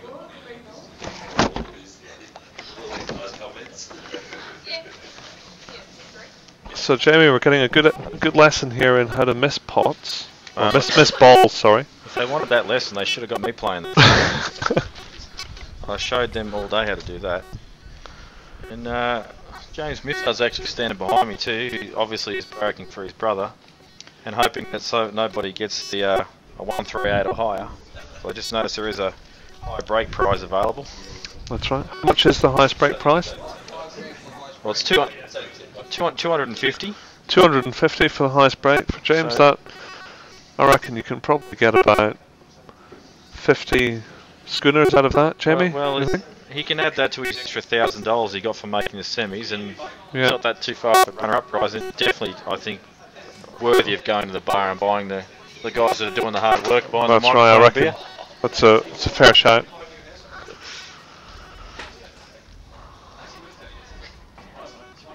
Also, CueballTV doing a good job today. Dan Lynch, tournament organisers as well, doing a great job. Tanya Amit, one of them. I'm surprised Dan's got any hair left. Actually, he rips it out constantly, trying to get some stuff going on with some of the places he has to go to, with connections and all sorts of things. And yeah, we've been fortunate enough though to find a table out just outside the room, so we can. That's right. Not have to whisper like Ted Lowe. But he must be doing pretty well to retain that perm that he's got, Jamie Lynch. Absolutely. Also, he spends a lot of cash on product for his hairstyle. All courtesy of CueballTV funding, I heard. In all seriousness, Dan actually pays a lot out of his own pocket. He's also drinking Peroni, which is not the cheapest beer you can acquire within the RACV club. So back to the match, and Joel's here playing a safety. Another nice thin safety there from Joel. Puts the red ball on the cushion. Yep.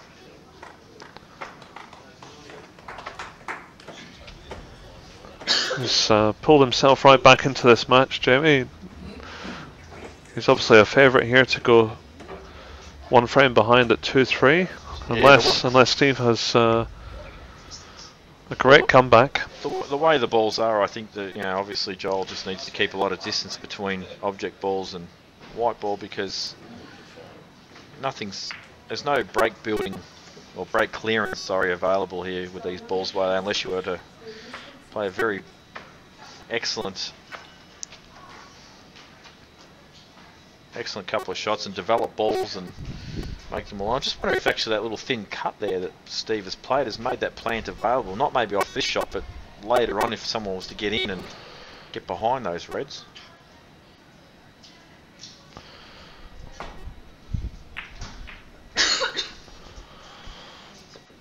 Well, Joel's been a little bit fortunate there, because the blacks come to his rescue. Wasn't it the greatest of safeties, but he'll take it. Does this red still go though?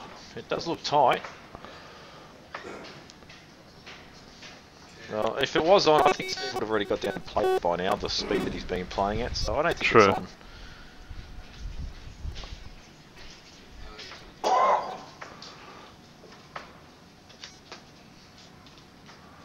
But he's looking at it again, I think more for a safety.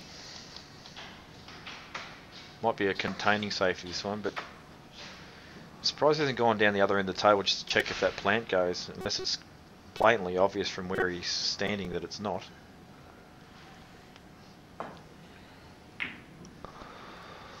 Well, as expected, the percentages are played. And as you that's said a earlier, perfect white ball. As you said earlier, Steve, he plays that type of shot exceptionally well, and that's another example of that.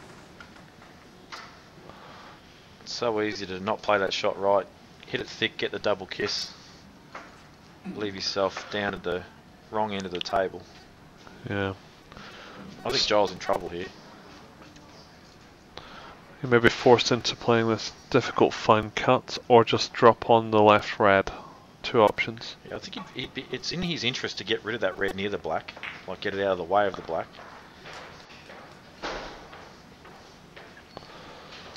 And he's played a very good shot there purely because he's got such a good lead that red now is Yeah. Completely dead on the side cushion. I think you'll see Steve just clip off this red and try and put the white behind the brown if he can, dead weight. Bit too thick again, catches the yellow. It's not a bad shot, this is not an easy safety from here. So Steve's really just playing hang-on snooker right now. He needs to try and develop the reds nice and slowly and quietly so they're all available when if he does get an opportunity to make a contribution that can win the frame, because at the moment, even if he gets in, very difficult clearance. Well, Johl's took that on full-blooded, knowing that that's right. He wouldn't possibly leave this red, and he has. But at the same token, as I said, still a lot of work for Steve to do here. But these could be valuable points coming up. There's at least 16. That's right. This gives Steve a real chance to get back in the frame. It'll be a massive clearance to win the frame from this visit, but I think he'll be able to notch up 20 points here or something. Well, I've said 16, Steve. Where are you getting 20 from? I don't know, I've got a feeling you might develop one and then play safe. Let's have a look.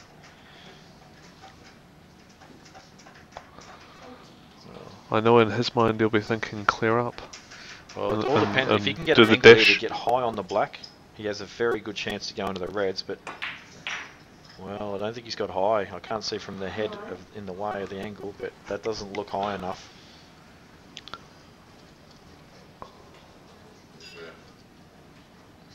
I thought he'd just need to force that in with a bit more pace. I think he'll be disappointed, you're right Jamie, not to develop one of these reds. I think you could be right with the 16 shout. Well, here comes a safety shot.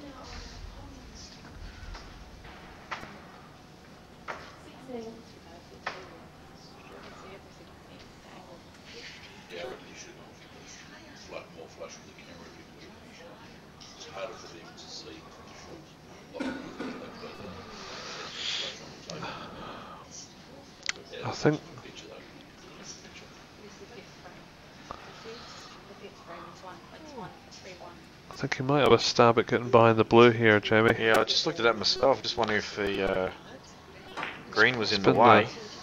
Was Yeah, there's 18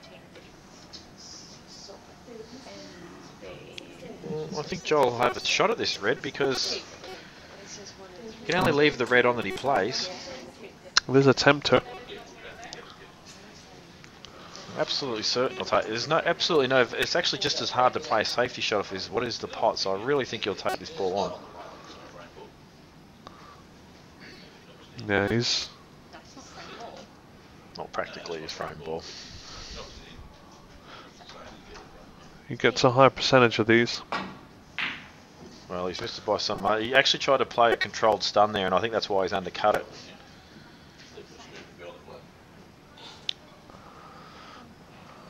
Commentator's curse there, Jamie. Well, it was a tough shot, but Steve could put him in a bit of trouble here because we may see this white ball hard up behind the black if he gets his shot right. Yep. Well, he's just played with a bit too much side. Yep, bit of English on there. Probably didn't actually need the side in hindsight. He could have just hit it with the top and.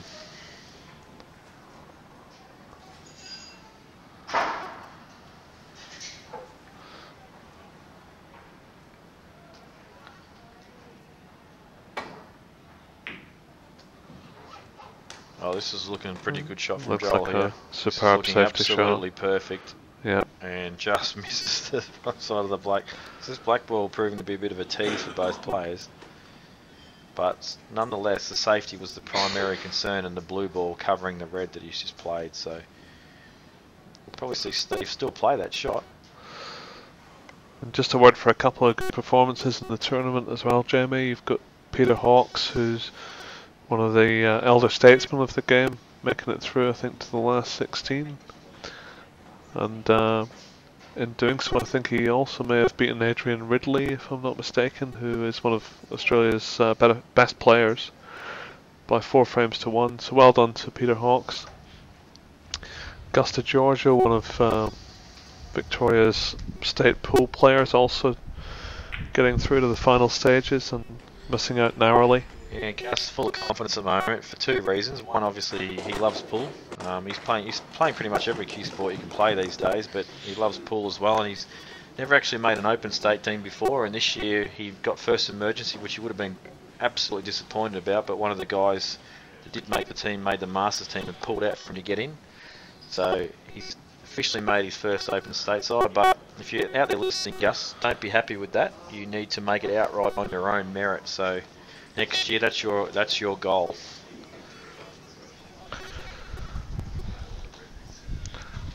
Sam Card, another improving player. He seems very consistent these days. He makes often a quarter, a semi, or a final, and also chips in with a 112 break in the semi-final against Steve Mifsud, and goes down 4-2. So I haven't seen him play at all, but I'll tell you what, with the amount of breaks he's made, it definitely looks like it'd be good to watch him play. Also, I just heard that Gus failed his umpiring test too. Part of playing pool is you have to pass an umpiring test, and he failed that. So sorry, Gus, you're not able to. This is a great shot. Johl will be delighted with that. I'll tell you what, he walked away just to say, "Cop that." Yeah. And Steve's like, "Yeah, I will. How do I get this safe?" Now, the immediate shot I can see is off the bottom cushion, trying to hit the cushion just before the red. But he's looking at going 2 cushions underneath the red, so both shots are viable, and I think the shot he's playing, he's doing it purely because he doesn't have to get the. I think the order of the day is smash it and smashed it, and he's almost spotted. See how you go. Well, he's even flicked the red to make the ball on the cushion difficult. The green has not come to his rescue, so Johl will play that ball. Could actually have been a lot worse. I think Johl still needs to pull it out of the bag here. Yeah, does it pass the blue? It looks like it does. But as we've said, our angle's a bit funny on the table, so it's a bit tricky sometimes to tell what goes and what doesn't.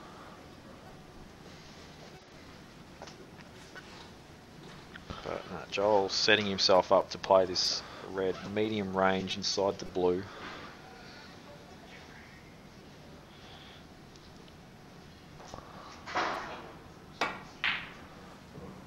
Well, he's missed it, and this is gonna.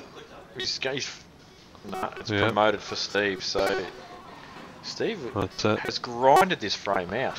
He has. Absolutely has grinded this frame out, and remarkably, he's got a chance to take a 4-1 lead here, and who would back against him, Jamie, from here? Yeah, Johl played. Isn't it crazy how Johl played an absolutely perfect safety shot, and Steve has got out of it, got just the smallest bit of fortune with just flicking that red that would have been 10 times easier if it wasn't on the cushion.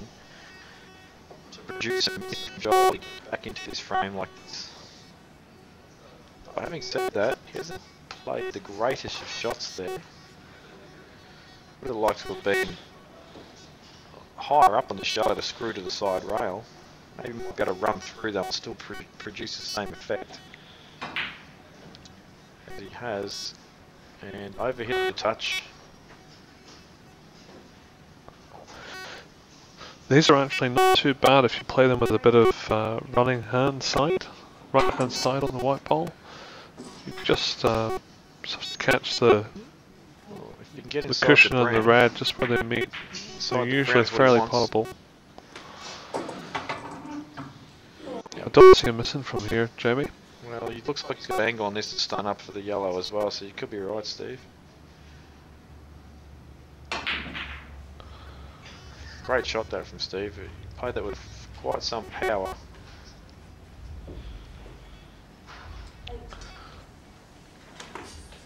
And now green to middle. Whoa, wow, that's a bad misjudgment from Steve there. He wanted to go nowhere near that brown. In fact, he didn't even want to go underside, but he wanted to be above the brown. I think it was one of those where he's played to be behind the brown, but expecting either not to reach it or go past it. And he's actually landed where he hoped he wouldn't. I just don't understand why he'd even contemplate going like below the brown when if you're above it you can't possibly snooker yourself. That's what pressure does, I think, Jamie. It just puts you in a position where you sometimes make a misjudgment. Well, he was unlucky nevertheless to land there, but he's played a really good escape and containing safety there, which Johl's acknowledged by a tap on the table. Yeah, and this is always tricky when you're playing a safety and you're colliding the ball that you're hitting into another ball.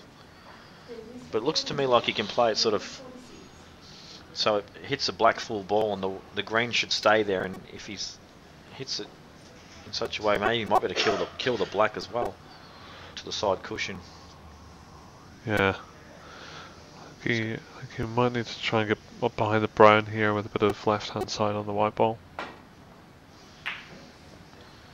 Well, the angle he had to hit it to was a bit thinner than what he wanted to hit, but this is a chance for Steve now. He doesn't have to worry too much about the white ball here. It looks pretty natural if he just makes the pot. Well, he may stun off two cushions and go to the left-hand side of the table.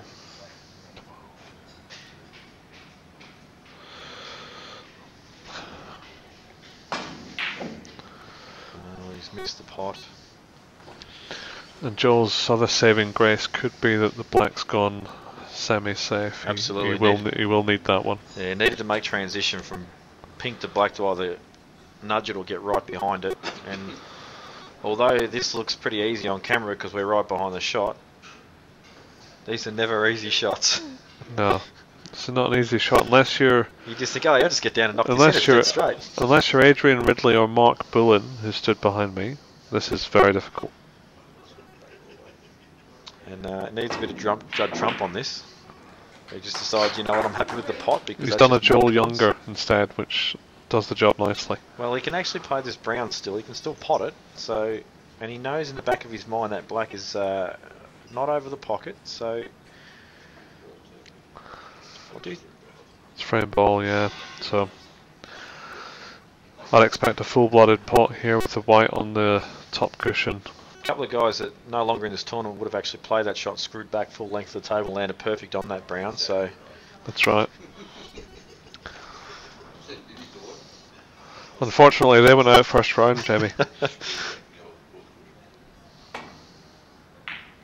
And he's potted. Oh, he's got it as well. What a shot! I thought he'd missed that, Jamie, well, but I thought he slipped did too, in. And even this isn't as easy as it looks. Do you know, I'd half expect him to go cushion first here, wouldn't you? Absolutely expect him to go cushion first. He is already Snooker's required. He's already got the frame safe, so I don't think he would even risk hitting this full ball and following it in. No. Frame is safe. One Snooker required, his frame is safe. Yeah. So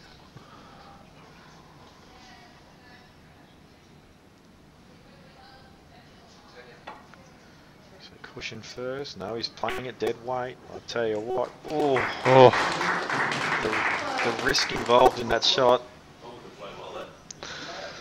Yep. I think many players would have said cushion first on that, but Johl trusted his action, he trusted the table. And now I don't think there's much doubt. I'm pretty sure Steve will concede regardless of what happens with this pink.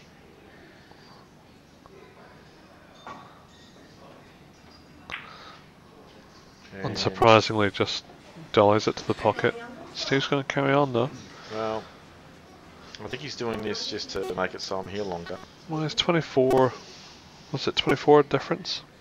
Yeah, he needs. So it's only 2 snookers, I suppose, so it's worth playing for. Yeah, but where that black is, well, I guess the black's not in the worst position to get snookers, but where the pink currently is, it's not a very good spot.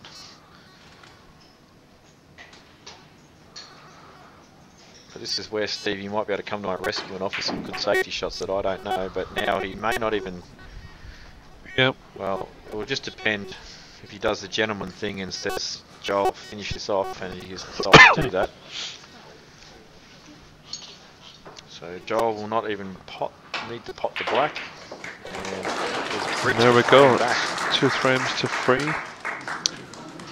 Steve Mifsud leads. And I don't think Steve's going to be very happy with his performance in that frame, at the end of that frame.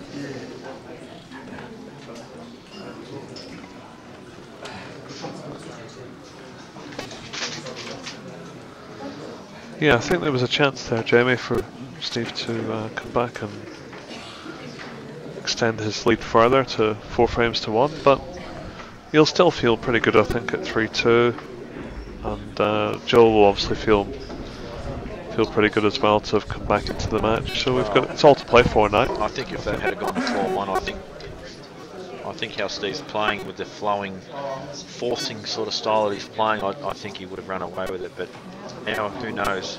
Yeah.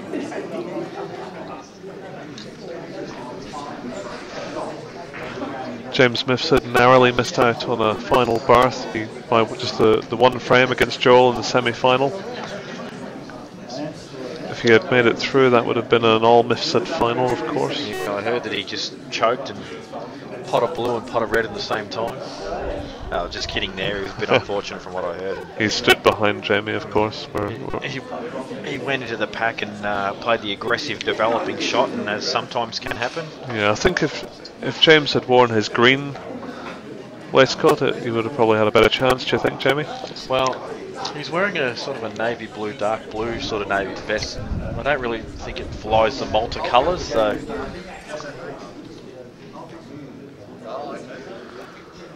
I think if he wears the Malta colours, he'll absolutely fly next time. But so both players just taking a quick break and they're heading back into the arena now, getting ready for the 6th frame. Yeah, both players relieving themselves in the toilet.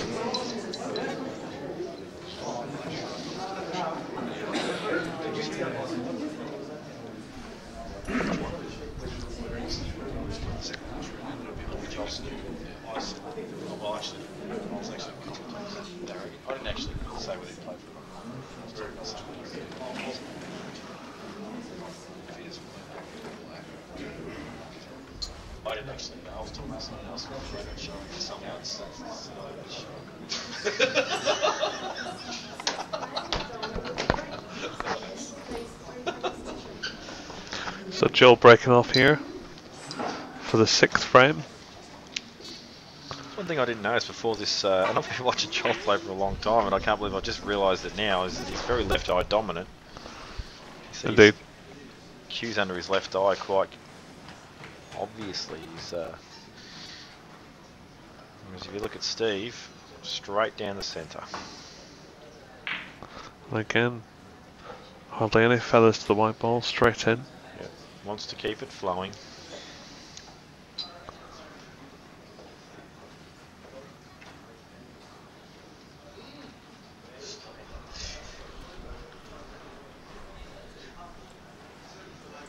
And Johl now took a while.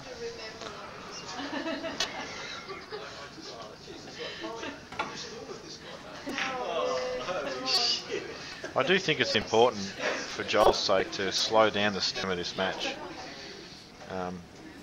Obviously it may not be as exciting for the viewers to watch a slower paced game, but I think for his own sake, that's how he plays, that's how he likes to play. And Steve's, there's no way you don't take this chance on. And in it goes. It's a superb shot. So you got to witness the full cueing action there of Steve Mifsud. Didn't move at all. And that was what I was talking about earlier, when he was moving a little bit. Maybe it was just a bit of early finals nerves, but now, not a lot of body movement at all. Nice. And I'm pretty sure he did overscrew that and intended to play for the red on the right, but had this ball as backup. If I say anything wrong, James would be right behind me telling me you don't know what you're talking about, so I can't possibly lose here no matter what I say, Steve. That's okay, you'll be commentating on him in the pool at some stage in the future, I'm sure, and yeah, in October. Guiding him on some of the safety shots involved in the pool 8-ball fraternity. Well, the problem is, when you commentate James playing 8-ball, you don't get to see any safety because he pots out every frame. So. That's right, yeah. He does do that, doesn't he?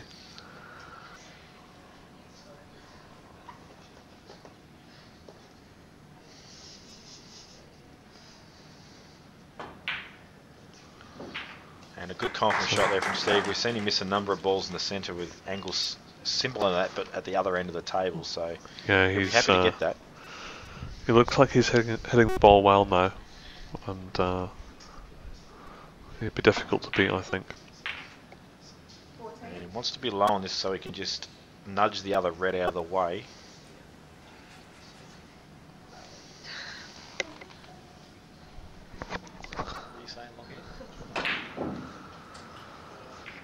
It's a surprising miss from Steve on the black. Surprising miss on the black there. Yeah, I think once again it's just a case of concentrating too much on the white ball and getting the cannon right.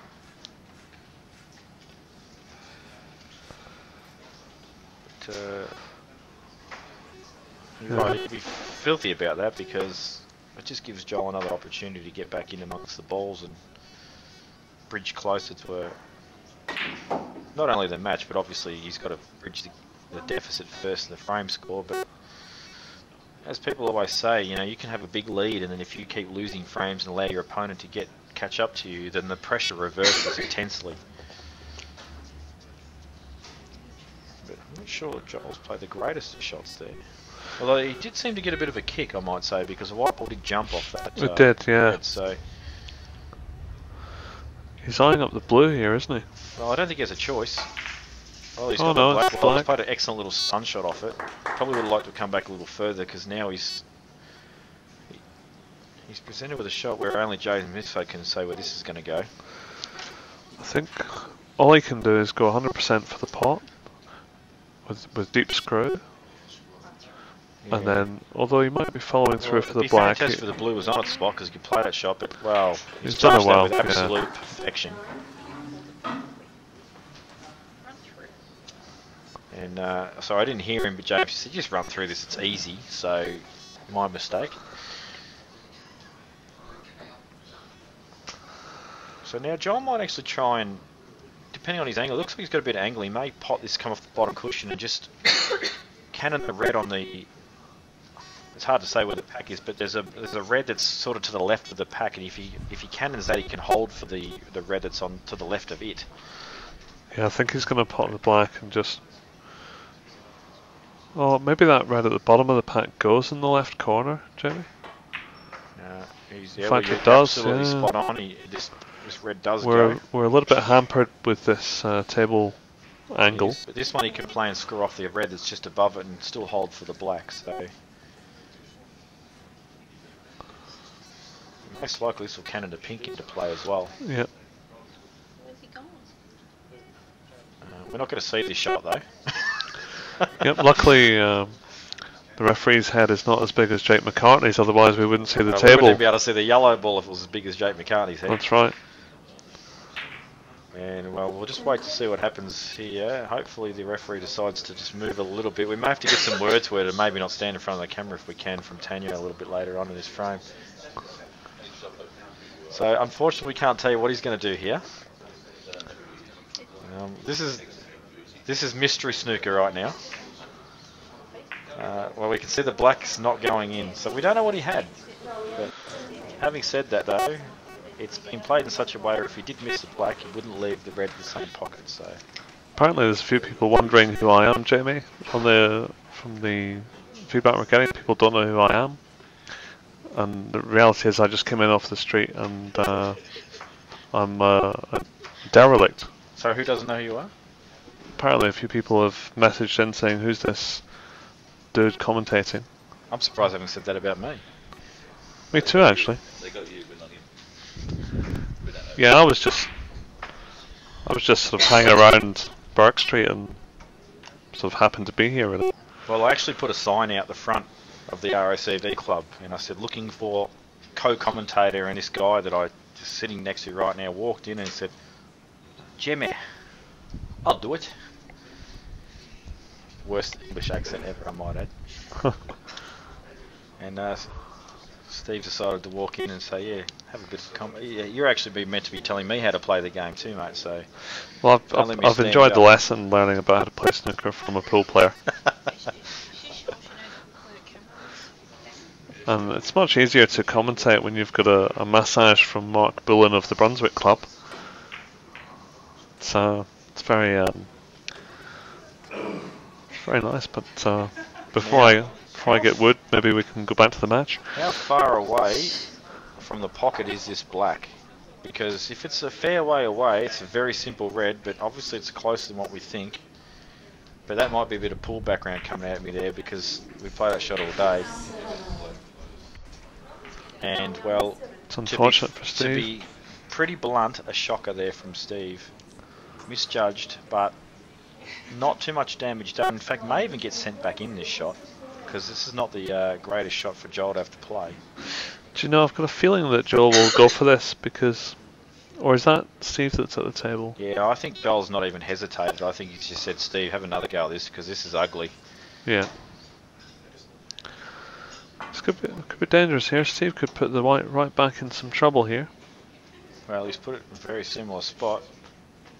I'll tell you what, if he gets behind the yellow, not quite, but still an excellent shot.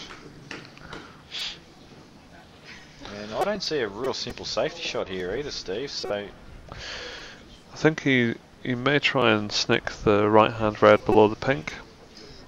Yeah, just come in between the two and reds. Try and get the white behind the yellow again. It's a high complexity shot, but he could try that. Yeah, he definitely risks promoting the or reds just below, but it'll probably go to the side cushion. Or he's got the red between the pink and the left-hand cushion, try and... As a shot to nothing, potentially pot that and again take the white back up to the yellow if it goes. But that would be... He seems to be looking at the damage if he left the white in the right-hand corner of the table here, so I'm not so sure. Off the red that's just sort of on its own. He's just going to flick it past the black. Actually don't know what he's going to play, Jamie. No, he's going to just glide this past the black, the white ball. He's gone into the black, but I think he tried to glide it past the black and just sort of leave not a lot on. But still, it's a good job.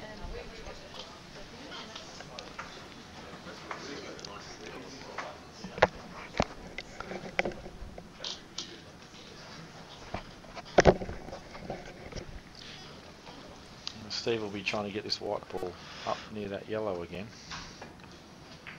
Yeah, Johl will be disappointed to have left him the opportunity to do that. Perfectly weighted almost from Steve. Obviously the perfect weight would have been on the jaw of the bottom side of the pocket, so he's hard up against the cushion. But still, nothing super easy enough, but now I think we'll see this little pack come into play now. And I think if he plays this, the way things are going is, I think that red will go to the side cushion rather than near the pocket, but he's not playing it.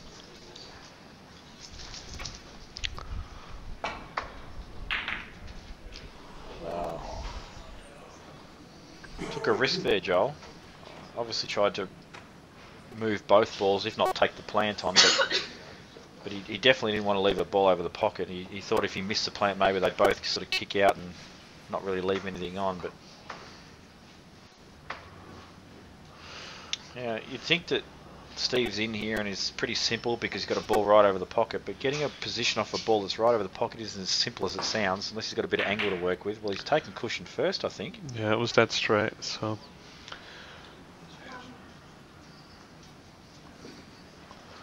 Green or pink options. Or even yellow. He could, I think yellow might be the shot because he can get back to the right hand side of the table and give himself a... Well, he may try and put the yellow and get up for this red near the right hand pocket. It's a natural angle if he pots it playing ball just to get on the red. He'll come off the side cushion first, Steve. Yeah. Yeah. Well, he's actually hit that with a bit of side though. And in fact, he won't play it now because he's actually got on the ball that I thought might be the shot earlier. Yeah, these are tricky. I think he might actually be able to force through this and give himself a chance on the pink here. From this angle, the one at the bottom of the pack looks like the most obvious. But he's not playing it, he's playing this cut that you originally said was the shot. I just thought maybe this ball's not on that's on the left hand side near the bottom of the pack, because I just think if he pots that and he can force his way through the pack, he can get himself onto the pink. But obviously there's a bit of risk involved in that, but maybe the shot's not actually on. Well, he's left it up, and I'll tell you what, that wasn't as easy as it looked, and the chances of leaving that red on quite high if he does miss the pot. So it's nip and tuck here. So, as I said earlier with Steve when he had a ball over the cushion, over the pocket, it's pretty simple to pot the ball, but you've got to still get position in such a way where you can continue the break. So there's two ways he'll play this. He'll either stun it and use the side cushion to get the white ball out, or he'll top through it and use both cushions. To me, topping through it, just hitting the right hand side as we look at it of the red, and just avoiding both jaws and using the side and bottom cushion seems to be the simpler option. And getting sort of just below the black so we can stun left hand side of the table for the red that's at the bottom of that cluster.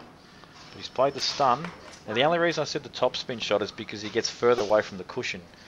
When you play the stun, you're always going to be closer to the cushion, but just makes the black a little bit harder, but he should still be okay. Just drop this in for the red into the right hand pocket. Yeah, it's a bit of a lesser of two evils, that shot, because the stun shot's easier to control the white, but you're further away from the object ball that you want to hit next.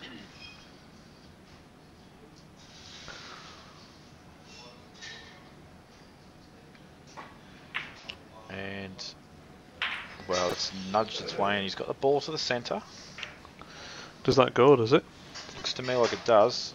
I don't believe he's played for the corner at all ever there, because he was always going to be low on it, which means he can't guarantee position, so I have to think that he's actually played for the ball in the centre.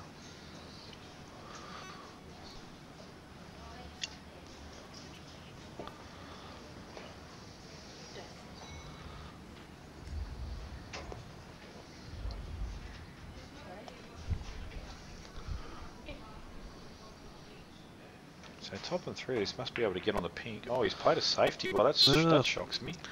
Yeah, I thought he missed his position there. It's a good chance missed, really, Jamie. Yeah, I just don't understand if he knew he wasn't going to be on that ball in the centre, why he hasn't given that black a bit more conviction. But obviously the harder you hit the ball, the harder it is to pot the ball as well, because obviously a greater chance of imparting side when you cue the ball with harder pace. But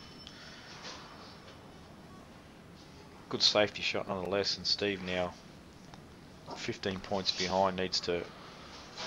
One of his trademark safeties. Yep. Opens the pack up too, and in such a way where everything's on. Yellow. And there's that white behind the yellow as well. The Brucey bonus. And, well, Joel's got to play only one ball really, I think, available to him, and he must play it. Must be a safety here, surely. Absolutely will be. I can't see him playing this in a million years. Lots of right hand side there. And well, this is Steve's chance. I've seen him pot these a million times, Jamie, off two cushions and get on the black. Yeah, you can play it, as you say, as will it be a million and one? For nothing. Will he even take it on? Yeah, well, he's not. Well, that surprises me that he doesn't take it, because as you say, you can play the run through and really only leave that one on. But I guess his balls to the centre will go. But look at this shot. Superb shot's nothing. Look at this shot. Now, what's worth noting about that shot, that if he does miss that, look at the shot that Joel would have had, a similar sort of shot, at least anyway. And I felt that was, well, possibly the harder of the two, but I guess it's all about your queuing. But with slightly less risk profile, so it's gone in and he's on the green. This is a great chance. And Steve's got right through that nicely. Doesn't want to be behind that red though. Unless it goes, Jamie. Unless it goes, yes. In fact, I reckon it does go. So if it doesn't, the 1-2 from the pink might just slot in. And he'd be able to get on the black off that red if it goes. And the way it's shaping up, it's no problem. Well, he had a different angle than what I thought he did. Okay, he's overcooked that a little bit. Can screw into the red though and just hold for two options on the opposite corner, so everything about the pot here. Indeed, and a lot harder than he would have wanted it to be, so This is quite a big shot. Yeah, he does need to hit this pretty low and just sort of drag into the red and just.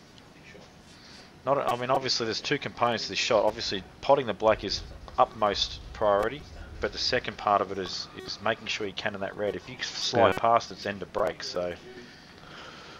Yeah, he'll be hitting very low on the white ball here, which will guarantee his full ball contact with the red. The question will be whether he pots the black. Yeah, you don't want to. You don't want to sacrifice position here for missing the pot. The pot is more important than anything else in this shot. And an excellent shot from Steve, and I'll tell you what, that should be a 4-2 lead right there with that one shot. Every ball available, and this is the sort of thing that you would think is a practice drill for many people. Like, it's just Steve, put a bunch of balls on the table where they're all on, but you've still got to get position, and then pot them all. Yeah, Steve would expect a dish from here. Nice little stun shot there between the gap. And for those that don't play snooker or have just started playing snooker, that little shot is actually a lot harder than it looks to play if you've never played before. Because you've actually got to hit the white ball in such a way that is not comfortable to the normal stun shot or the run-through shot. It's like an in-between shot. I appreciate them all because I hate the shot. I think it's called drag, isn't it, Jamie? No, it's like a semi-force shot, I've been told. It's like you're hitting it just above centre, and it's like a stun shot, but you're not hitting it below centre, you're hitting it above centre. So it widens the angle rather than brings the angle in. So it's... I say drag as in just drag the white rather than wear women's clothing while you're playing the shot. When you talk drag to me, I'm talking about hitting the white ball really low and slowing the pace of the white ball up over a distance. Yeah, so. yeah, that's what I was referring to as well. And the other reason to play a drag shot, obviously, is to just completely kill the pace of the white ball if you've got something like a thin cut or something like that.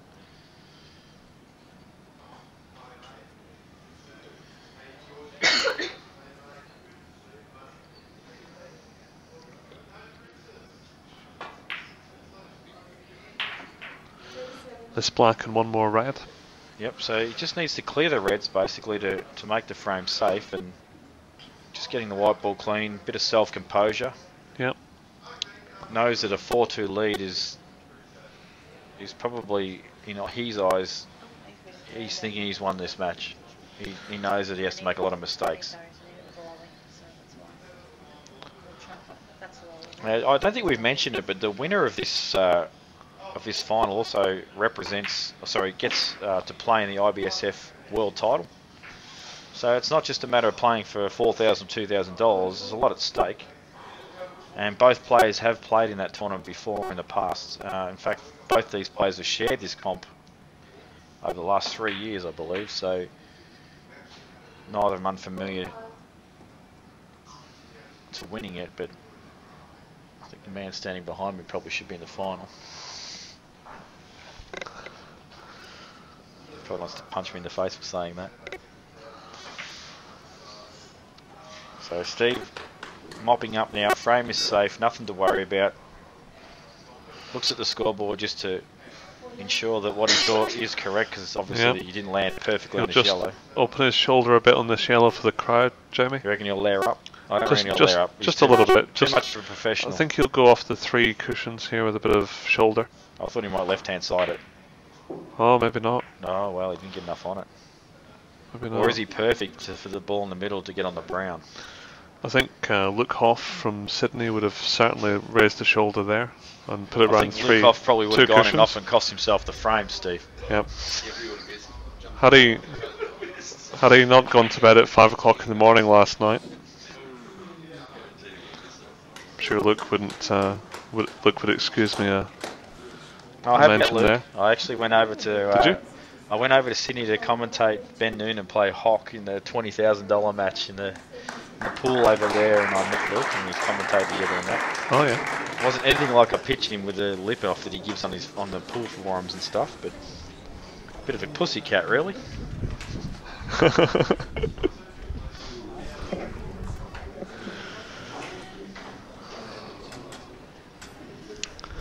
Well, I think that Kurt Dunham gave him the sausage 4-0 in this tournament. But, Absolutely did. I wasn't surprised to see it. Like I said, Kurt's playing awesome at the moment.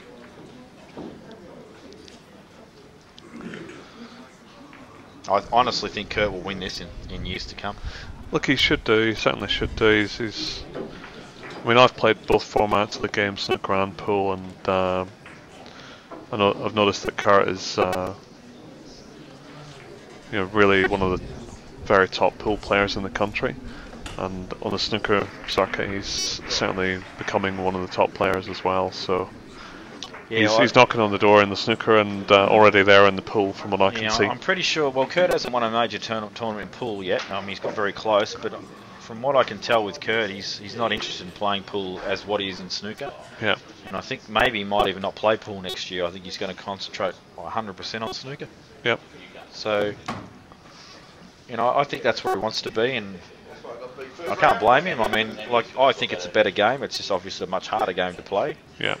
But definitely harder to master, and when you do get to a point where you're starting to recognise improvement, knocking in breaks consistently, your thirst to play the game even more just increases intensely, and it's a fantastic feeling to be in that position.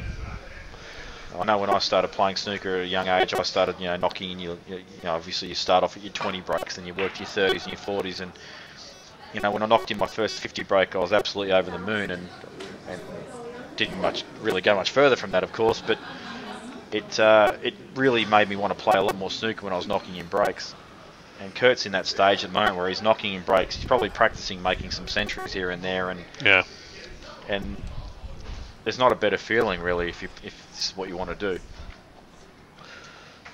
So anyway, what we did just miss there was a shock and break. Steve broke off and scratched the white. So I think this must go in for Joel's sake.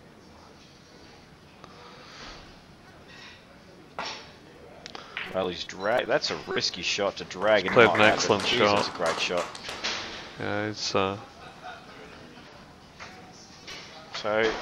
only a great feeling when those go in, Jamie. It's full commitment, full risk, and it still drops in. And also get to clear this nice red feeling. on the left-hand side as well, which is the one that's stopping him from potting. But he might actually stun up for the other one first.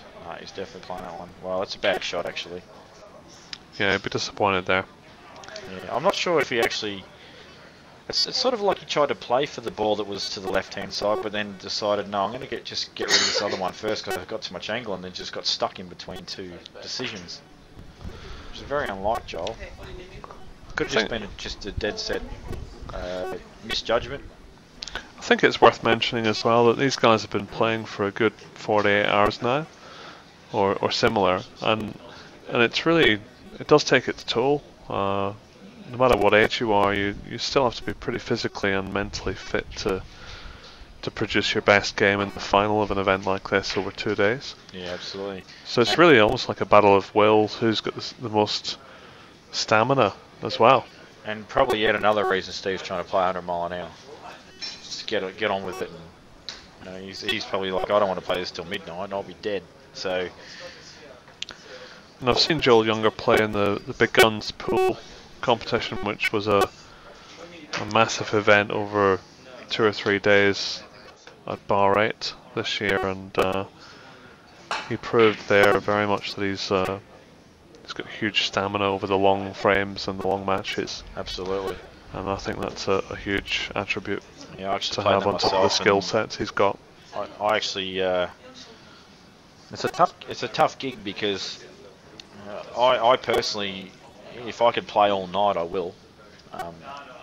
The longer things go, the better I feel like I get. But the problem is, if you take a break and then come back again, I have to re-gear up, and I've got to get myself flowing again. And I found myself on that second day or the third day, whatever it was, that I just didn't get going, and that was the end of that for me. Now, is this? I think he's covered this red near the black. So now Joel will be wanting to play. Don't think Joel can get through here. No, I think you want to be... Oh, well, you're right. You is. can get through. I've got a feeling maybe try and cushion first here, almost like a pull shot, Jamie. Oh, it's a fair way off, though, Steve. It's try a and pot mile it. off. Oh, it's a safety more than anything. There's no Yeah. way he was going to pot it. It was a mile off the cushion. Yeah, it's an excellent safety shot. Yeah, I thought maybe he might play one off the pack and just try and get him, by the bulk. There's obviously a lot more risk involved in that shot. That was a more of a containing shot, but it gives Steve obviously the opportunity to run back up to the bulk line and put Johl in trouble again. I really do think that when you watch the safety shots of not only these two guys, but obviously other snooker players in Australia, and then you watch the snooker players at the world level, I'm talking the best in the world, it'd be very interesting to compare the safety shots that they play compared to these guys, because I think you will find that some of the guys would have left that ball near the pocket and backed themselves to play a safety and get a snooker on that ball over the pocket. Or at least get the white tight on the bulk cushion. Yeah, because they don't want to leave their opponent a chance to play the... Oh, hello. That's a fantastic shot. He hasn't quite held the right enough, but he's got the black, so he's okay. But if where's it the goes, next red? I don't know if the black goes though. It's Even a if it superb does, pot. there's no real next red, so I think maybe we'll see a safety here as well. Well, if the black goes, I would expect him to go into the pack off this and really scan him up. Well, it looks thin, but you're right. He's hitting it. Well, he's hitting it real low. I'd expect a bit of shoulder here if it goes. Oh, you're right. Oh, that couldn't have worked out better. That is absolutely perfect. He's plumb. Fat on a red, black on its spot, and a big opportunity now for Johl to make a good contribution. Already 16 ahead. That's right.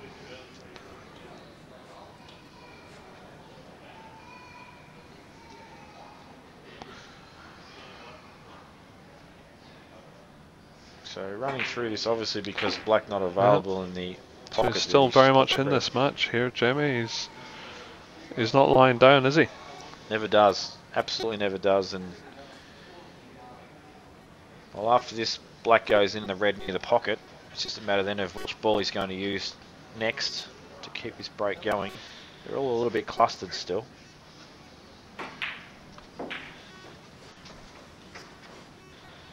So we may see him go into them. And when I say go into them, I don't mean too bad, but there's a red to the right hand side of the four little balls that are all clustered together that you can just cannon and then hold for the red that's to the left hand side pocket. So it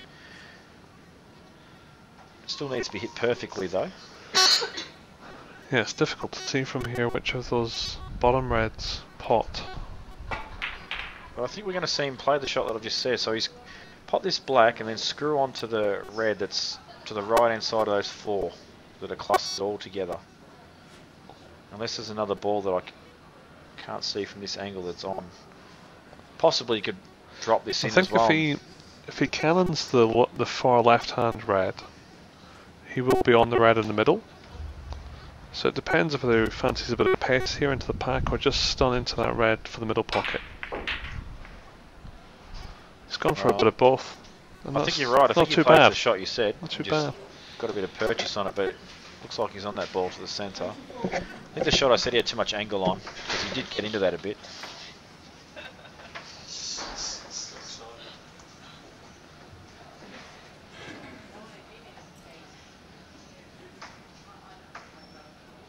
So ball to the centre, and probably play for the blue here. Oh, massive kick there, an enormous kick, and he's actually still got perfect position, but he'll definitely get the white ball clean because that jumped almost and hit the roof.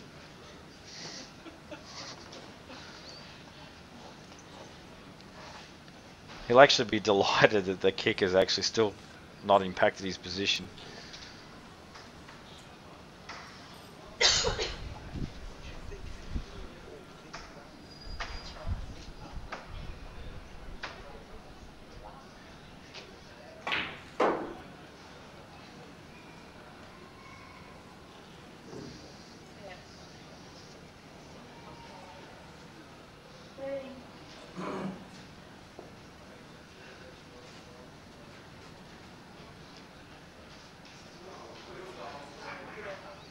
A lot of theories on why kicks happen, and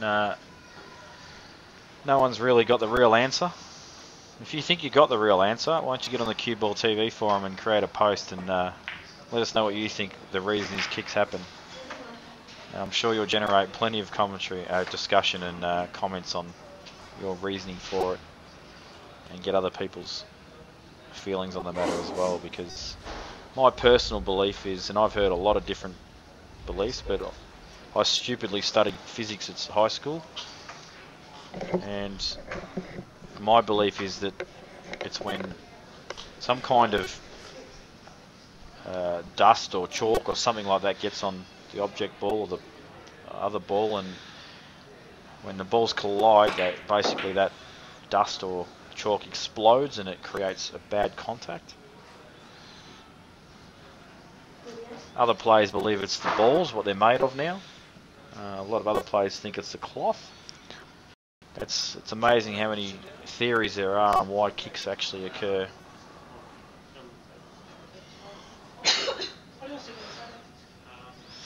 Just going to try and roll this in up for the blue.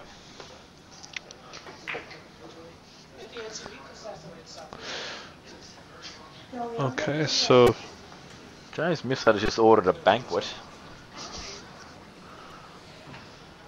he's earned it though. He's had a long weekend of lots of hard snooker and total clearance as well amongst his efforts this weekend. Absolutely, and that missed ball there, Johl will be filthy on. I And think now you're you right. see Steve Mifsud slowing down. This is Well, Steve's in a difficult spot here because he's not been left anything easy. But if he does get his opening pot here, he's in with a fantastic opportunity to win the match. So no doubt he's thinking that. He's thinking, if I can sink one hard red here, then I'm absolutely going for it. Yeah, well, he's also got the option of playing a safety off this red as well, so he's just got to weigh up what he wants to do here. I don't know about this one. Or I think he's going full-blooded, Steve, like you said. I think he's having a dip. Yeah, maybe, yeah. I mean, if he gets this, he's perfect on brown or yellow. It's excellently done. And this is a ripper of a chance here, Jamie. He's actually amazingly gone not too far or not enough. He's got a deep screw off this yellow now. Would have liked angle just to not have to do too much with the white. So either obviously travels further up the table for the blue, or just not as far as he has, and then he's just got like a little angle to start for side cushion. But he shouldn't still have too many problems here with a deep screw. No, he should be alright here. He pots these for fun.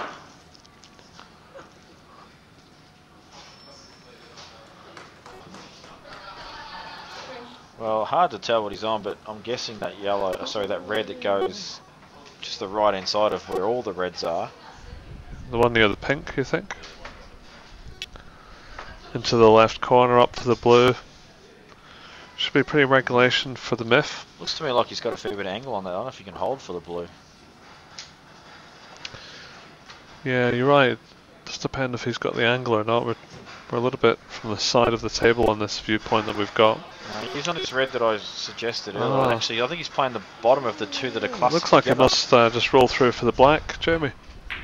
Oh, he's the one at the top. Wow, That's this is beautiful. perfect. Beautiful shot.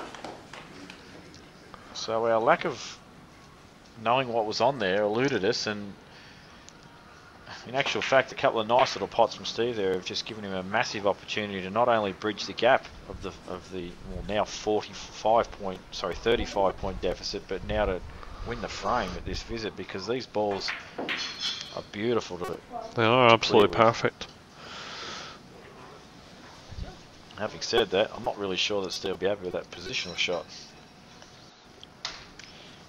You mentioned the word banquet, Jamie. I think there is a banquet next door, if I'm not mistaken. Usually after the final every year they put on a big spread for the players. Well, I'm absolutely devastated to hear that, Steve, because I haven't eaten all day. Yep, I'm sure. And look at this. Well, I can't say anything but short of that's a shocker. No, I think he'll be okay, mate. I think he's got the left red into the bag. Well, Plain ball takes him up for the pink into the same pocket, unless I think I would have preferred to be right behind this myself. Unless the referees head is again. Actually, oh, sorry, I have missed this. I've eluding me. Missed this ball. It's the left-hand side of the table, but you're right. There is a giant head in the way at the moment. And we can't blame the referee. Obviously, she needs to be in the best position possible to watch the frame. So that's right. Obviously, a camera is not something that's always on at this event. Maybe we can send somebody in with a hook, Jamie, just to rip her head out of the way. Yep. We'll see. We're going to get Tanya to do that, but she said she didn't have the arm strength to just pull her head out of the way. But she's sat here eating a salmon sandwich instead, so we'll have to make do. Well, okay. I was right, Steve. It was a shocker that he played because he had an easy pot available. It was indeed a shocker. Now, does this red go in the middle bag? It doesn't, but I think Johl will play the ball that was just missed. It's a quick call. I reckon it's tight. I reckon he won't even consider it. He'll look at it and go, nah, not on. There you go. Not on, he says, and... well, he's coming back to it. Okay, never mind. I think he had a quick glance at that top ball and go, geez, that's a bit straight. I don't really like position off that. Let me just check and see if the balls will move while I walked away from it. I still think you're right. I think he'll play the one at the top right. I think it's just a little bit straight, so that's why he doesn't want to play it. So he keeps walking back to this and just praying that it's on. He's playing it. He is as well. I actually had laser eye surgery done a year ago, Jamie, just to fix my eyes. So it helps with shots like this on TV at this angle? Well, I'm not saying it does, but it should. It's definitely tight because he's taking an awful long time to look at this. And the way he's looking at it's quite strange because he's looking at it to the right-hand side of the you'd have to angle. call it a frame winner if it goes in. Well, it's kind of... well, it actually went in easy. Yeah, the bus went through there in the end, but... it's never easy to tell that when you're right behind the shot.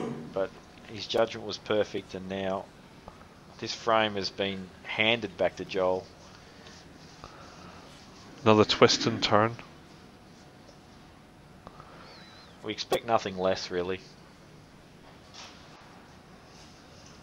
You cannot, as you said, after 2 days of pretty much non-stop snooker, and I tell you what, they have been pretty late because I'm a pretty bit of a night owl, and I've been up some nights and I've been up at ridiculous hours, and the scores are still being getting updated from matches. And I think Steve's was one of the last matches played. Yeah. And I think that's why I was doing a bit of yoga in between at the interval there, just to keep himself limbered up for this match, because it's hard work. You may want to sit down in his chair now and just pull his leg behind his ear and just see if that helps him, because he's not looking favourite now for this frame.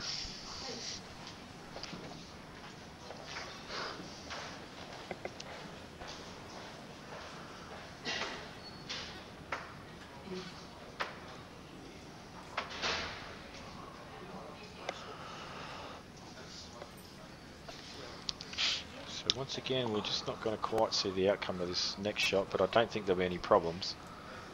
It's got a 35-point lead and 67, I think, left. So a little bit of work to do, but nearly there. Spot Johl's, that's a great little shot there. I mean, obviously, not super difficult, but still has to be played right, and he's in perfect position. While Johl's just finishing this frame off, I shouldn't put the curse on him, but I don't see there being any issues for him getting to the winning line on this frame. You'll notice at the top of your screen we've got a couple of sponsors. So obviously this is being played at the RACV club. They've chipped in for some of the prize money and obviously the venue available, and obviously State Government Victoria. They have contributed a large sum of money as well in towards the prize money and have sponsored this event, and we hope that they'll continue to sponsor this event in future tournaments. And contribute further donations to the cause that is Australian snooker.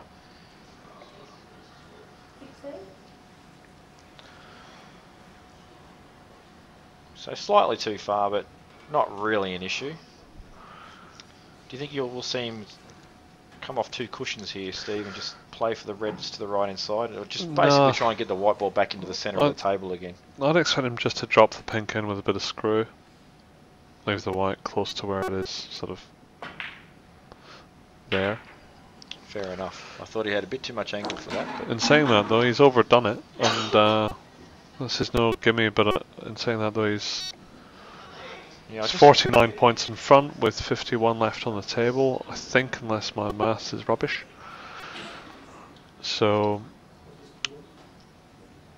he just needs a red, so he'll be a bit disappointed with himself there to leave himself a difficult red. So he's looking at the scoreboard now. The scoreboard. His maths is obviously just as bad as mine, Jamie.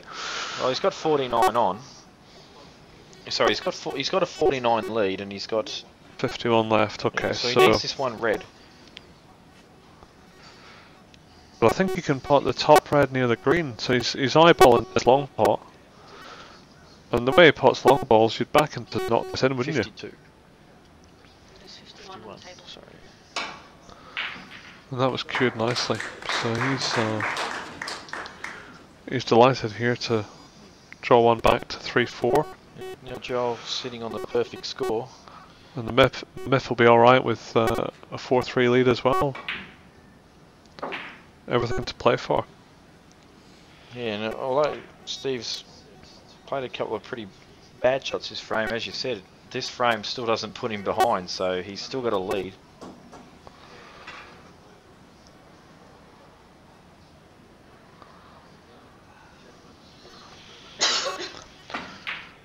The only thing outstanding in this frame now is a beer from Matthew Bolton or James Mifsud from the bar. Absolutely, and a century break would be good too.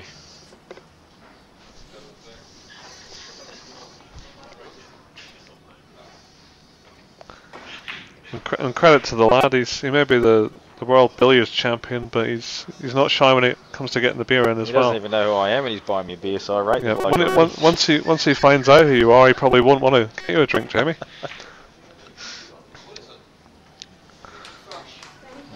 Grosh.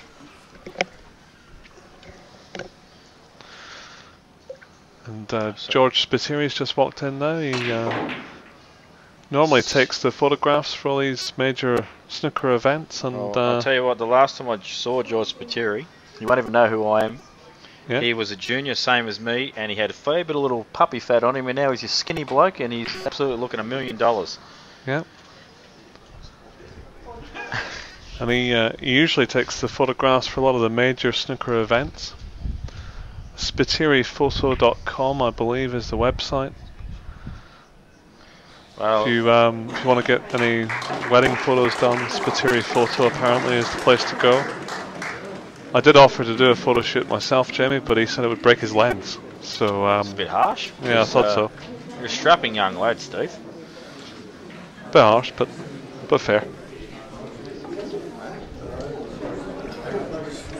So Joel not concerned about missing that green. He had enough points to be winning that frame by an absolute mile, and now he is 3-4 in deficit. As we take a quick break, Steve's just walked out of the arena to refresh himself. So it's got the markings of a deciding finale coming up, Jamie. It does look like there could be a chance for 4 all, but you just don't know.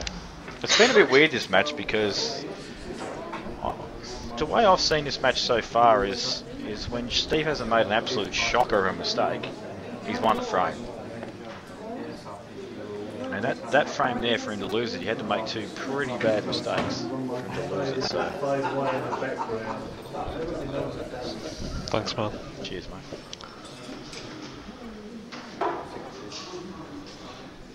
So for those of you who don't know, Matthew Bolton is a great bloke. Yeah, great bloke and great player. Finalist in the World Billiards Championships. Can't believe he didn't win it. Yeah. Got the sausage from Ben Noonan in the first round of this tournament, but he'd have been the first to shake his hand. He's that sort of bloke. He's a good guy, and well, and he's here till the end, supporting the guys right to the end of the tournament, which is nice to see. Yeah, and I think Benny's a bit of a freak show when he gets going too. So he is, isn't he? He didn't practice at all before this tournament. He still managed to knock a few fairly big snooker players over. You know, I think there are players that need to practice all the time to be at a certain level, and there are players that don't need to practice all the time to be at a certain level. And Benny's one of those guys that, I mean, he's been playing since he was knee-high to a grasshopper, so he's got that background behind him and that stable cueing action, all the things you need really to be able to walk to the table and just pick it back up if you need to. Whereas you've got other guys that need to be playing constantly to, you know, to make sure that their cueing's right, they're doing the right things all the time.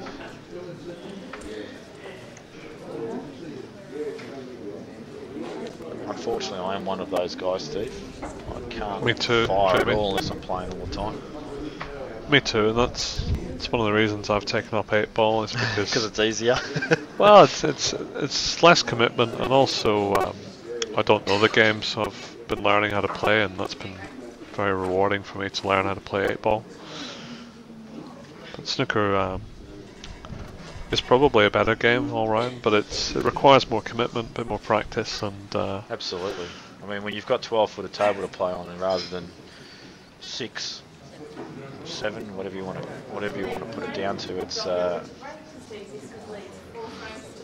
much harder to go and play with distance. Like you get away with a slightly less stronger cueing action in 8-ball than what you can in snooker. You get found out real quick if your cueing action's not up to scratch in snooker.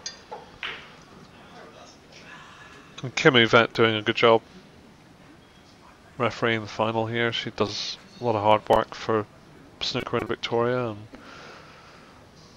I'm sure doesn't get paid $1 million for doing it, I'll bet. So she's always a champion when it comes to refereeing these events.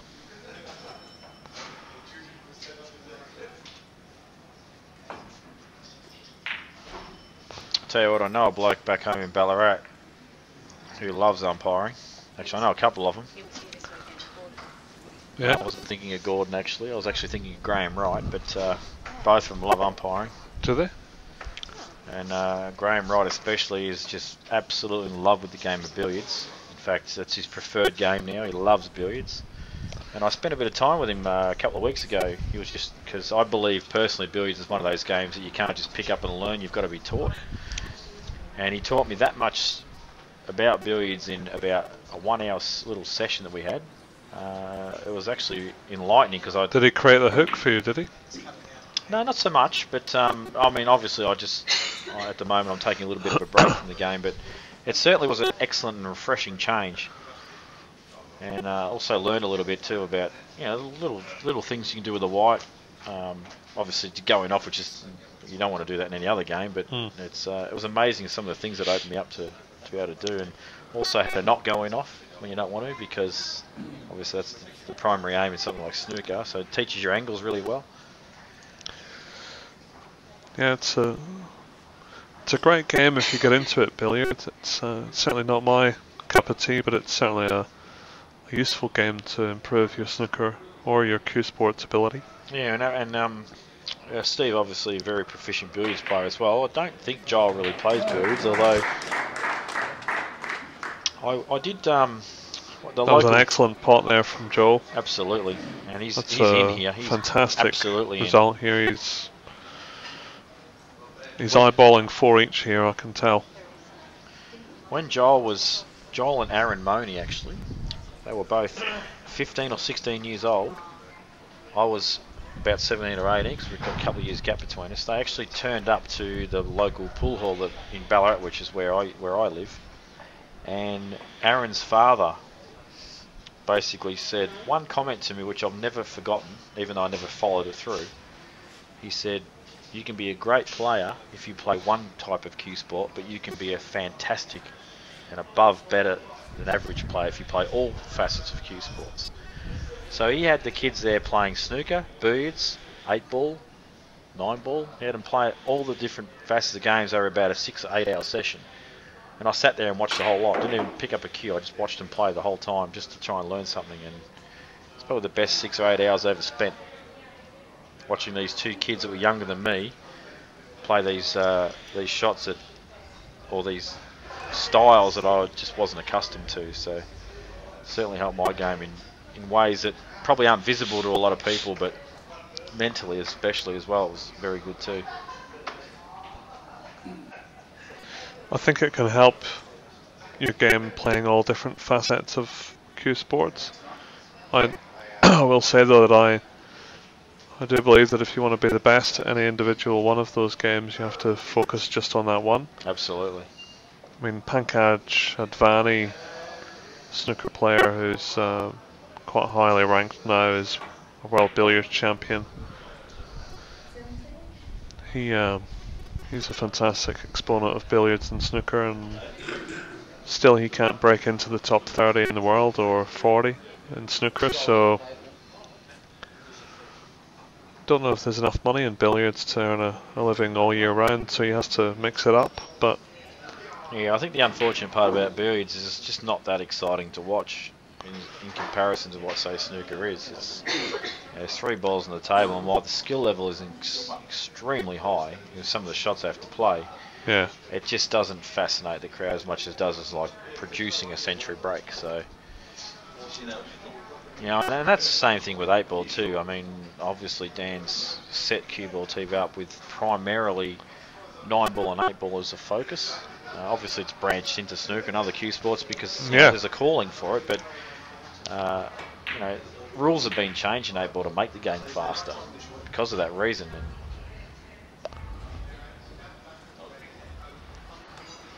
And I think this is why there's a game out now called Chinese Pool, which is basically designed to make the game much faster, more aggressive, better for TV. And you know, because China's behind it, there's a lot of money involved too, so you've got a lot of these guys playing from the UK that are making big money from it now.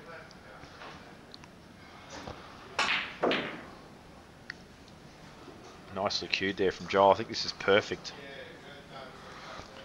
Absolutely perfect cueing there from Johl, and he's got a great angle to just run through this and get on the red. It's a matter of where his next red's coming from, so he's going to need to develop something here. Yeah. And I think the red that's in the middle, there's sort of 4 reds at the bottom there that are all sort of near each other, and there's one right in the middle. I think if he can can into that, he's got an excellent chance of being on something. If he can to the right-hand side of it, I don't think he's got the angle for that now. Yeah, he looks pretty straight there. But he does have the option to screw back though, and he has a ball in the middle there that's just below the pink. True.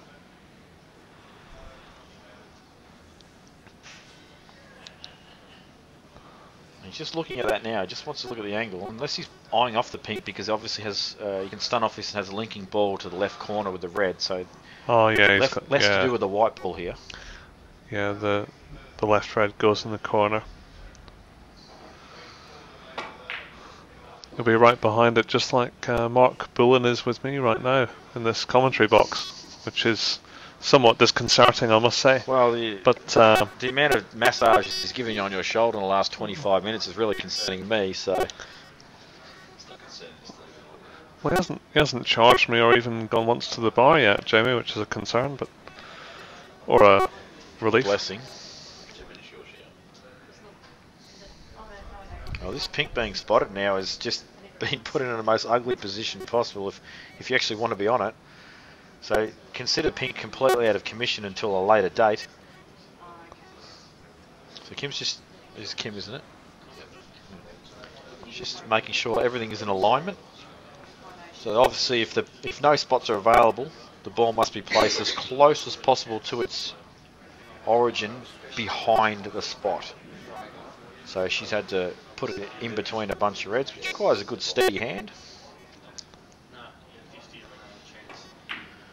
So Johl now having to work between blue. He'll be a bit disappointed there because he's dead straight again. He might have to screw back with a bit of English to get on the top red here. Yeah, I think maybe he's got touch of angle. I think he might be able to get through. I think he'll play for the middle pocket. I think he's still going to play for the middle, yeah. I think he's carved out a really good chance here. I'll tell you what, I think he just looked at blue onto pink onto red there just to see if it was even on. Sorry, not blue. Red onto pink onto red. That plant there that possibly could be onto the centre. Oh yeah. He just had a quick glance at it. He's going to give himself both options he here. did have angle as I thought, and he'll take the top red into the middle, which is nice.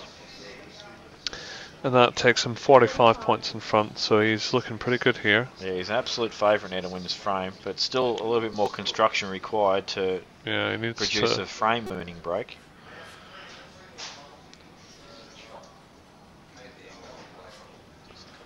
Just needs to turn the screw now. So he doesn't want to be straight. He wants a bit of angle. Either come off the bottom cushion or just get low on it to stun straight into the pack. So he's low, but it looks pretty good.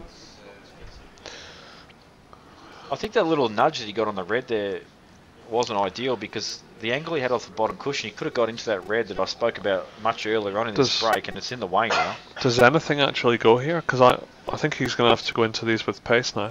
Yeah. There is a red above the pink, but I just don't think it goes. So I think he's looking at the plant now, and he's looking at all sorts. So I reckon he just as well have a smash here into the pack. Yeah, I think it's how you go into the pack that is important, because if you go into the pack and you just clip the bottom of the two that are sucked, if you just click the right hand side of that, you're gonna be on that red, because it's gonna cannon the other one. You're gonna be on it. But he's found a red, I reckon. The red goes in the corner, obviously, otherwise he wouldn't have played it that way. 3-ball plant, red on pink on red, maybe. It's the only one I can see, unless this other one on the outside goes. Yeah, he's gone for the... He's gone for the geranium.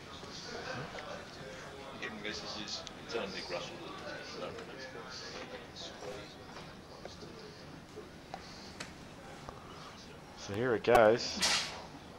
It looks fairly set from this angle. Indeed it was. So nicely done. Has he got the angle on the blue though? I think he's just got past enough. I think he's okay. I think it looks straight, which is something Mark Bullen is not.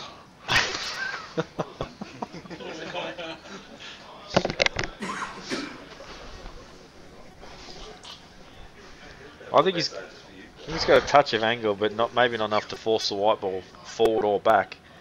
So he's just going to be probably content to screw it back where the white ball is now, and then he's got a little stun onto the black.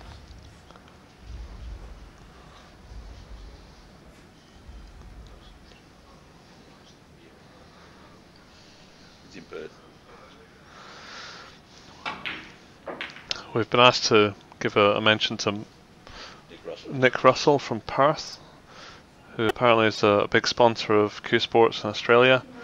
I don't know for what, so apparently he's a major contributor to the game, Jamie, in Australia. So congratulations, Nick. Well done. I apologise, Nick. I've actually never heard of you, but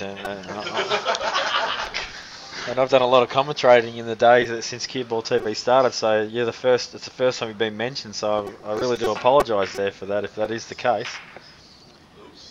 I think he's actually on this. Yeah, he's still on it, and I think a lot of comments in the back row there saying he's not on this, but I just don't think they know what they're talking about, these snooker players. No, I just think they're all blind. They're not very close to the screen, and but I think he's on it. But the question is, after he pots this, will that red to the left hand side go to the left corner? I'm actually wondering or whether does he he need this. to, or does he need to go in and out of bulk? No, for I his actually next wonder shot? if he actually pots this and just develops the red near the right hand side of the cushion there.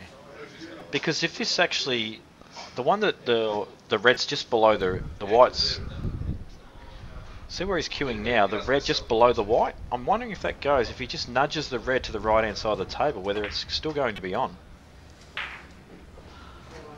So the red must go in the corner, I would imagine, otherwise he was just banking the 6 points, guys. Well, this looks tight.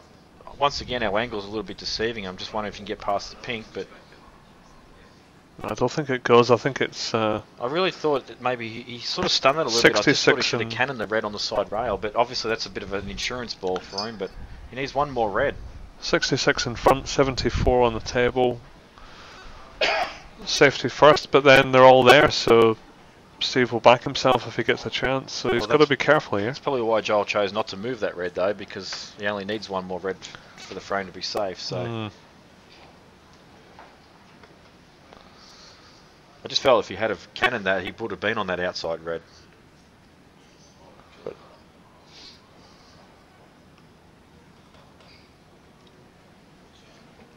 well, he's looking at this. He doesn't want to play this red that's on the side cushion because he knows that's his safe ball. So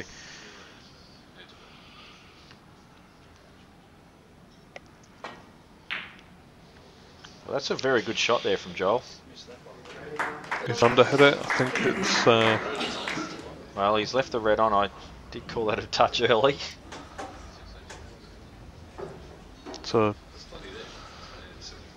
Steve will be very happy to come to the table with this starter. Absolutely. Joel did need one more red to make the frame safe, so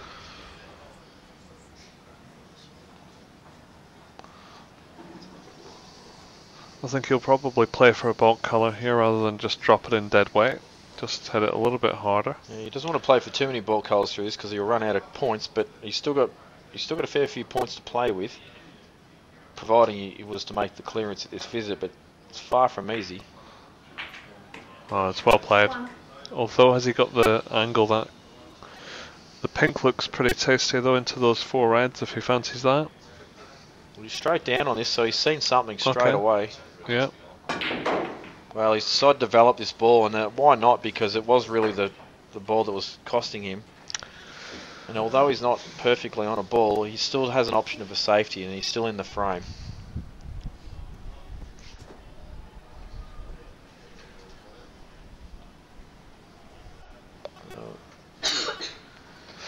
This looks risky, but I think he'd be disappointed if he's not got an opening here. I think he's looking at the.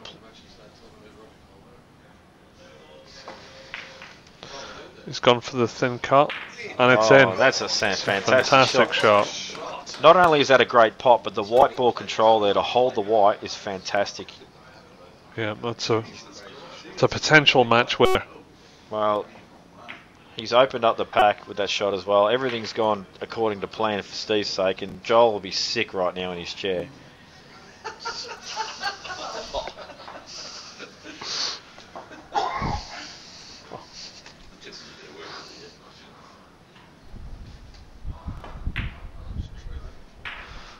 Yeah, it'll take a superb effort to mop up from here. Well, the thing is, I think the problem is for Joel, and the reason I said he'd be sick is because he done all the hard work, Steve. These balls are all open. It's just a matter of controlling the white, and obviously that's not as it's still got to be done. But the way Steve's queuing now, I just don't back him to miss from here.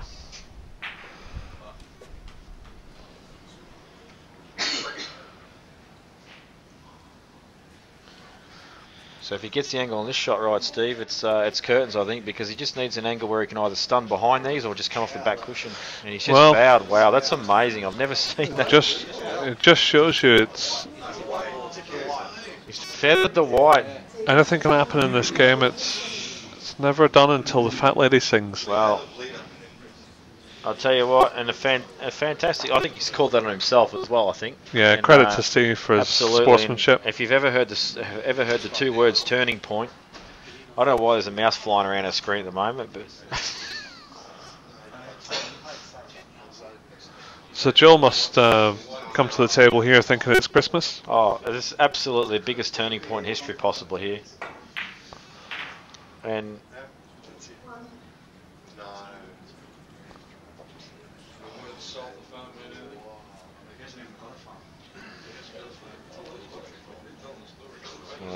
Off the back cushion, probably the side cushion as well. It looks fairly straight, so although the frame is safe already, and well, I've got to say, I've seen Joel. This happened to Joel a fair bit. I reckon he's the luckiest player in Australia when it comes to Q Sports. I've seen this happen to Joel so many times. You got no idea.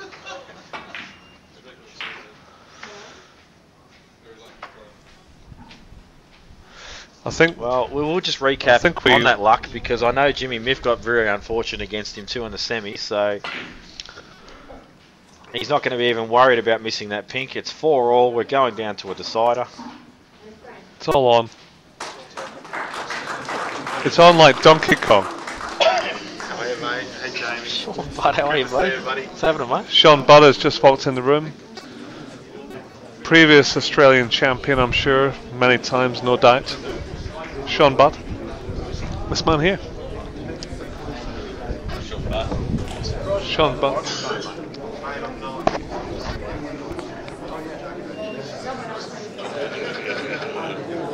Did you know it was coming? No. This is why I was like, no, I was just going to say.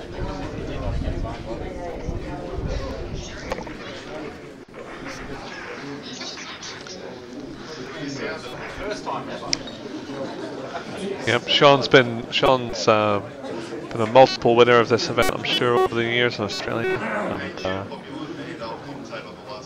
and he's offered to commentate on the last frame, but he's not going to live up to that. He's going away.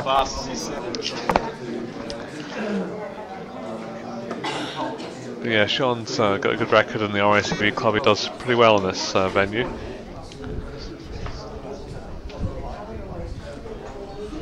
It's all down to the one frame after all that.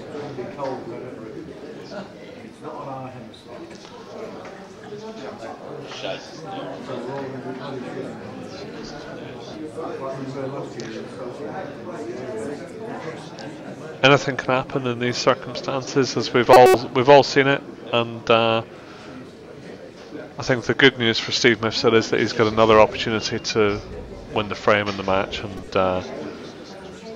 when that happens, that's all you can hope for, I suppose. Credit to Johl for taking them, and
So here we go, 9th and final frame. Steve off to break as he accidentally feathered the cue ball to probably, I would say, win that last frame and the final, but let's just see how big a turning point that possibly could have been.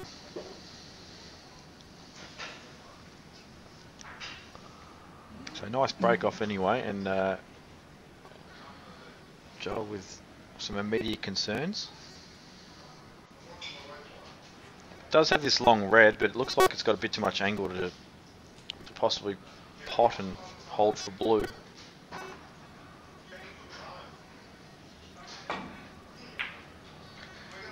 So that's why he's elected to play a safety shot, and well, I think he's, well, the red is on, and I'm sure Steve will take this on because it is it's in his range. Yep, and it is a shot to nothing in such a way where he can run through, but he will leave an outside red. But wow, great shot from Excellent Steve. shot. I tell you what, he hasn't let that last little feather of the cue ball bother him at all with playing a shot like that. And I think that type of shot there is an example of why he's won so many tournaments. You know, you give him a chance to let him in like that, he'll punish you by knocking in a long red and getting in amongst the balls.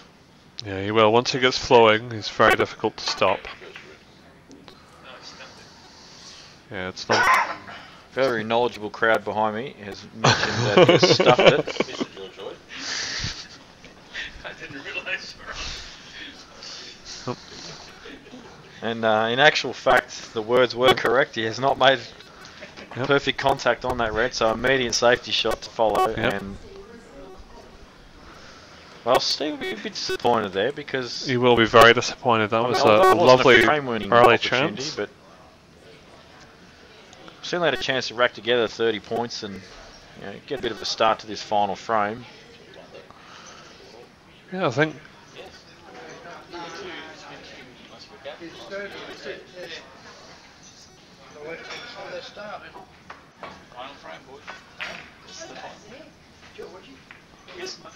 And Steve, you did actually say that you thought this could go to the wire before this match even started, and it has.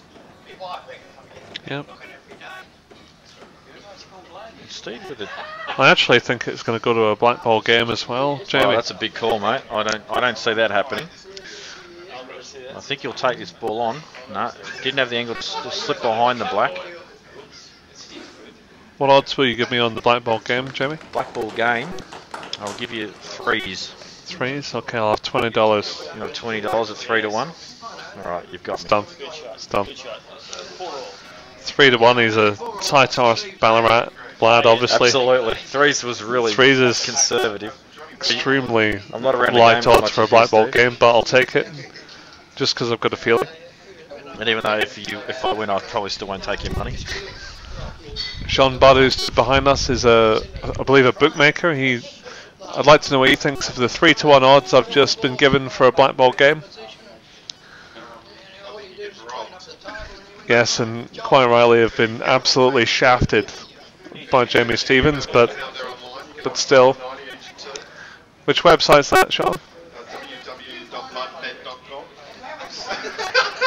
So, if you rush to www.budbet.com, he'll give you $1.90 for a black ball game. So, he's just finished saying that I've ripped Steve off, but he'll give $1.90. You work that out. So, he's actually looked like he missed that by a really long way. As I keep saying throughout this match, it's very difficult to play inside out on safety shots. So when I say that, if you're on the right hand side of the table and you've got to hit the left hand side of a ball, they're very difficult to play. Steve, I think there's pots. So chance here, and no. I think both players are probably just struggling with the fatigue of the couple of days. I don't think that this will be their best snooker that they're playing, Jamie. Well, there's also a lot of pressure now. We're down to the final frame. It's all a matter of one player just getting in amongst them.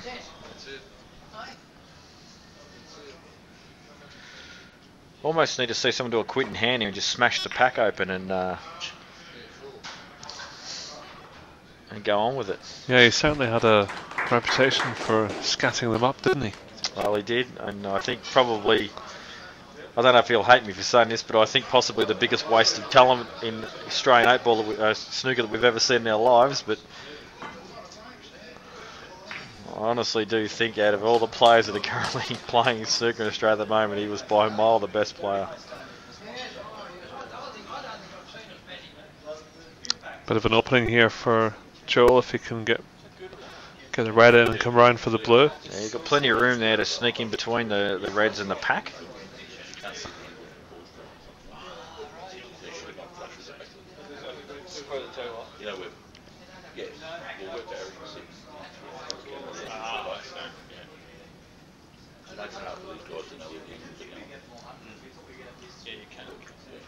So not taking the pot on, so not comfortable with the angle in between the pack, so he's just going to slip off this pack, get another safety.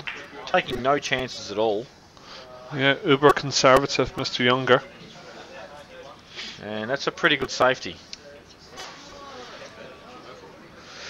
I think the red on the right hand rail just goes, but only Sean Budd would probably pot that. Sean Budd would pot this with right hand side and cannon the red just near the black and somehow land on it. Yep. Yep. Because what he'd actually do is he'd cannon the ball below the black, really thin, it would cannon the red half ball on the other one, and then the white ball come back a bit and he'd perfect on the black. That's what Sean Budd would do. Deliberately as well, and yeah, that's what he would also do, give you $1.90 odds to get that shot too. Yeah. Ain't that the truth?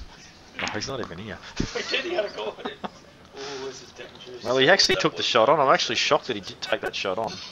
But he's got away with it. Oh, no.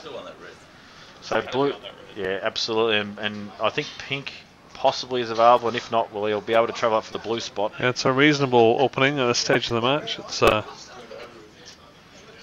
good chance to get back into the frame, build a commanding lead. I think the reason I initially said he got away with that because I looked at that pot and thought I couldn't get it. Yeah, Johl will back himself to pot this and get it back up for the blue. Yeah, I think the blue's the shot. Relatively low risk the way the balls are, but Well, there is that ball You'll still sticking out there on the right hand side, so that's why I suggested maybe just coming off 2 cushions and playing for the pink if it's on. That's providing it is actually on.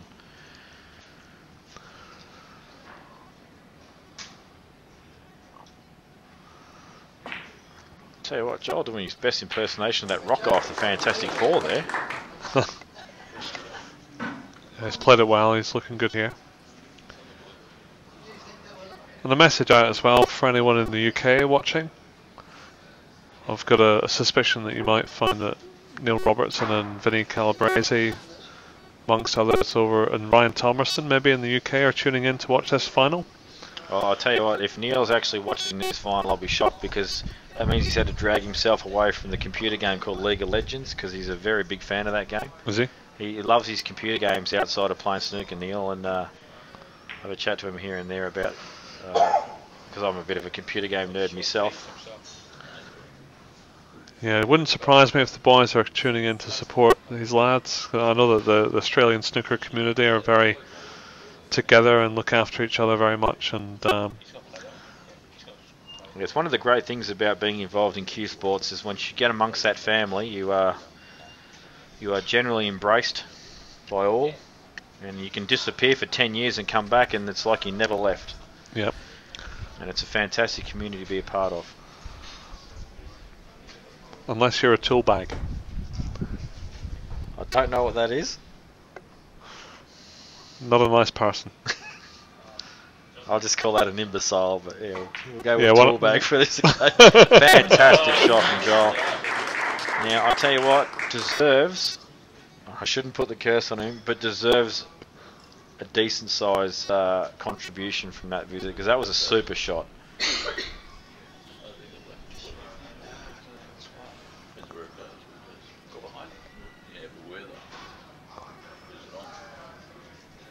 So, some comments in the background, very valid, is where does this black ball go once the black is pot? And Joel is just checking that himself now, because if it doesn't spot in such a way where the black is on again, then he has some serious concerns. Yeah, he's looking at where he needs to be on this bottom red to ensure that he's on the black for his next shot, even if it's touching the other one. Yeah, and in case it's not actually on, he needs to be on such a way where he can just nudge it a touch and just glide onto it still. So this is not easy. Well, he's got a good angle. So let's see where this goes off.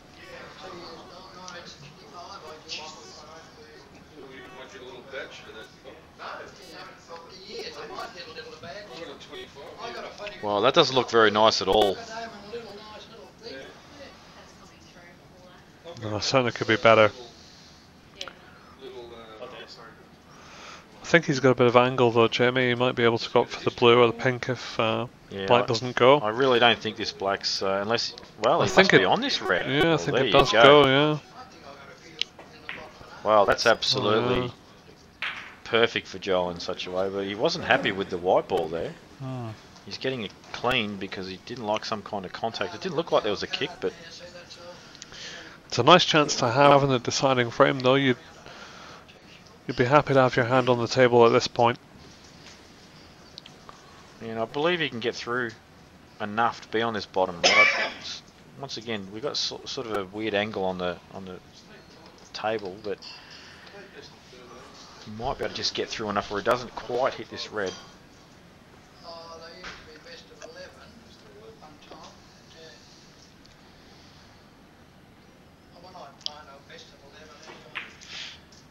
Well, he was able to get through. He's played that perfectly.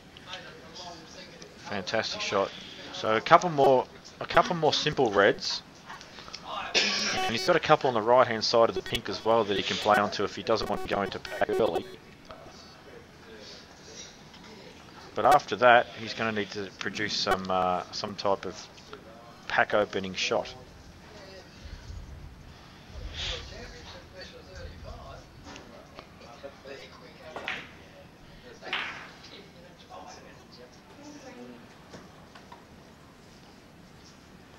So you probably just run through this and possibly play for one of the two in the middle, because he hasn't got an angle in such a way where he can be on that bottom red.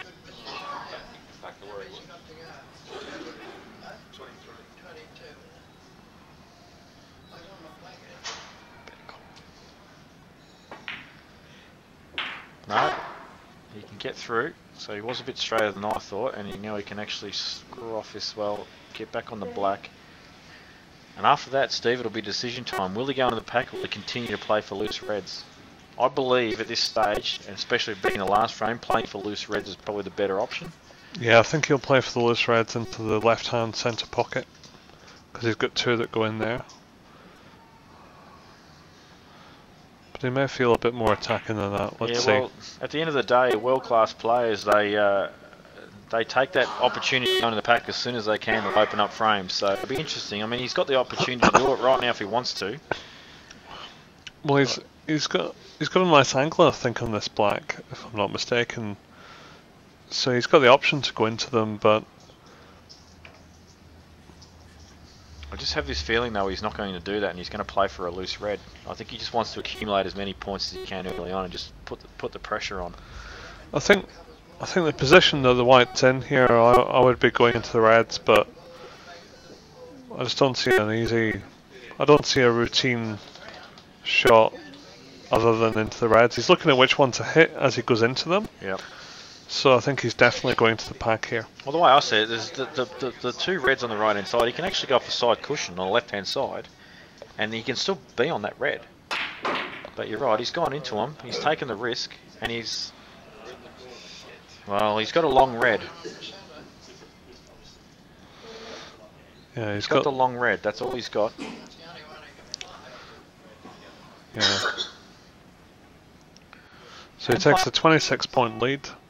Can play this as a shot to nothing though, and pretty much bring the white ball back similar to where it is now and not leave another red on. So I think he'll take this on. Yeah, I think he'll go for this in the yellow pocket. Long red. If he gets on the blue, he's won the match, potentially. If he misses it, could be in a bit of strife. You know, I'm sure that he'll screw back the white ball because it's just slightly off straight. But he can certainly screw it back in a position where it will be safe unless he leaves the ball on that he's trying to play in a potable position. I think you're right. I think he's playing for the black here. I think he has to. He can't run through because he leaves too many options for reds to be pot. He's got to pull this back a bit. It's an excellent shot. Well, he screwed back into the car park and...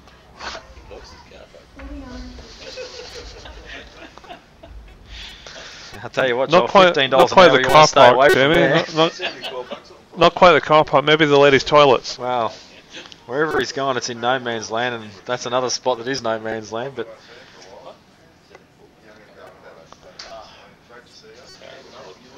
Well, I think we'll see a safety here. I think he's just going to probably play the brown or the green and play a safety. I can't see him playing the black or the pink. It's just too high risk a shot at this stage of the match. Do you know what I think he's going to do? I think he's going to drop the black in and then play this red here as a shot to nothing. I don't think that goes, Steve. That's what Sean Budd would do. I don't think that shot goes, Steve. And that's why Sean Budd's not in the final. Because he's playing safety off the brown. Steve, you're the snooker player. I've made an absolute imbecile of you to this final. I'm calling the correct shots all the time. I've made more correct call shots in snooker than what I have in 8-ball in 10 years of calling the game, so I can't work that out. Yeah, keep saying it. Start believing it. So he puts a brown safe, which is obviously advantageous with the lead that he has at 27 points.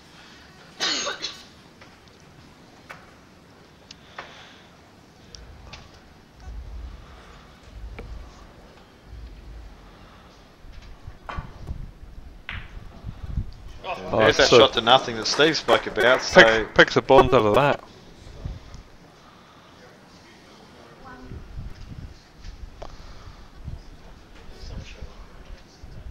Could it be a lifeline? Well, if you can drop this yellow in, you will have position on the red to the left-hand side of the table, but it's not the easiest shot you'd ever want to play for a final. So go for the green instead. No, he's playing the snooker. So we've seen Steve take that shot in the middle about 4 times this match and miss. And this time he's decided, no, I'm going to pull my head in and I'm going to play a snooker. So that just shows how much Steve wants to win this frame. And Joel taps that table multiple times in appreciation because he knows he could be in real trouble here.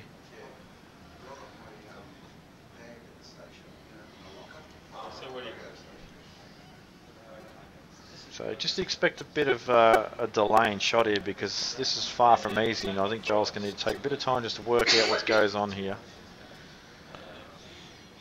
And as I say, I'm not really sure what he's going to do here. Well, I think he's just going to try and go off the side cushion and just nestle into that little pack below the pink, but he risks all sorts of risks of leaving balls on here. So, well, he's missed that by a mile. He's actually just tried to nestle on the red that's on its own. This will be very tempting for Steve Mifsud. If he just drops the red in the yellow pocket, he's on the pink and he can have the match. Well, I think he's crazy to play this shot. I think he should put it back. Yeah, he's put it back, but he's walked away because I think it was so tempting. He didn't want to look at it a second time in case he changed his mind. It's just such a difficult shot to play this and not leave a ball on, that I think that he's crazy to not put it back. So. He'll be hoping he gets a comparable chance to that again. Well, Joel just wants to hit this the bottom side of the red and not really leave anything on. Well, he's missed it by... He's left seven points as well. So I think Steve might get comfortable in his chair here and just play this out. Well, it's very interesting to see where Joel's sitting the white ball on the cushion here, because he's not even getting close to the brown. Not even close. Yeah. My $20 for a black ball game's looking pretty good from here. It's not looking too bad.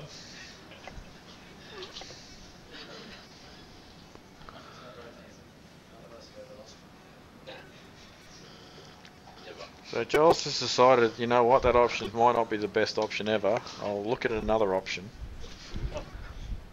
And I don't understand why he doesn't look at the 2 cushion option, because it looks like to me like he's got a little bit more margin for error.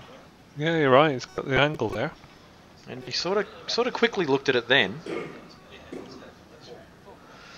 I reckon George Hoy would just smash this. So once again, I think he's playing the same shot. Obviously, he stood behind me. Wow. Which is why I've just said that. But well, it's just thrown miles off that cushion there. I think this will be going back, Jeremy.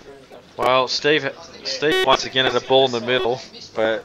As I said, he'd be crazy. I mean, Joel hasn't even got close this red yet, so why even put him back? He's back to within 11 points now, and he's fully in the frame. I just don't understand. Well, that was put back really quickly, but I just don't understand why you don't investigate the other side of this table. This to me, just coming off the side cushion on the opposite side of the table, unless the angle on the camera deceives me, it just looks like a two cushion escape. Looks like a little bit more viable. I've used a little bit of side, but yeah, absolutely. 2 cushions off the right hand side. So, Joel's decided now, you know what, if I go into this pack instead rather than a single ball, what do I leave him in the middle? That's right, there's 2 potential balls in the middle if he goes off 2 cushions into the pack. So I think maybe the George Hoy solution is the right one. Just scat him up. The problem he's got is when he's coming off a side cushion, the white ball's throwing so wide that he can't straighten up the angle. So that's what I'm saying. It's almost nothing that you can do. Yeah. He's going 2 cushions now. 2 cushions behind the pack. This is what I believe is the right shot.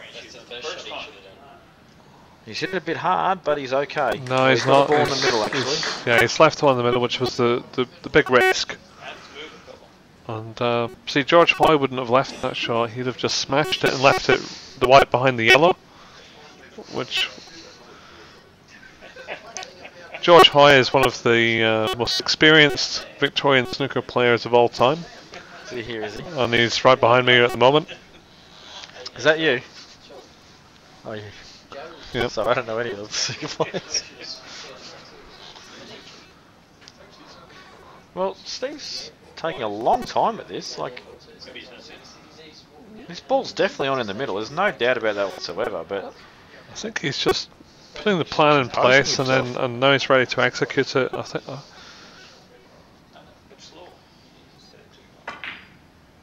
In it goes. So there he goes. Great angle there for Steve too. This is massive. So just going off this, just a little nudge on that red that's in between the cluster and the outside red. Well, he's hit the top one instead, which is He's completely played it fine. perfectly played. Absolutely, and a better choice than what I suggested. Okay, so that left red doesn't go, so it's not ideal, but he'll still just knock this in, I think, and get on the black. Yeah, and I think that red at the bottom of the pack where the pink is goes to the right corner anyway, so... Although he's jacking up a wee bit, pocket. he's looking. I think he might be going up for the blue.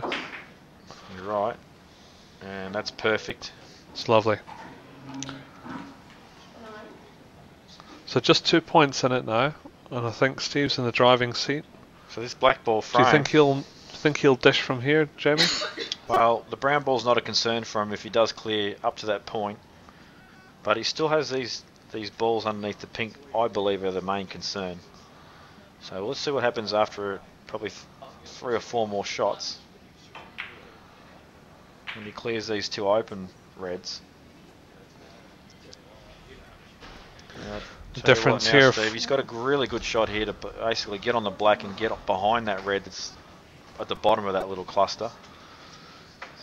Just a $2,000 difference between the two here. Yeah, I I honestly don't think the money will be the main concern with the winning this. I think it's more the ability to play in the world title will be the main concern. Certainly, yeah. As James said earlier, he's got the high break award and doesn't look, well, he can't lose it now. And he said he'd give that up for a place in the final, so that's how much it means. Yep. Well, he's on the pink. It's lovely, yep. It's perfect. So he's just going to drop this in, and then he's got the other red to the right middle. If the red goes to the left corner here, below the pink, he'll probably opt to take that now. If he can. If he can't, then he'll just take the one in the red in the middle.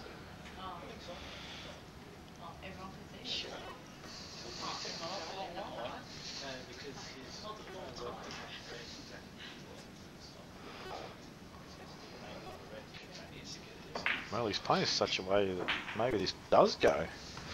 No, he's gone for the one in the right middle. Which means there may be some complexity to these 3 below the pink, so it's not over yet. Yeah, I still think he needs to get to the left-hand side of the table's review to pot that lower of the 3 reds.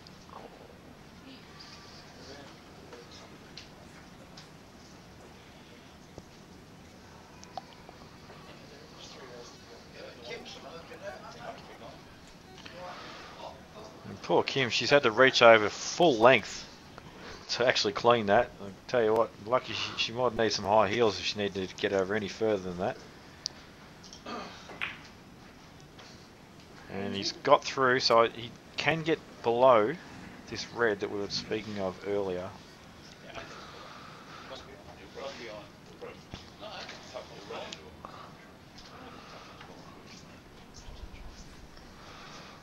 Yeah, if he's got an angle, he'll just stun this in nicely. Well, the way he's playing this, the top of the 3 go. Yeah. So I think he's looking perfect here. I think this frame is very close to over.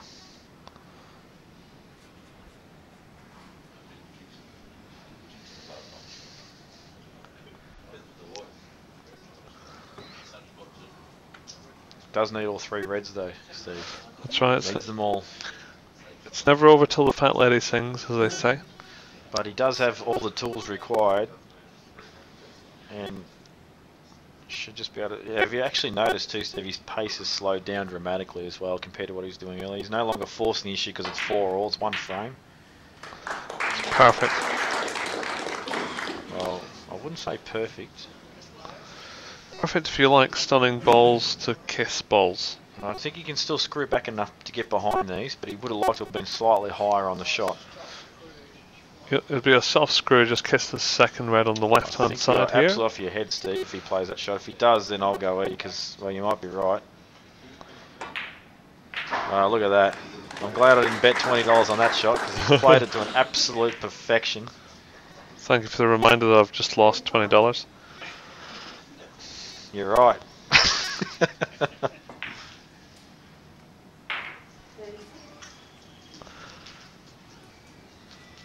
So Steve Mifsud now I don't see anything else stopping him unless he feathers the white again to winning this Australian title.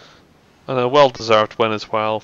Steve had the last frame in his grasp and just feathered the white ball and was very unfortunate. He's led all match as well, and he's dictated the pace. And to come back from that especially is a massive effort. Yeah, he's just going over. I think he's just been a bit of a tool here. He's like, I'm going to go have a look at this sky. I know I'm winning. Yep. He'd be thinking to himself, don't feather the white here. So he'd be as far away from the white ball as possible, as you'll see there. I think he's just absolutely decided, you know what? And there's the punch. Wow, I've never actually seen Steve actually even show emotion like that before. Yeah, Stevie, it means a lot to Stevie to win this match. I'd actually be interested to know what the previous results are between these two players. Has Joel got him lately or something?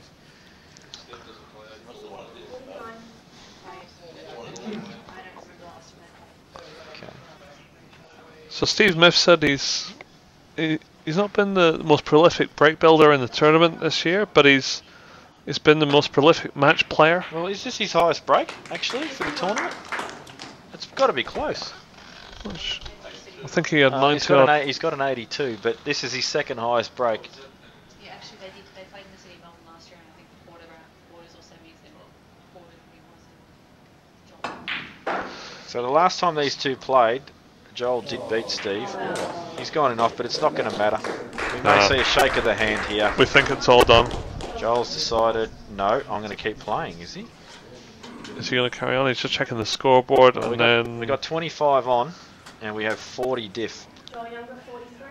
Hang on, she hasn't updated the score yet. Sorry, make that 36. And it's done. Well done, Steve Mifsud. The Australian national snooker champion. I think Joel decided that Bram was in too much of a nasty spot to really continue this frame.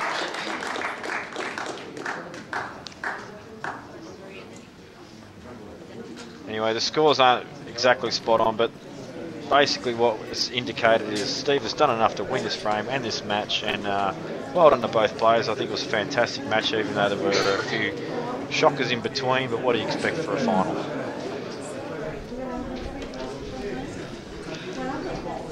Thanks, Steve, for joining me in commentary, mate. It's been a pleasure. You're welcome, mate.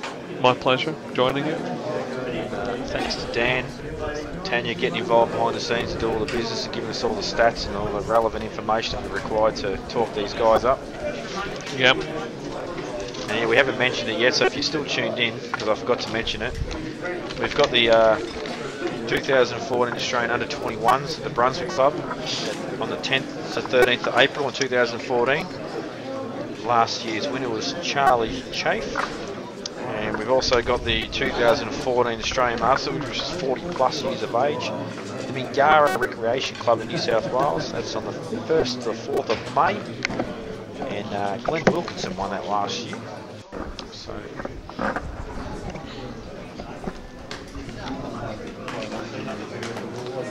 So obviously we'll probably just keep the camera on here and listen to the final contributions from the players, the organisers and the presentations. We'll sign off now and let you enjoy the proceedings of this tournament. Thanks for tuning in. Good night. Thanks guys for doing that, I really appreciate it. That was really good. I love it. I'm telling you now. I'm gonna send him the YouTube link. Oh, where are you going? I'm serious. Well, the start of it was, yeah, at times he didn't go a bit off, yeah, sleep. But I actually have a better knowledge of what I thought of all the right shots. So. Yeah, no, you did well. It was good. I thought you did a really good job. Barry was happy. Yeah. He was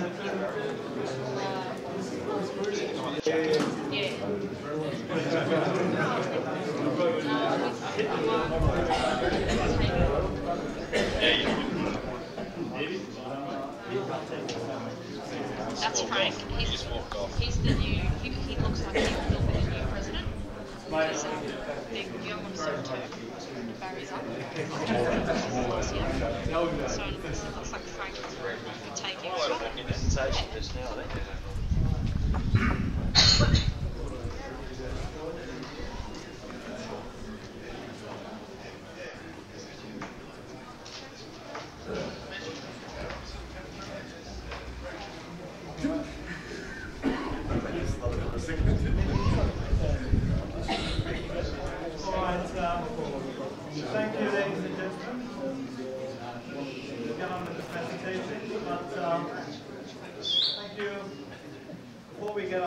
expectations. What do you think? Was that a good final or not? Yes.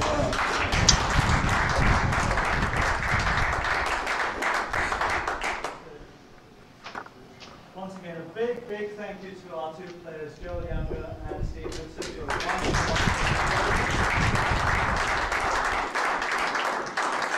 And to our referee today, Kim Ivet, for doing a superb job.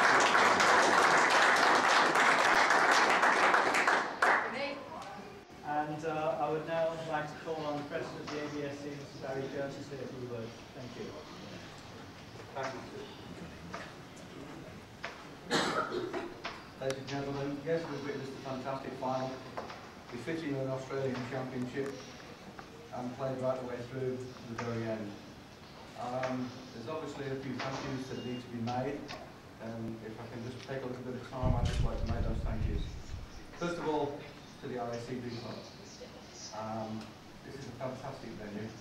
We're so lucky to be able to just re-sign a new agreement that the National Championship will be here for the next 3 years.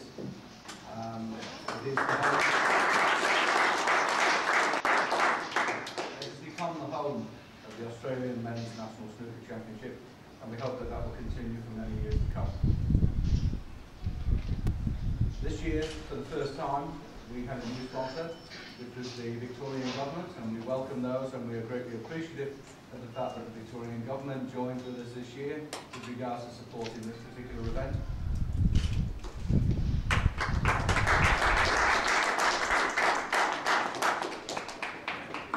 And as always, I need to sincerely thank the sponsor of record of the Australian Billiard and Snooker Council, Consolidated Leisure and Sport, for their ongoing support, because without those, the championships throughout and across Australia wouldn't be able to be committed.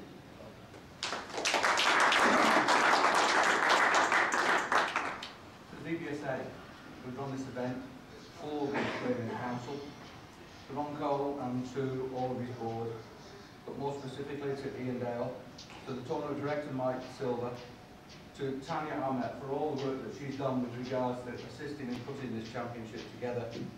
I would ask all of you to put your hands together sincerely.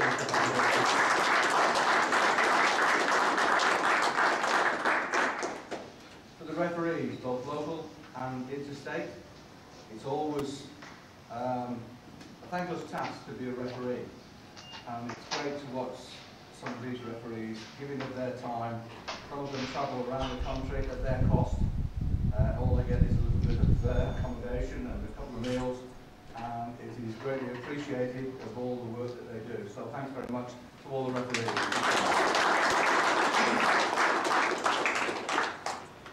We're getting towards the presentations, but I just need to record a couple of things that have actually happened this year.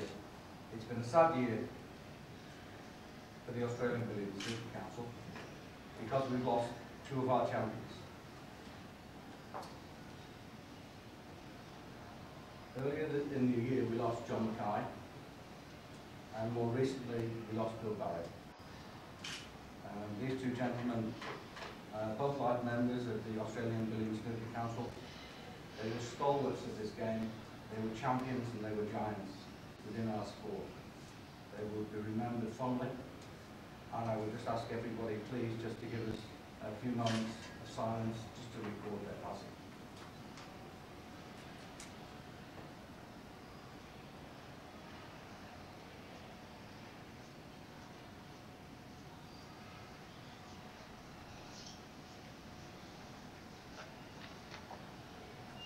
Thank you. We've also lost, not although he hasn't passed away, we've lost one of our referees who has been a stalwart officiating at national championships, at world championships, and he's finally handed up his gloves. Harold Silver, on doctor's advice, will not referee again. And we should always remember that he's done so much for the game, he's always been there, and he's travelled around the world and around the country to assist us with regards to our championships.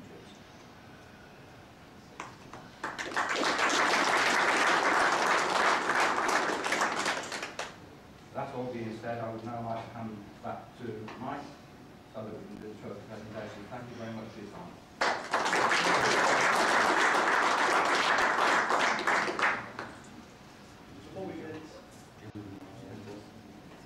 get into the winner and runner-up, we have the small matter of the highest break. That went to James Mifsud for a magnificent 130 seconds.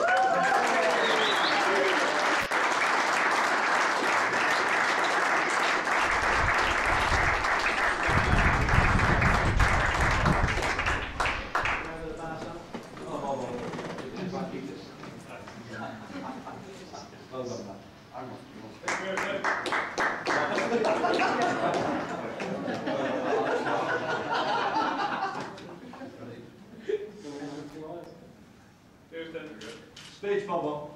Now to the runner-up. Please put your hands together for Johl Younger.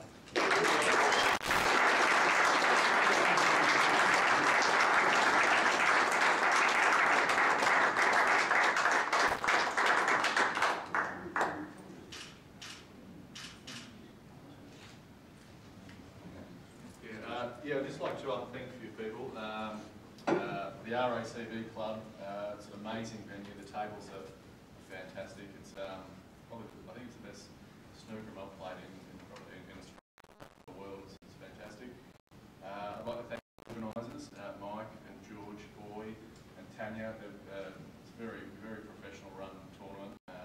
Just everything seems to run on clockwork. And I'd like to congratulate Steve. He played a really good match. He's an absolute gentleman, and he deserves all the awards and all the tournaments he's won. Well done, Steve. Played very well. Thank everyone for hanging around and watching the finals. Thanks very much.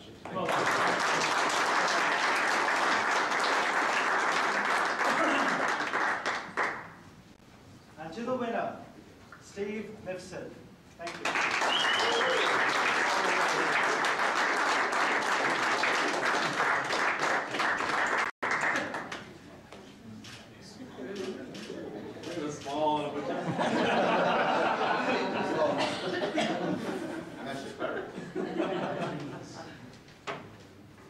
Thanks very much. I have to mention Johl first because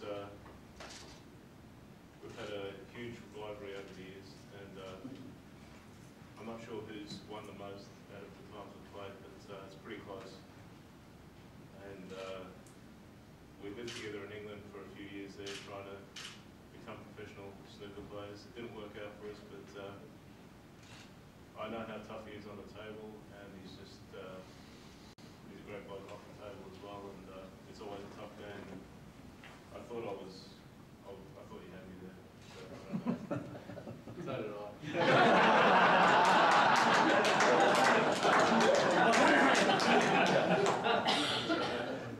It's good to have him back on the circuit, and we've missed him the time he's been away, and it's good to have him back. So well done.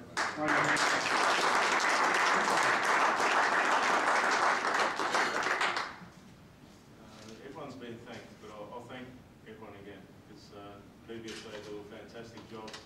Melbourne is pretty much the home of snooker now. Most of the tournaments are played in Victoria, and they just do so much for the sport. So I won't name all the names, I'll forget someone, but you guys do a fantastic job, and thanks everyone for your hard work over this weekend. Thank you very much.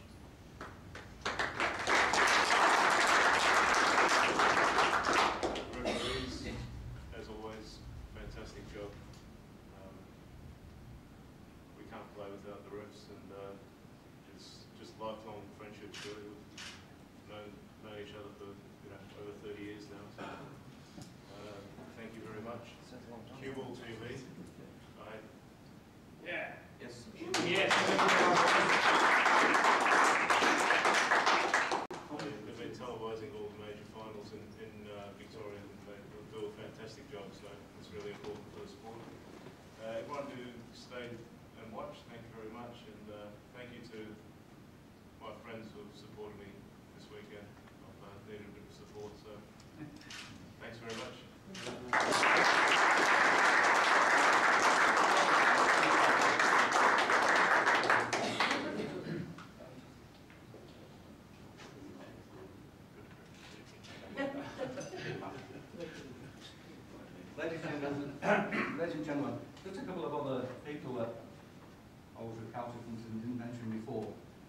When we're welcomed at the RACV club, it's not just the staff that normally that we see, the concierge and up in the most important is Jeff Drews and his crew in the Caravan Bar. They look after us absolutely fantastically. So please put your hands together for the staff.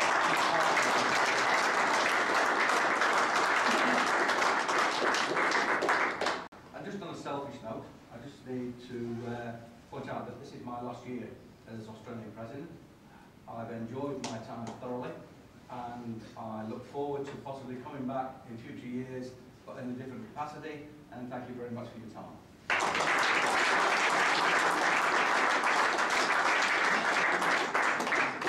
Finally, there's a small matter of cheque presentation. To the runner-up, give us $2,000.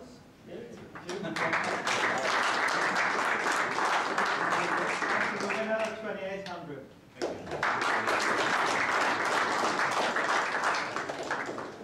There's one person I forgot to thank who did a wonderful job this weekend also. Could you please put your hands together for Frank Galanos? Thank you very much.